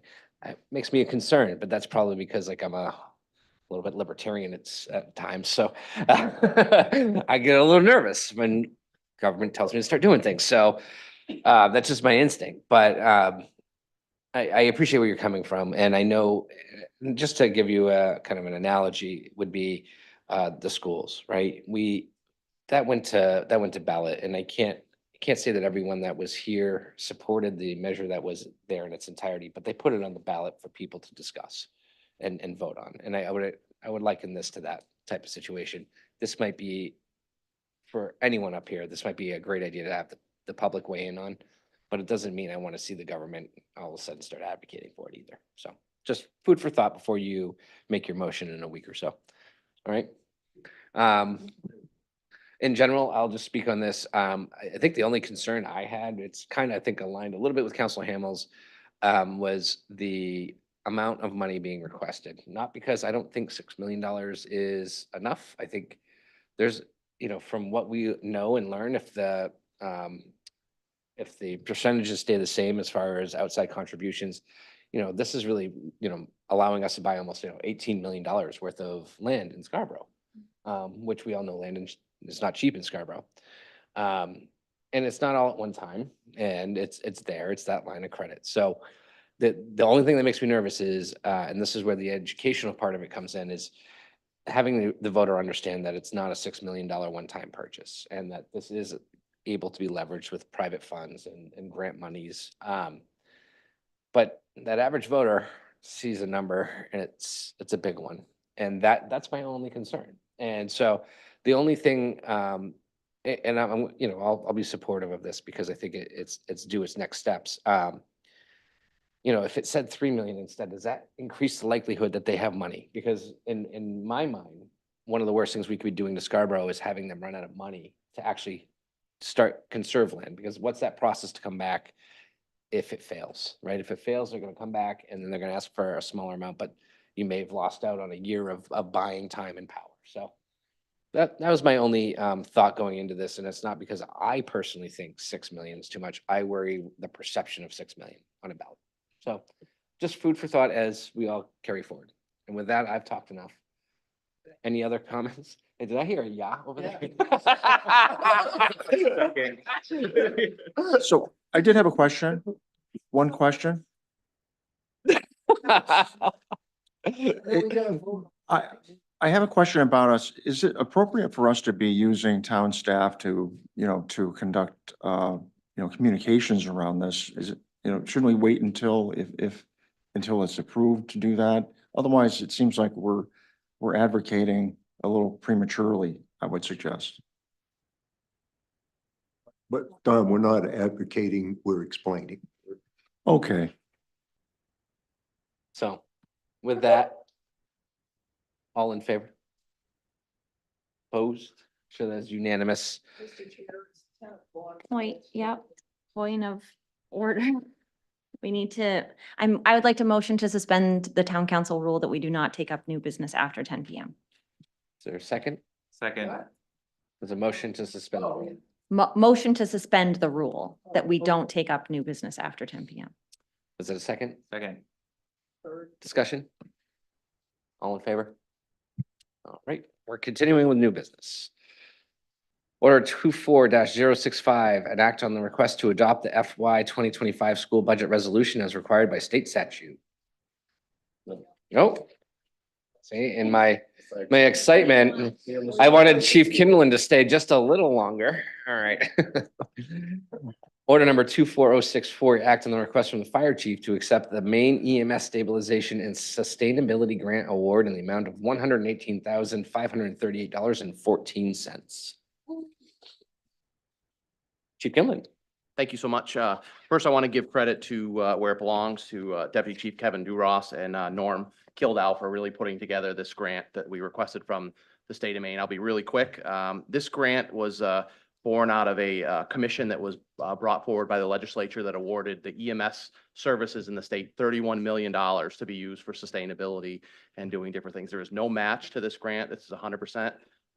Paid for by the state of Maine. One of the things that we're going to do with it, we're going to do with it is we're going to use it as a beta test to staff a third ambulance and pay for staffing costs to staff that third ambulance. It's not hiring new staff. We're going to use the current staff we have. There will be some overtime, and we believe we're going to do it for 5 days a week, just to try in our busiest periods to try and take a little burden off of what our crews are doing. But it'll also give us an opportunity to, when it's time to come back and tell you, what does it mean to have a third ambulance on the road? There will definitely be a revenue increase for that. Just alone today, by 4 o'clock, we had 19 calls for emergency medical services by 4 o'clock this afternoon. 3 or 4 times we had mutual aid communities coming in. And every time one of those ambulances comes in, that revenue goes to that community to service our citizens. So it's a very simple ask, and we're grateful that it's going to be offered to us. any questions. Thank you. We have opportunity for public comment. If you'd like to speak, please approach the podium. Seeing none, I'll close public comment. Is there a motion? So moved. Is there a second? Second. Sorry. All right, discussion. I'll start just saying congratulations and well done. Any other discussion? All in favor? Opposed? Show as unanimous. Thank you. Congratulations, Chief. Thanks, guys. Order number 24065, acts on the request to adopt the FY 2025 school budget resolution as required by state statute. Tom? Just very, very briefly, with the validation of the school budget vote, the school board then needs to allocate as state law requires. That's what's in front of you. Largely procedural. Yes. Yes, thank you. Is there any public comment on this item? Seeing none, I'll close public comment. Is there a motion? So moved. Second. Discussion? Yes, Councilor Ham. Question. Was there a total figure on that the way that resolution was written? The total of all of these 11 or 12 parts is the total amount that was approved by the voters. Right, but that number's not in that resolution. Is that typical? I mean, is it? Yeah, drives me crazy. Okay, thanks. Break up the calculator. All right, any other discussion? All in favor? Opposed? Shows unanimous. Thank you. Order 24066, acts on the request to authorize the town manager to sign the purchase and sales agreement with the Scarborough Historical Society for the purchase of Alger Hall located at 649 US Route 1 and to sign any and all documents related to the sale of the building. Tom? I'll try to be brief here. As the council, I think, is aware, I had been in conversations actually with the land trust regarding a long-term lease of this property for their administrative space. Somewhere in those conversations, the Historical Society kind of identified themselves and expressed interest in actual purchase. And I would say gracefully, the land trust kind of stepped back. And our conversations have progressed with the Historical Society for the purchase. I'm pleased to be here before you, advising that those discussions have concluded, at least from my perspective, and I present to you a purchase and sale agreement. Kind of the high level overview is the purchase price is $400,000. My rationale there is that will cover our initial purchase price plus our investment in the property. We've also been successful in negotiating some concessions back, those being an easement that will allow access to our parking spaces on the side of the firehouse and to the rear of the fire property, and also a right of first refusal that should the society ever wish to sell, we'd be given an opportunity to purchase back. I think Councilor Caterina could verify the fact that those sorts of concessions do have a bit of a chilling effect on value. It's not a kind of an open market transaction.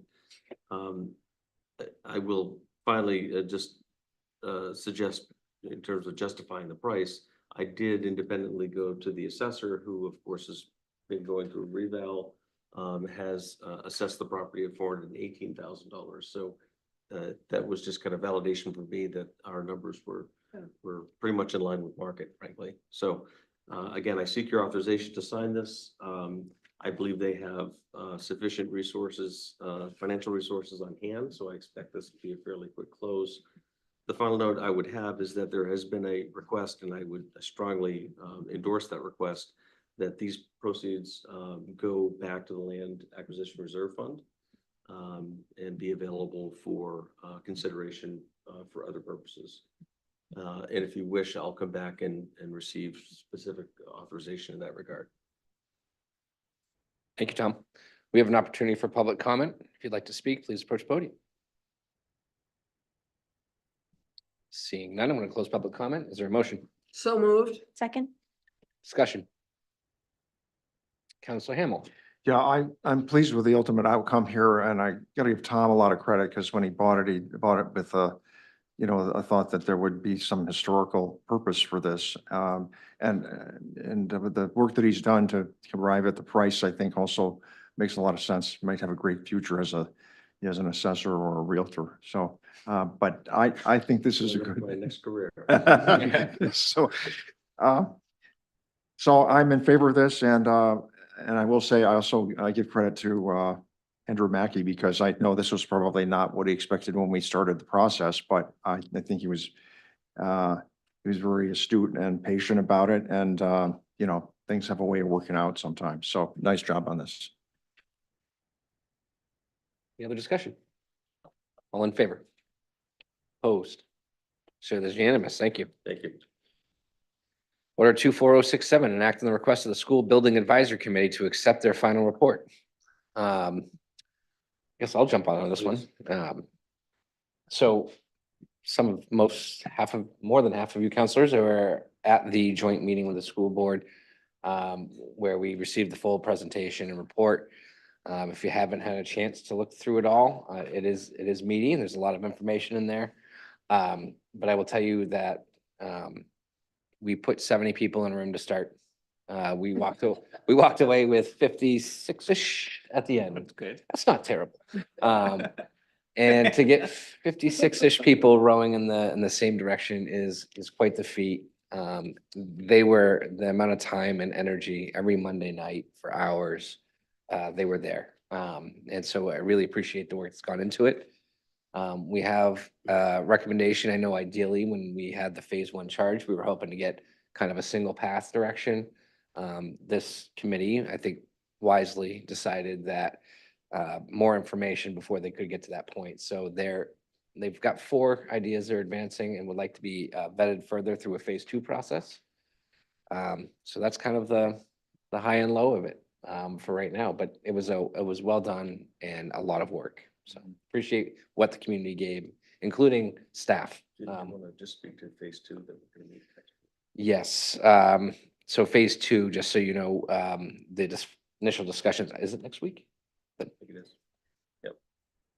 Okay, I have it in Thursday. I might have put it on the wrong Thursday on my calendar, but I guess next Thursday, there's a phase 2 discussion that will be happening between leadership for the BOE and the leadership here, as well as staff from the town and from the schools. So we'll start to formulate phase 2. I think I mentioned in my council update to everyone here that if you had ideas or kind of a thought behind what that should look like, please send them along before we hit that meeting next Thursday.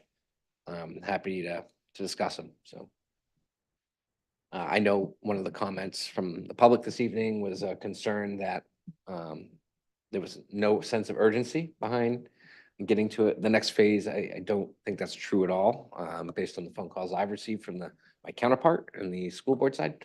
And I will say that we are all taking it very seriously. We know it's a big next step, and we've learned a lot from that first step. We learned a lot from the way the first charge was written. So, you know, a little timed here in the summer to make sure all of our schedules aligned, but we're on it and we're not going to drop the ball. So that's my message to the general public on this one.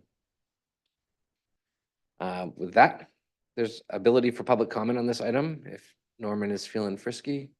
No, you're all set. All right. Close public comment. Is there a motion? So moved. Second. I have a motion, a second discussion. All right, yes. Yeah, no, Councilor I just want to reiterate what you said about, we kind of did an experiment this go around with this committee to make it so open. And I think part of it was because of the committee makeup, but also because of the leadership provided by you, Nick, and you, April, as well as the board and staff to kind of take 70 to 56 people to get them to produce what they produced. I think it's remarkable. And I really hope whatever phase 2 is, we continue to think about how do we continue to harness that engagement. It may not be in the committee formation per se, but if we have 56 interested people, how, as you guys figure that out, can we make sure that those 56 people still have opportunities to be involved, even if it's not at a committee level? And I really just want to recognize the 2 of you and everybody too for meeting weekly. And I'm sure you guys probably met more than weekly sometimes to like plan and get things going. So I know this has been a huge time commitment for April and Nick, and I just thank you guys for taking that leadership for the council. And I totally took a step back and trusted what you guys did, and I'm very pleased with the result we got from the committee, and looking forward to see how we go from 4-1 or wherever we get to. I don't really care. I just want to get a solution that we can get out to voters as soon as we feel like we're ready. Thank you, Councilor Anderson. Any other discussion? No? All in favor? Show that as unanimous. Thank you. Order number 24068. Should we just table this? Can we just adjourn? Yeah, well, I'm tired. No, get it done. Order 24068, act on the request to formally accept the resignation of Councilor Jean Marie Caterina, which will take effect on Tuesday, November 4th, 2024 at midnight. Tody. Oh, Councilor Caterina. All right, I'll read my official letter, and then I'll explain why I'm doing it now instead of waiting. But anyway, to the Scarborough Town Council, due to my nomination as the Democratic candidate as District 1 Cumberland County Commissioner, and due to the fact that I have no opponent in the November 5th general election, I am announcing my resignation from the council effective midnight Monday, November 4th. Please know that my terms on the council have been the honor of my life.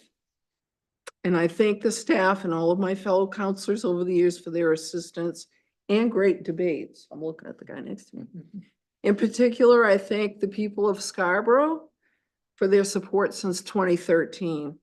Please know I look forward to serving the town as a county commissioner. Never hesitate to reach out to me with your thoughts and concerns. Thank you. And the reason I'm doing it now rather than wait is I wanted to open the seat so that someone can take out papers and run for it, because I didn't want to put the town through a special election, having to pay for a special election. So I'm afraid you're stuck with me till November 4th. So thank you. Thank you, Councilor Caterina. We have an opportunity for public comment on this, so if you'd like to speak, please approach the podium. I want to close public comment. Is there a motion to accept the resignation? So moved. Second. Discussion. Councilor Caterina, I will say thank you. We know you've been at this for years. Wish you all of the best when you go up to the county level and represent us well. Yeah. I hear there's a generous pay bump and vacation time. Just to be clear, Tody, on the order, I read Tuesday, November 4th, 2024 at midnight. It should be Monday. Monday, yeah, you're right. Okay. Do I need a formal amendment on that? Thank you. All right. Any other discussion? Councilor Hamel. I had a boss once who always said at times like this, it's a sad day, it's a happy day. We're sad to see you go, but we're very happy for you. Thank you. So it's hard to believe that you come and gone in the time, I know. that we've worked together. So I will miss the eye rolls, though, I will say. Thank you, but good Me point. kicking you under the table. Councilor Anderson. So when I was first elected, if I ever thought I would say that Jean Marie was one of my favorite counselors, I would have said, no way, that's never going to happen. But the reality is, working with you over the past 4 years has been such a pleasure, and I've come to really appreciate your wisdom that you bring to every issue and the work you do for things, not only things that you're passionate about, but things when you just see work needs to get done and you roll up your sleeves and you get going. And so it really has been a huge pleasure to get to know you, and I'm very, very happy to have you represent me as the county commissioner. So thank you so much, and I hope we stay in touch, and I'm sure I'm gonna still be calling you, asking for some of that wisdom to help me as I overthink through things, and you kind of tell me, John, stop it, just stop it, stop doing that, John. So I just really appreciate it. Councilor Sider. I can't top what John just said, but I will thank you, Jean Marie, for your mentorship, because as a new counselor, we have all benefited from your experience, and it will be hard to turn over the council and have 3 seats without your experience and mentorship. And so I wish us all luck, but it will be hard to do. Thank you. Thank you, everybody. Councilor Cushing. I just want to say, Jean Marie, you've got 3 or 4 months to come up, in my opinion, to the level of John. if you really work at it, you might. On a serious note, I really appreciate the encouragement you gave me during the campaign process and bringing me down off the ledge on one or two occasions at least. So good luck in your next move. All in favor? Opposed? Councilor Anderson. I show that 6-1. Good luck to you. We'll still see you next meeting. We'll see you tomorrow. No, you won't see me in August because I'm not gonna be here. But God, we've got to find people out there, please. We're gonna have 3 seats open. Please run for town council. I'm gonna be bugging some of you. So anyway, thank you. We're on to non-action items. I don't believe there are any. Standing and special committee reports, liaison reports, Councilor Seiler. Communications Committee met last week. Thank you to Councilor Shoup for getting your Councilor Corner article into the newsletter in time for the deadline. And I was also able to submit it to the leader in time for their deadline. So she was very gracious this week. And so that should, I made a minor edit just because it would reflect the fact that this meeting had already happened. But that should run in the leader in our typical spot. For August, Counselor Anderson has volunteered to do a summary of tonight's workshop and to kind of start the information campaign on what the 3 potential referendum questions are. And then for August 15th, we're going to tap you, Chairman McGee, to do an overview and a recap of our council goals.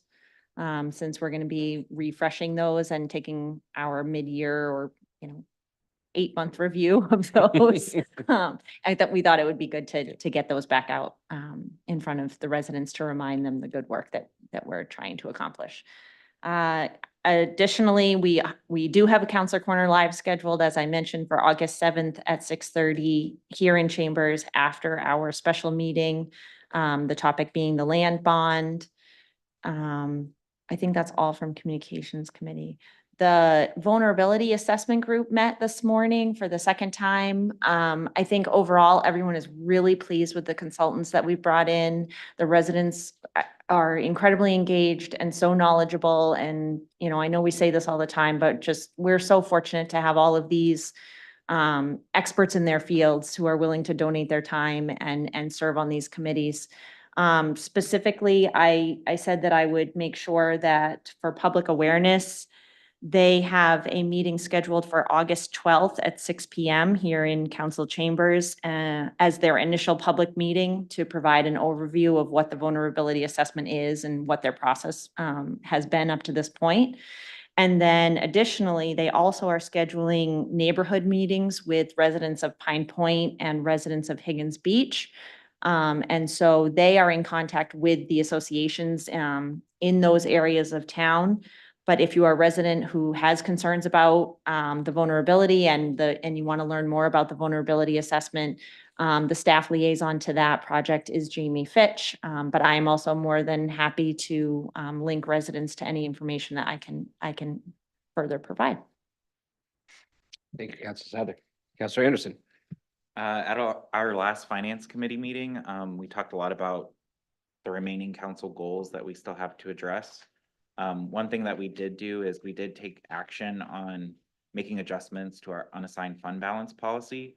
Rather than bringing that forward to council as a one-off, we elected to wait until we look at the rest of the policy holistically. And I think I mentioned earlier, we're going to try and bring something before the end of this council that should have any edits, changes that we would recommend so that this council can weigh in on those before the new council starts.